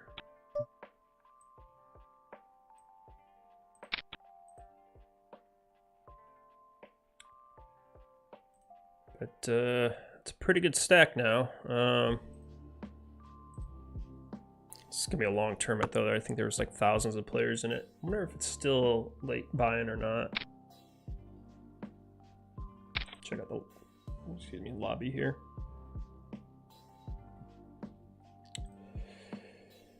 All right, what are we doing?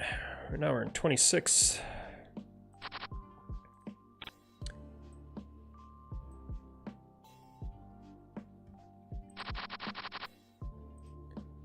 $26 out of 313 here. 1,700 entries. That's crazy. 311 2 of 39 get paid, so we're less than 100 away from money. So that's good to know.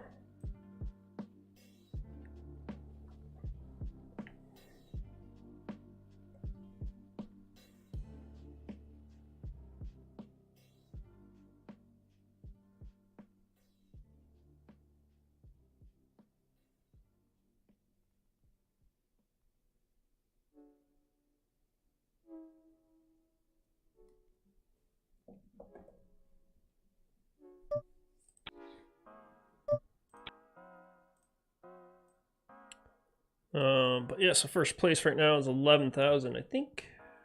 Yeah, so late registration is over. It's been running for 4 hours at least, so should get no more players. But yeah, 12K up top. That'd be sweet to hit that.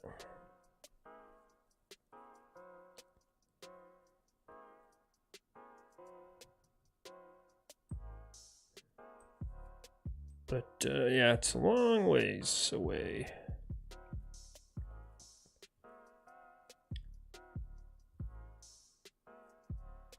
That Power Ranges here again on my right here. Good player with a decent stack, so got to be a little cautious of him. Do got an all in here. It's only 8 big blinds. I have Queen 10 on the big blind. I think I have to call. It's really close though. How tight is this guy? I think I have to call for. This is really close, I bet. I think for 7 bigs I have to call suited Queen 10. Damn it! Why am I always crushed whenever I call these guys? I have a lot of outs. Hitting all my queens. I think for that price I just have to call. Sucks, but it is what it is.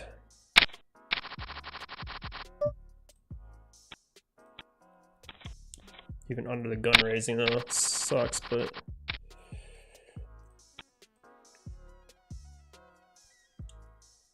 let's see here.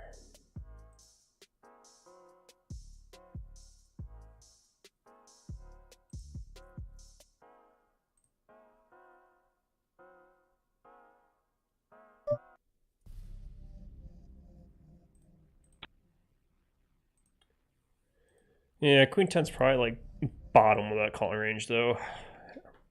Probably mixes calling and folding. Be my guess, but I don't know. Unfortunately, I only have a really small sample size with this guy, so it's hard to tell. He's pretty tight, so I probably should have just folded it. Whatever, it's fine.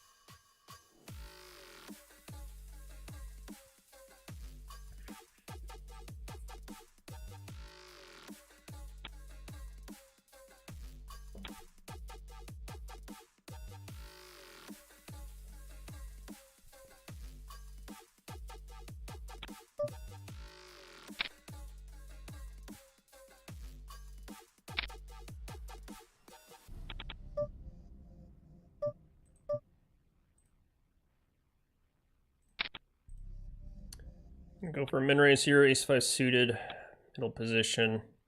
Really short though. Just hopefully get some folds.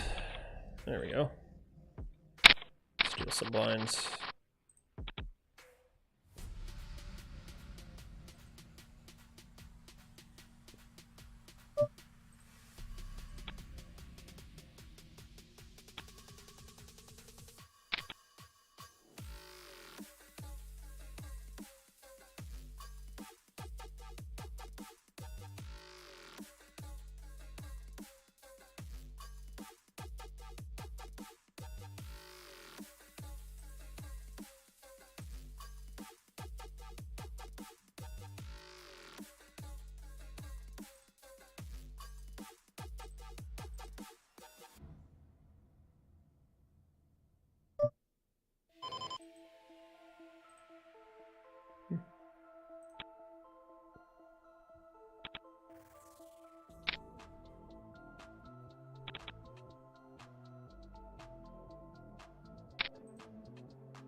Okay, limit on the button with 7 bigs. Yeah, I want to do that.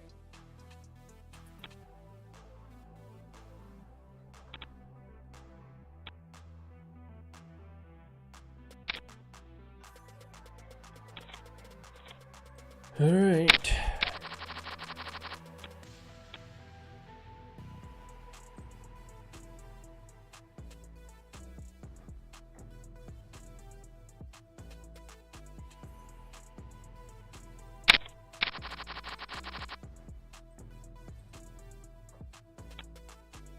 Still hanging on here in the mini main.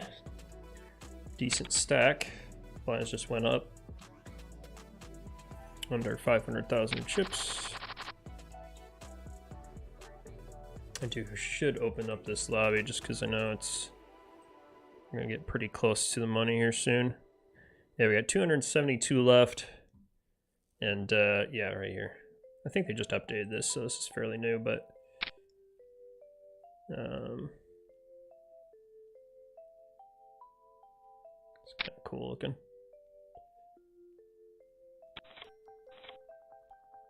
Yeah, so I'm in 47th, 271 are left, 240 get paid pretty much, so once I do something really stupid here, might be able to squeak out, want to get one of my buy-ins back at least, that'd be nice.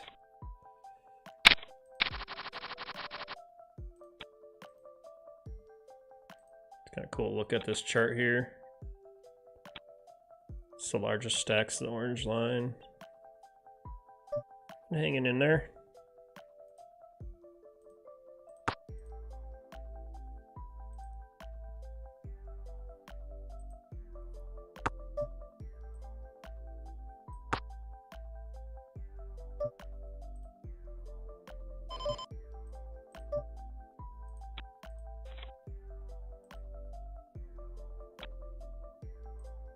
Pocket 8s here, raising up early position. Got a couple short stacks on my left. Got to rejam though. I think I have to call. I don't know, do I call if it's a squeeze though? I may not. 20 bigs, I think this is a fold. It's pretty close though. I'm gonna fold it. He doesn't 3-bet that often. This guy came along. He's got to have a stronger range here. If he had like 15 bigs or under, he had pocket 3s, and I would have beat both of them. Well, that's kind of sick to look at. I did not expect 3s in there. I did not expect jack or 10s to. Definitely did not expect either of those things to happen. I didn't expect 10s to flat there. Flatted 10-10.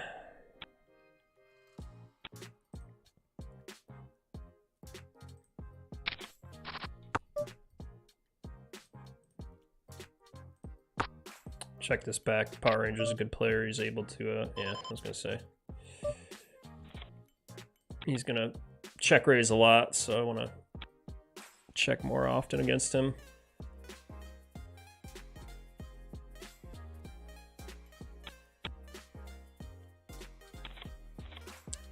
I mean, the 3s I didn't expect to jam there, but I mean, obviously a good fold even if 10s were in there.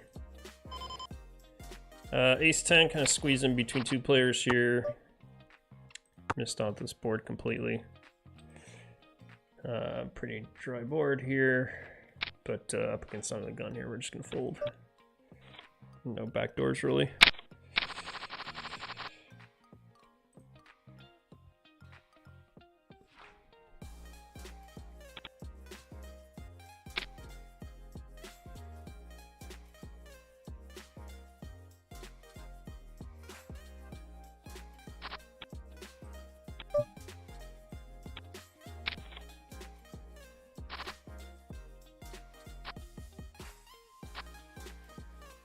Wow, non-ace, non-club ace. One of the few cards he needed.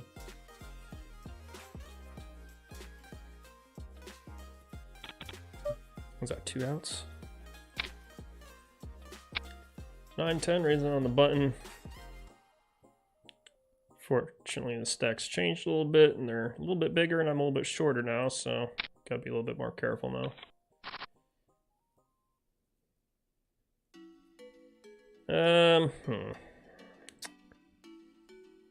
Fortunately,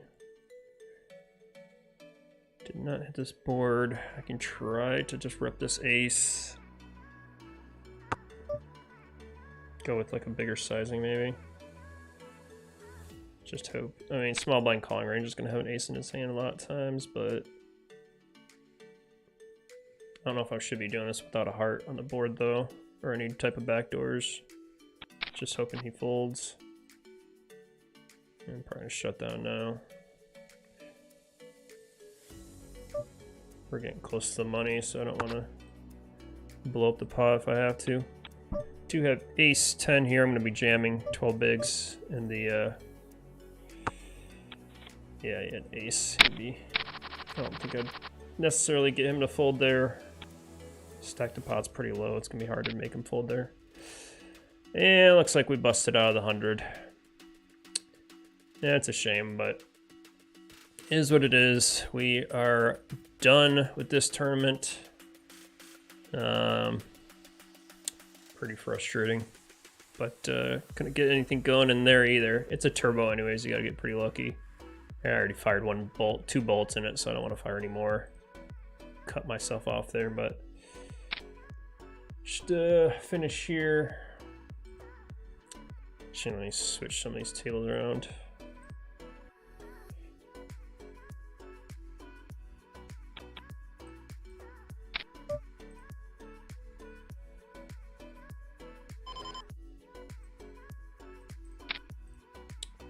This is kind of close. I could probably 3-bet this, especially against Power, who has a wide opening range.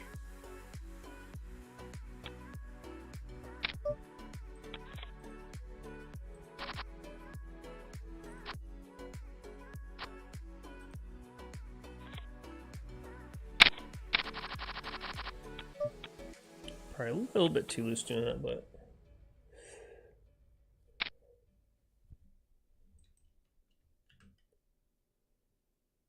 I'm gonna switch this back up over here. Put this over here. Doing some rearranging.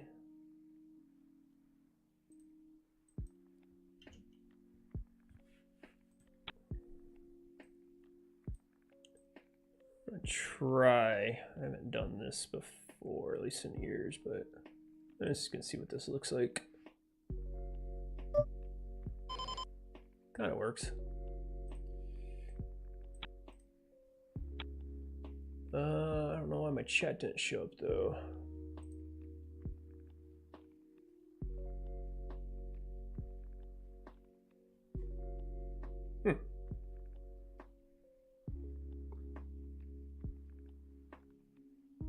I'm not sure.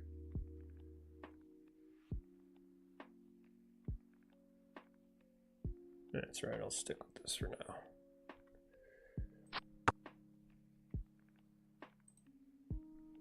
Is that chat still up there?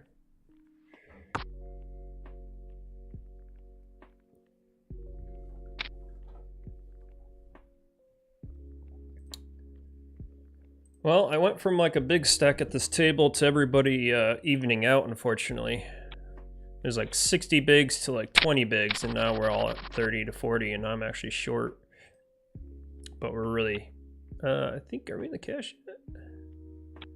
Oh yeah, we're only 4 spots away from cash, so we don't want to go bust here.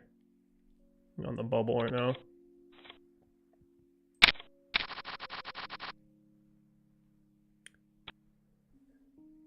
$239 get paid. We're in 241 left, so yeah, only 2 players left. Should be on the bubble in one hand, or two players, I should say.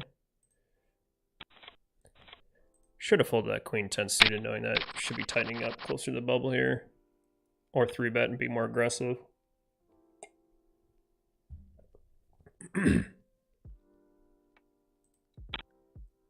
Oh, yep, now we're on the bubble.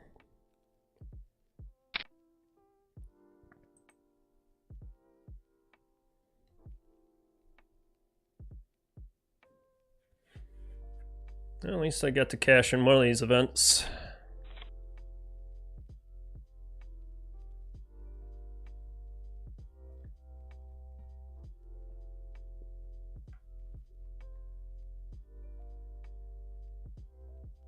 Bubble pop already? Must be if the bubble animation went away.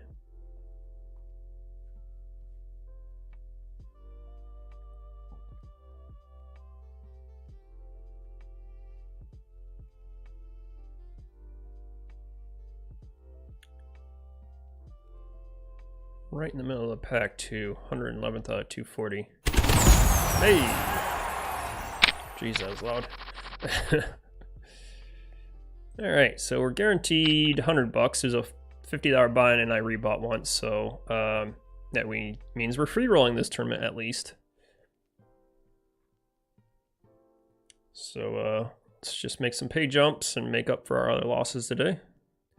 Bink this tournament for 12K, that'd be nice.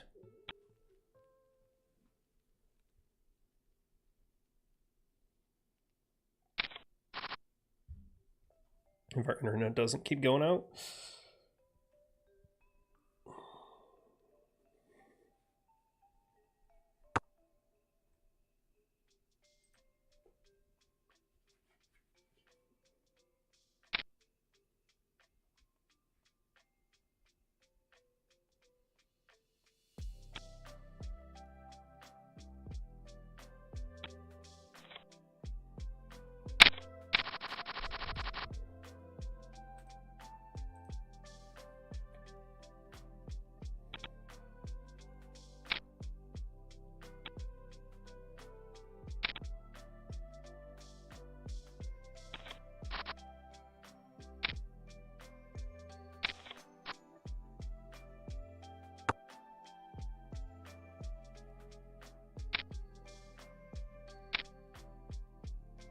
Bit of can too.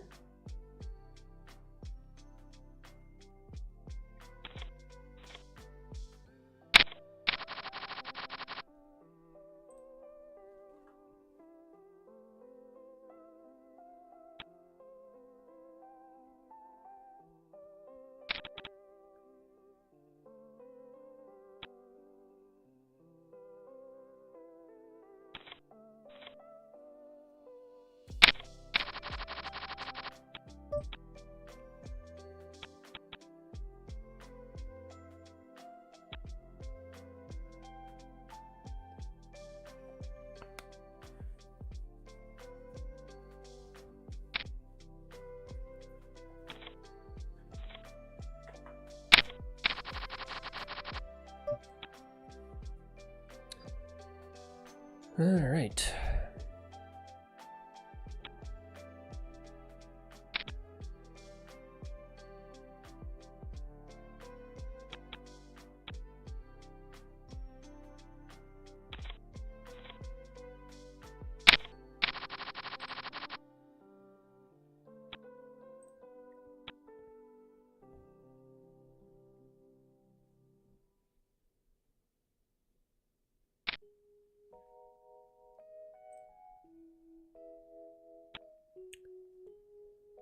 Pretty short here.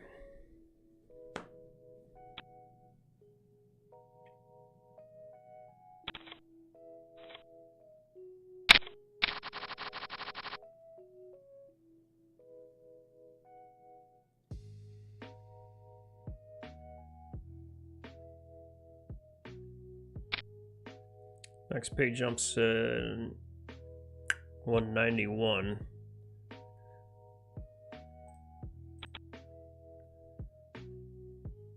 Which is in like 30 players.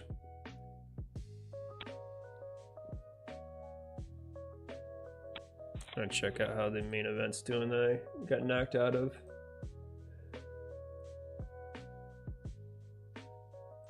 I think there's there's this tournament too.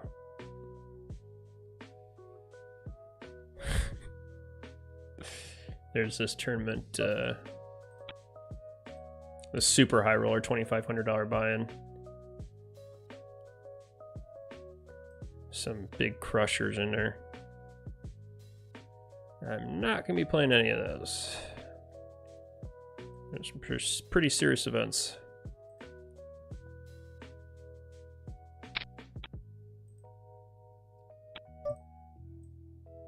Could probably 3-bet this sometimes. I'm just going to call here. 13.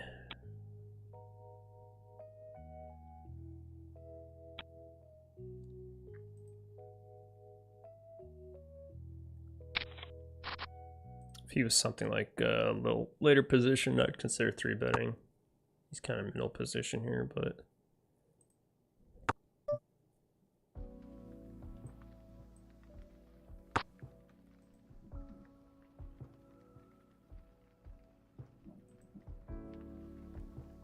it's just hard to hit boards when you have these offsuit cards. I'm just gonna start betting small here. Gotta get value, get some folds out of some hands at least.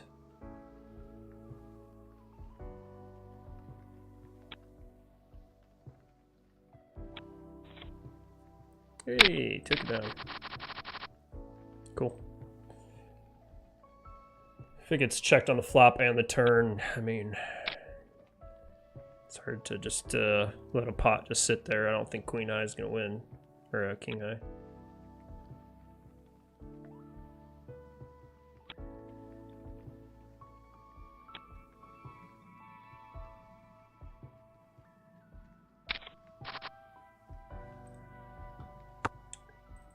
See what the main event's doing here.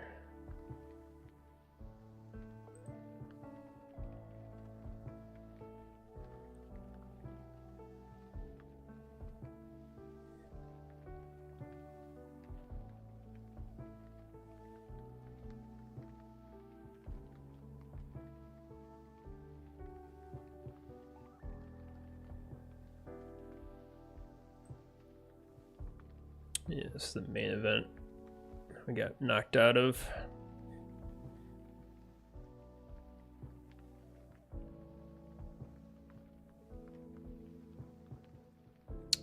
$1,100 players, 50,000 for first. Missed out on that one, unfortunately, but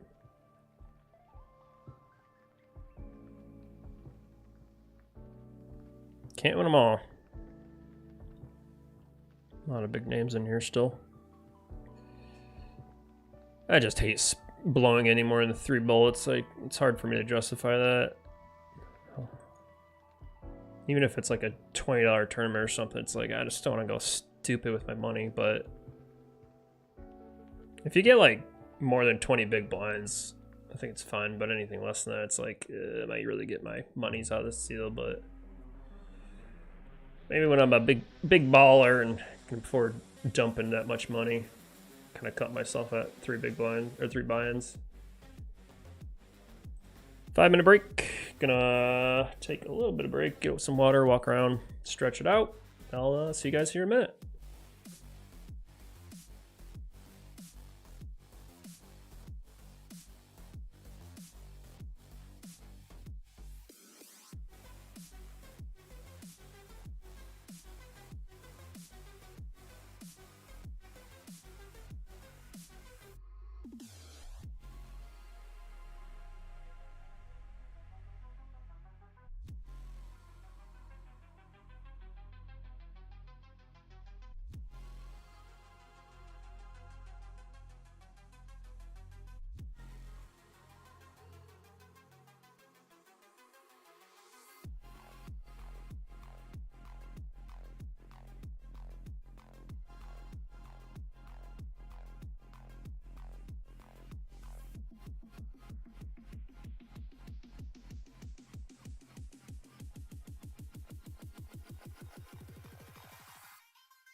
All right, almost back from break here.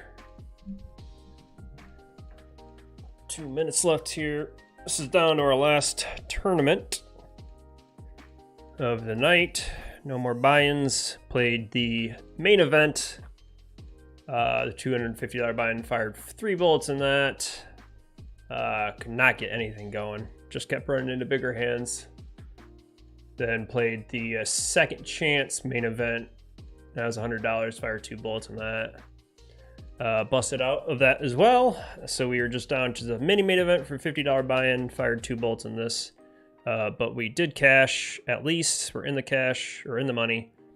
So we're at least free rolling this tournament.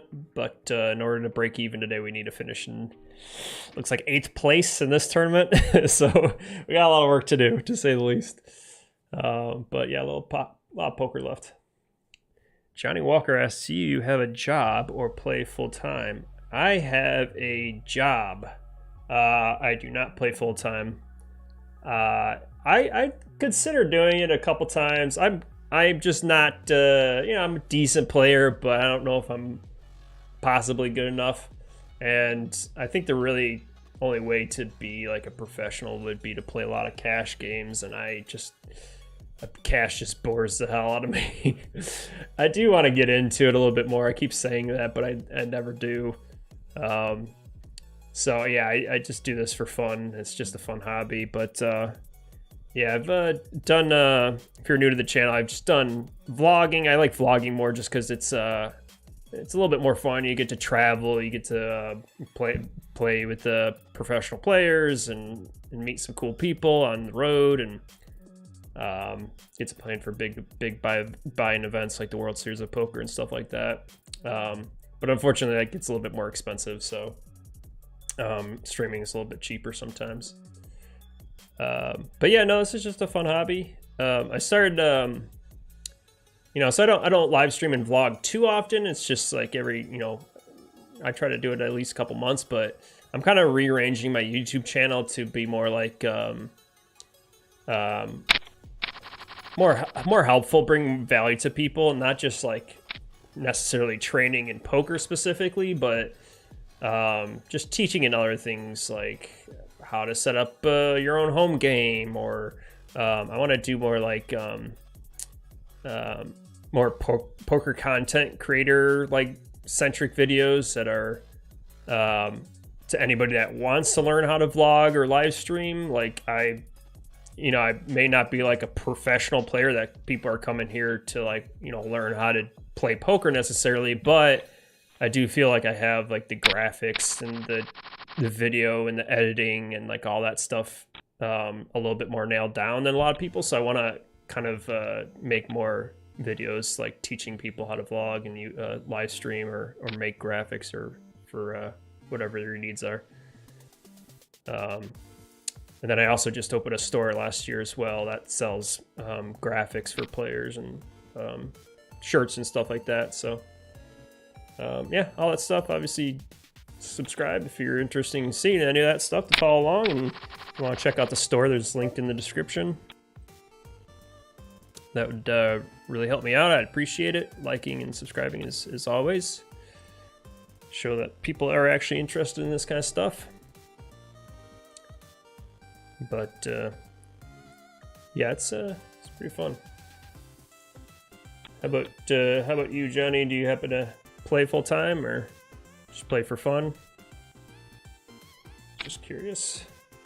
Of course, you won't hear this response for 3 minutes because there's a 4-minute delay or whatever. 3-4 minute delay. Downside of doing the live stream with a delay on it is you can't really have a conversation with people, but it's worth a shot.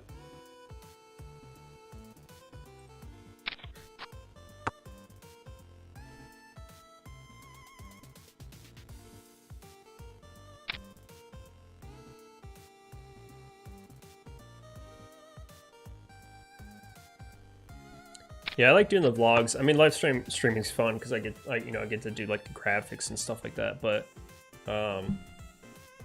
vlogging is, I like getting into like the B-roll footage and shooting with my camera. Getting try to get like that cool cinematic feel to it. Like I just like learning that stuff on the professional side. My job is already, like, my professional job is in this content creation world anyways. We kind of do graphics and animations and videos for clients. Visual effects stuff too, 3D. So I already kind of know this world. So I'm trying to bring that skill set into poker world, essentially.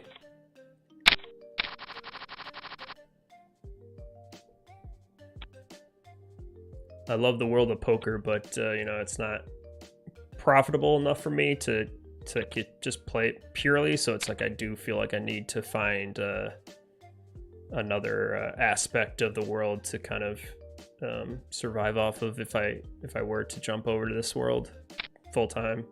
I think that would be like one of my goals, is to be like a poker content creator full time. But it's just like not specifically tons of money in it, but you know, I think it's a fun hobby, and be nice to get some like side income on passive income on the side at least.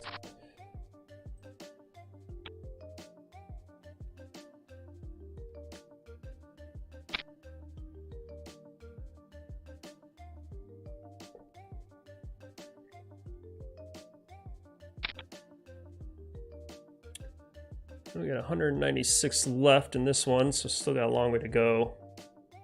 About to make next pay jump, which is only 20 bucks, but we'll take it.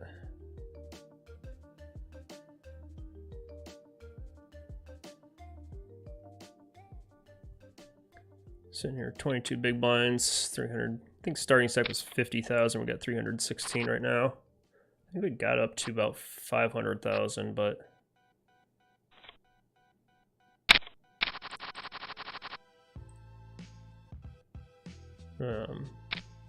probably made a couple loose calls there. I think we can just call here. This guy's got a big stack, and see what's gonna happen here.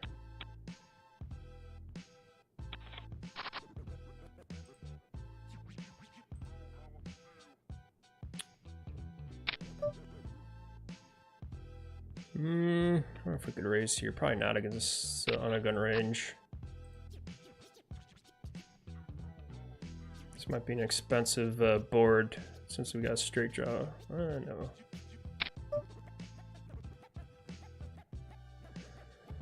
Her in a straight draw, still losing obviously 10s plus, 8s plus.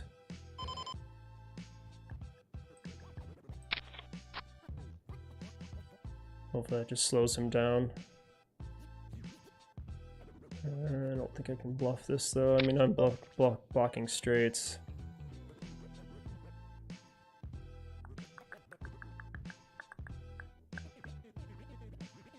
That's the worst river card though.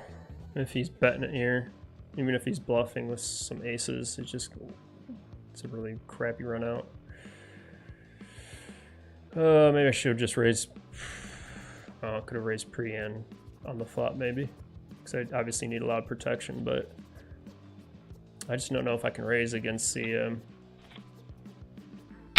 under the gun raiser though. Oh, that's unfortunate. I think we're gonna have to jam this though. King queen suited's pretty powerful.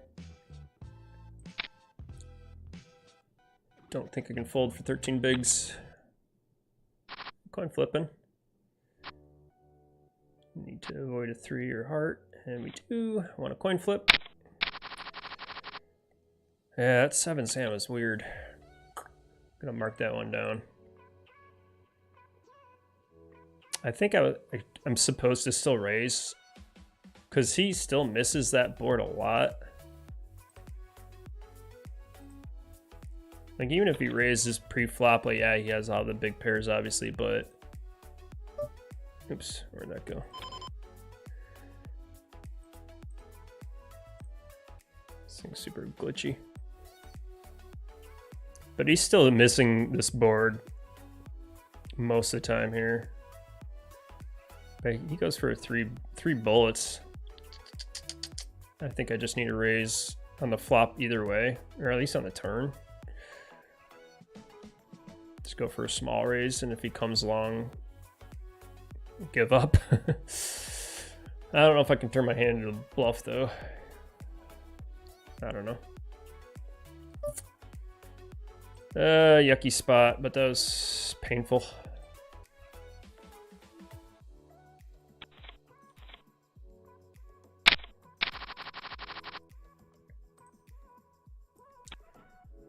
Jen says, I just play for fun. Playing full-time is too stressful and unrealistic for the most part. Yeah, I totally agree. Poker is very stressful. Especially if you're paying the bills. I mean, any gambling to pay the bills is just insane. I mean, gambling's the only job in the world where you come back home from a long day's work with less money than you got there with. It's just like a mental drain sometimes.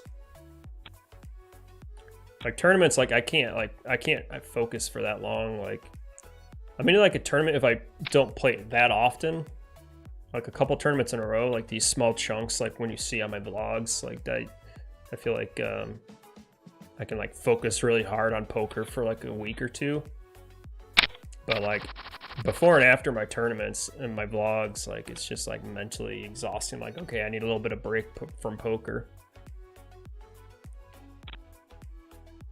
Cash games are kind of the same way. Just like I've grinded cash before, like a long time ago, and it's hard to do. I mean, I give credit to people that do it. I wish I could focus like that for long periods of times.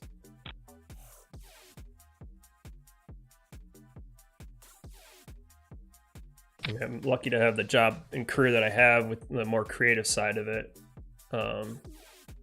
So it's like that's kind of just the way my brain's built. Like I'm really good at focusing on a project for like a short period of time and then doing something else and focusing on that.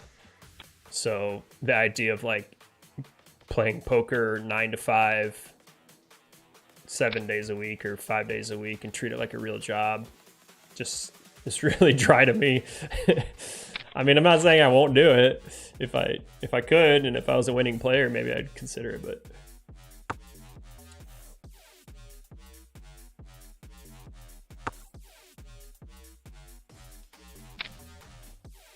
I mean, I wish I was a way better player. I wish I was just binking tournaments and winning 100Ks, but yeah, I don't have the bankroll to just be spending that kind of money. I don't think. Pocket sixes here, early position, pretty short stack, 20 bigs. Just gonna min raise here. I think if there's some jams though, we fold unless it's shorter stacks, but everyone has me covered at this point.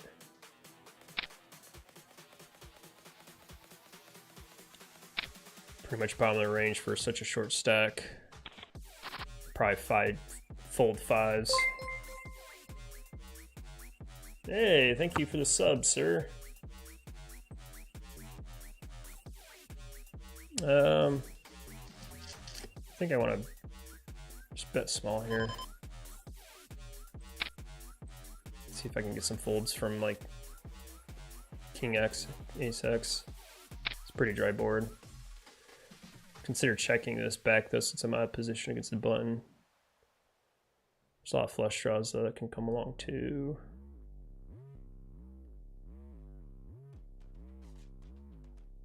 No, this puts me in a really crappy spot. Stack the pots 1-to-1 here.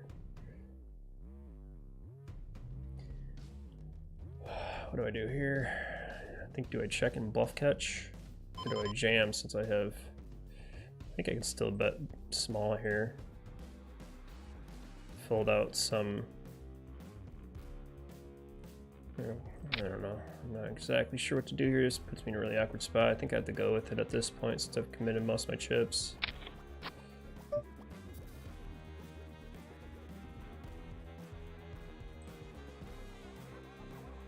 I'm just going to put in a block bet here. I don't really know what I'm beating. I'm not beating anything except for misses with the flush draw.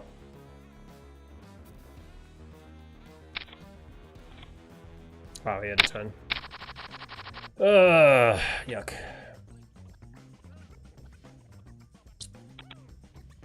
That sucks.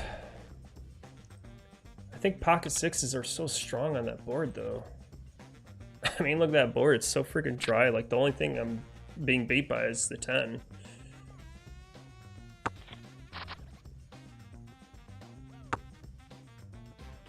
It's just praying that he had a flush draw. Just blocking turn and river. Or maybe I'm just supposed to just jam. I don't know. Obviously, I'm not getting anything to fold. I'm only getting called by worse. Or better, I should say. Yuck. Yuck, yuck, yuck. I almost checked back this flop. But I feel like it's kind of a dynamic board. A lot of bad cards can come for me on the turn. Yuck, yuck, yuck, yuck, yuck. Yeah, I'm supposed to just open rip 6. I don't think I'm supposed to open rip 6 as pre, though. I think 6s would be like a raise fold to like a 3-bet. I try to play that hand a little bit differently than I usually do. I feel like I would jam turn most of the time. I'm trying to respect the short stack a little bit more, though. It's not the run out I wanted, though. Such a great board for 6s. Why couldn't you have had a flush draw? Damn it. Well, 5 big blinds. Hoping to prayer now.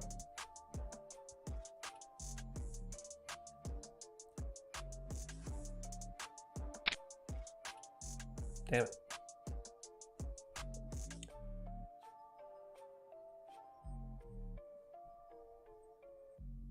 Well, we tried.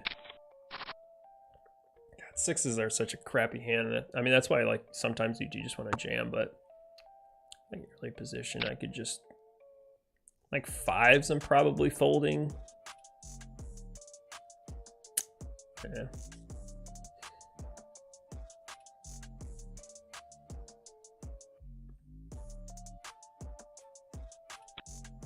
I mean, obviously, I want to check back that river a lot of time.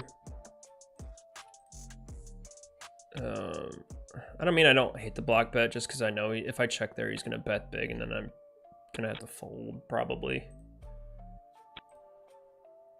I probably have to call.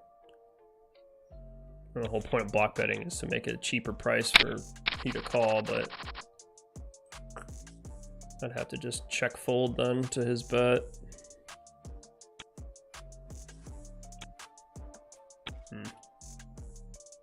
Definitely going to review that one later. It's kind of a unique hand.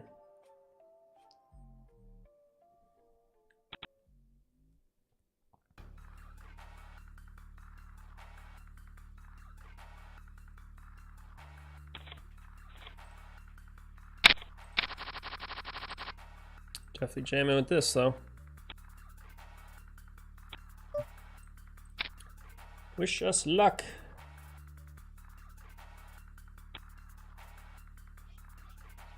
We need a call here, double.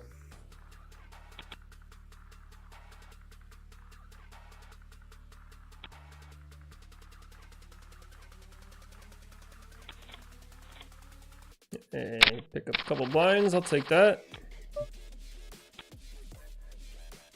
Never give up.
8 deuce, can't be calling all in with that, unfortunately, even short stack as I am.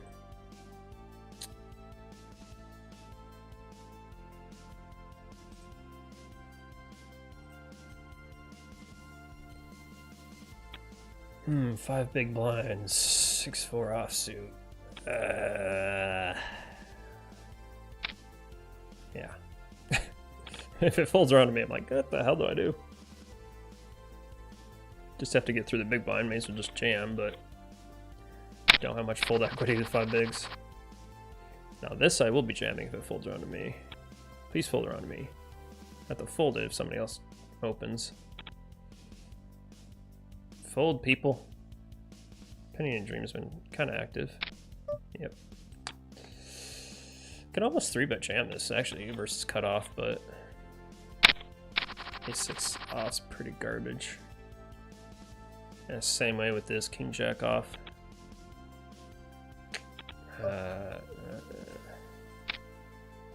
It's hard to 3-bet jam A6 off when you have like 0 fold equity. You're only gonna get called by better aces.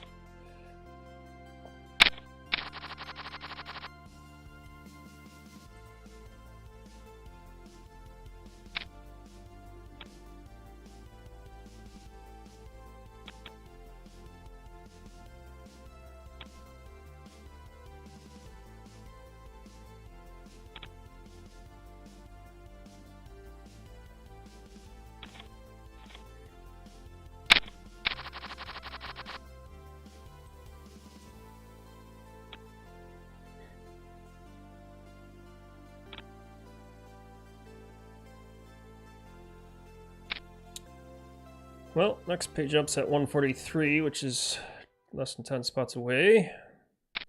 I'll take every dollar I can get at this point, even though I'm probably dead last.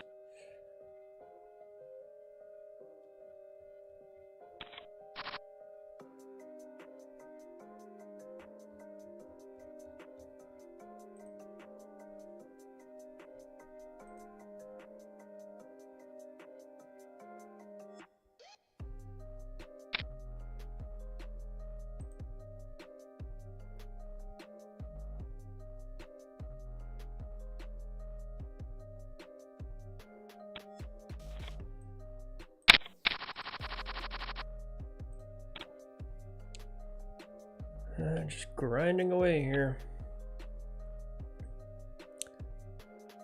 I've been able to hold on to 7 big blinds plenty of times, so try not to get too frustrated.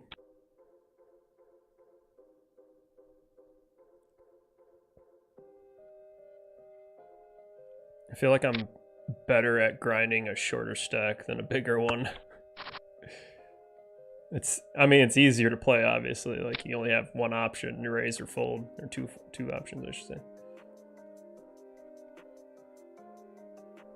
Or all in or fold, I should say.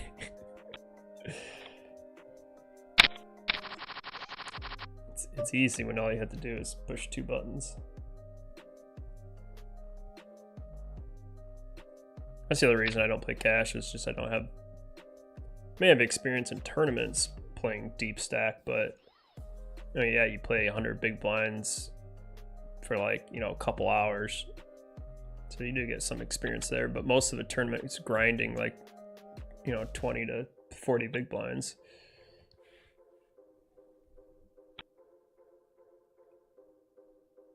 That's 11:25 already. Jeez. We did start a little bit later today at 6 o'clock.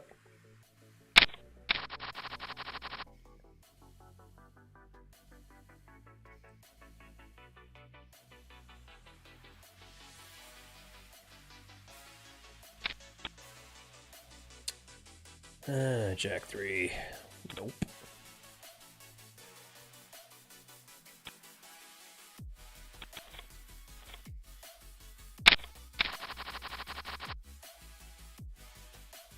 Blinds raised too, so that doesn't help.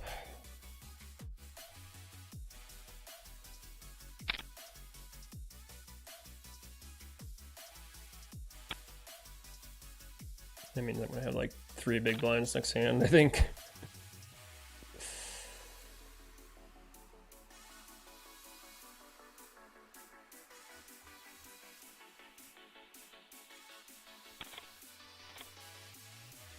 All right, come on. Steal some blinds. 10-9.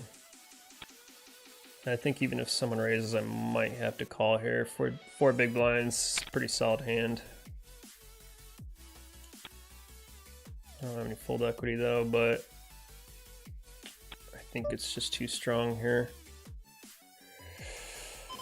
It's probably pretty close, so I'm gonna be antied out if I gotta make a move eventually. I mean, it sucks doing that with no fold equity, but maybe he folds. John asks where I live. I live in just north of Detroit here in Michigan. All right, 10 or 9. There we go. No ace or queen. No diamond. There we go. Nice little suited connector hand to double me up. I think those lower suited connectors not a good jam, but the medium ones, I think that's pretty close. I think 9-10 is just strong enough, but it worked. I mean, I'm rarely that far behind. It's like a 60-40 or something like that. Whew. All right, let's do that a couple more times. 10 big blinds is better than 4 or 5. Yeah, so I live pretty much in Detroit, essentially. There's north of it in the burbs. But yeah, I go out to Firekeepers and Battle Creek, which is about a 2-hour drive, and that's the best tournaments in the area. Unfortunately, that's a long drive. Motor City last year had some great tournaments. They were awesome, but they ran into some problems with the dealers, and unfortunately I haven't had a tournament since, so that's why I've been waiting for that to come back so I don't have to drive all the way out to Firekeepers. They actually had a big tournament today at Firekeepers. It's 5th Sunday 500. Big buy-in. They get a lot of players, like 30,000 for first.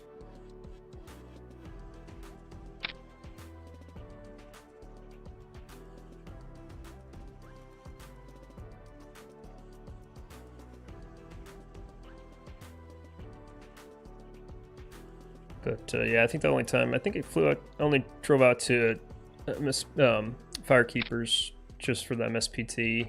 Just went there twice last year. They have the MSPT, which is an awesome tournament. $1,100 buy-in. That's May and October.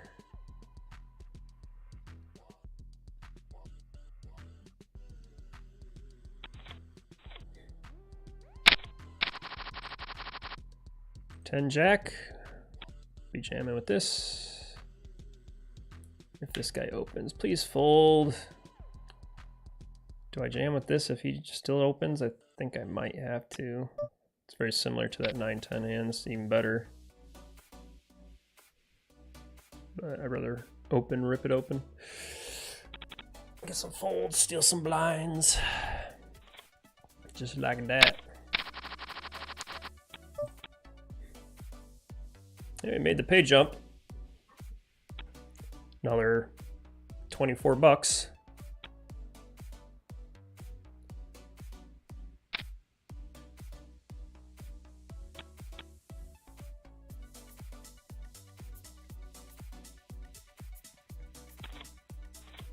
Make up for that questionable play with 6s.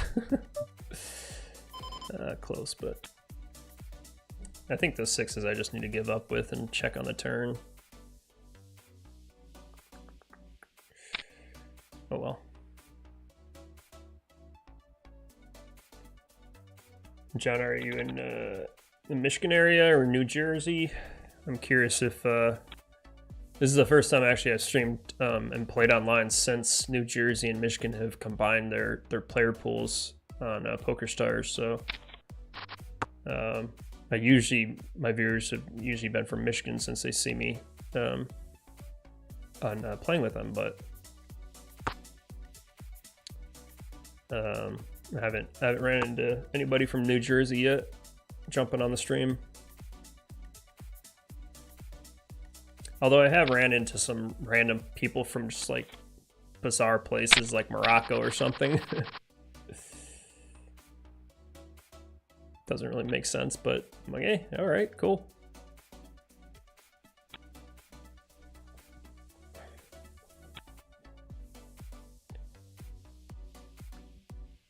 King 9, let's see. Penny and a dream. It's pretty close, but I don't think I can call there. King Jack offsuit, I'd probably call. King 10, probably close.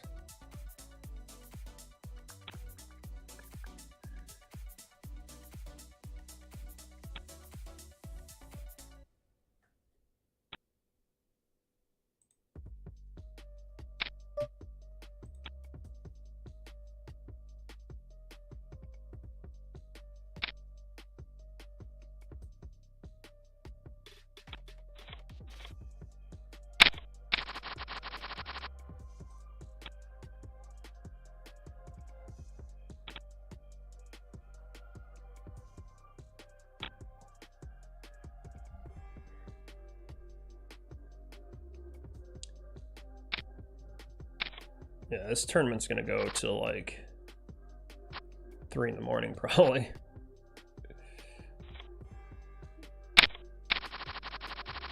At least, I don't know. Because this isn't a 2-day and this started at 8:30. No, it's 6:30.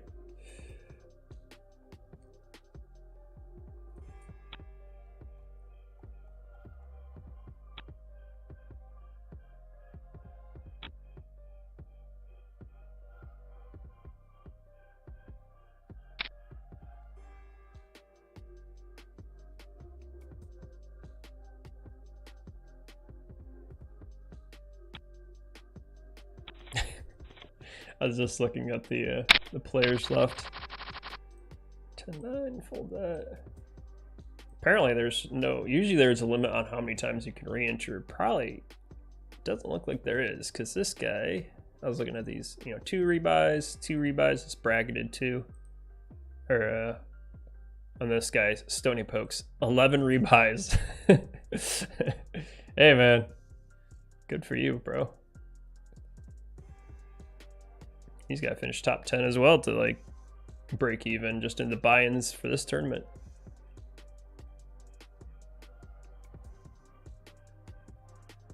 Of course, all the buy-ins that I did today, I need a final table in order to break even. I'm gonna fold this. If I was on the button, I'd probably jam it, but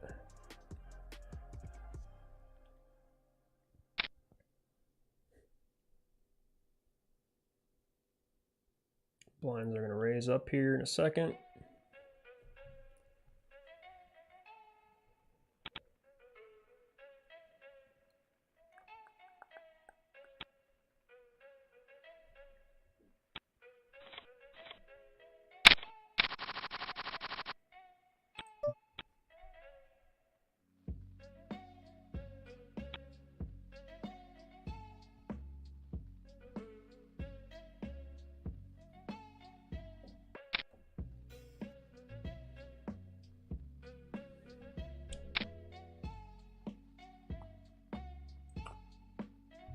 Good, decent amount of people watching actually. Cool. Welcome to the channel, guys. Ladies and gentlemen. Chance's closest casino to me is 1.5 hours away from me, or else I would be playing low stakes for a living. I average about 40 an hour to 1-2. 40 an hour is pretty good at 1-2. New Jersey. Nice. All right, cool. Welcome, sir.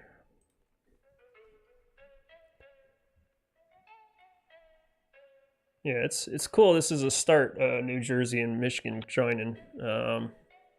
Hopefully it has some really good results to it and motivates other states to get their crap together.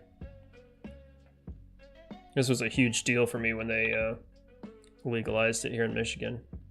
I was like watching, while I was here, I was playing online. Well, I've been playing online for 20 years almost, back early 2000s. But I was just playing, small $5 buy-ins and stuff like that. But yeah, I was playing when Black Friday hit. What was I? 2000? When was that? 11? 2011? When the feds came in and shut down all the sites, the illegal sites. So I've been, you know, it's been a decade since I played online poker. So it was cool to watch it come back here in Michigan, at least. But yeah, a lot more states need to get their act together so we get the whole U.S. back playing. That'd be awesome.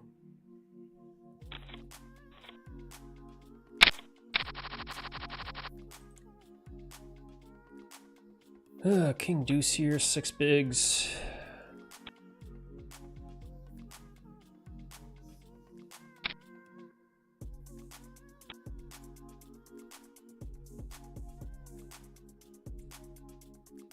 Of course, I get the most viewers when I have 5 big blind stack.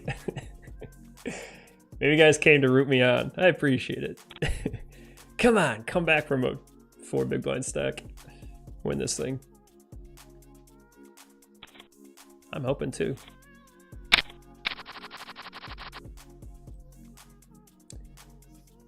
That's a long drive on a deer-infested highway. Yeah, jeez. Curious what casinos. I mean, I know Jersey's famous for some of their casinos, but curious which one you drive out to. Do you have any good options for tournaments and stuff? Yeah, when I drive out to Firekeepers, which is a 2-hour drive, it's pretty much the same. Just a lot of deer out there, and construction. Of course, it's Michigan, so there's always horrible construction everywhere. Ace 5 off, 6 bigs. I think I have to jam this cutoff. It's really close though. I don't want to jam this, but I think I have to. I hate jamming like offsuit aces, but oh, okay, he answered my question. Thank you. Makes my life easier when someone opens for me. But yeah, it's like that's why I don't drive out there. I don't like driving.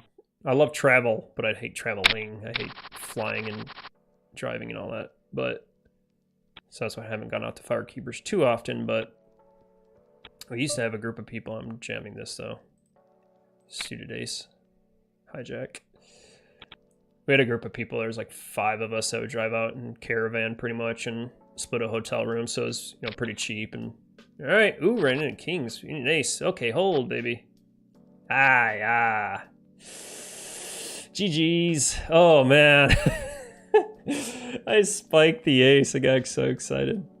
146. All right, darn it. Well, I squeezed out one more pay jump, which was 20 bucks, but yeah, I grinded for a while. Had to end eventually. Let's see the hand again. God, I would have run out. Spiked the ace. I was like, hell yeah. 2 out around the turn. Yuck. Oh well. All right, good run, good run. Oh, okay run. Wasn't the best, but what did we finished? 1/17th or something like that out of 1,700 players, so yeah, top 10% more than that. Not too shabby. Yeah, 1/20th. All right, well, cool. That was fun. But all right. So yeah, that's all right. Well, we're done for the night. We played 3 events. Main event, mini main event that we just got knocked out of, and then there's like a second chance main event. Didn't do so hot in that one, but yeah, thanks for watching, guys. It's thanks for coming and cheering me on at the end here. Hopefully, you know, bring that 5 big blind stack back up. Almost got going there, but didn't work out. But yeah, I'm done for the night. It's almost midnight my time here in Detroit. Thanks for you guys coming out from New Jersey and watching me. Appreciate it. If you want to see more videos like this or want to check out any other like vlogs or training videos or anything like that, always check out my channel, like, subscribe to all that fun stuff. I also have a poker store that I opened. I design graphics and t-shirts and stuff like that. So check that out. Links in the description. Appreciate it. Have a good night, guys, and I'll see you later.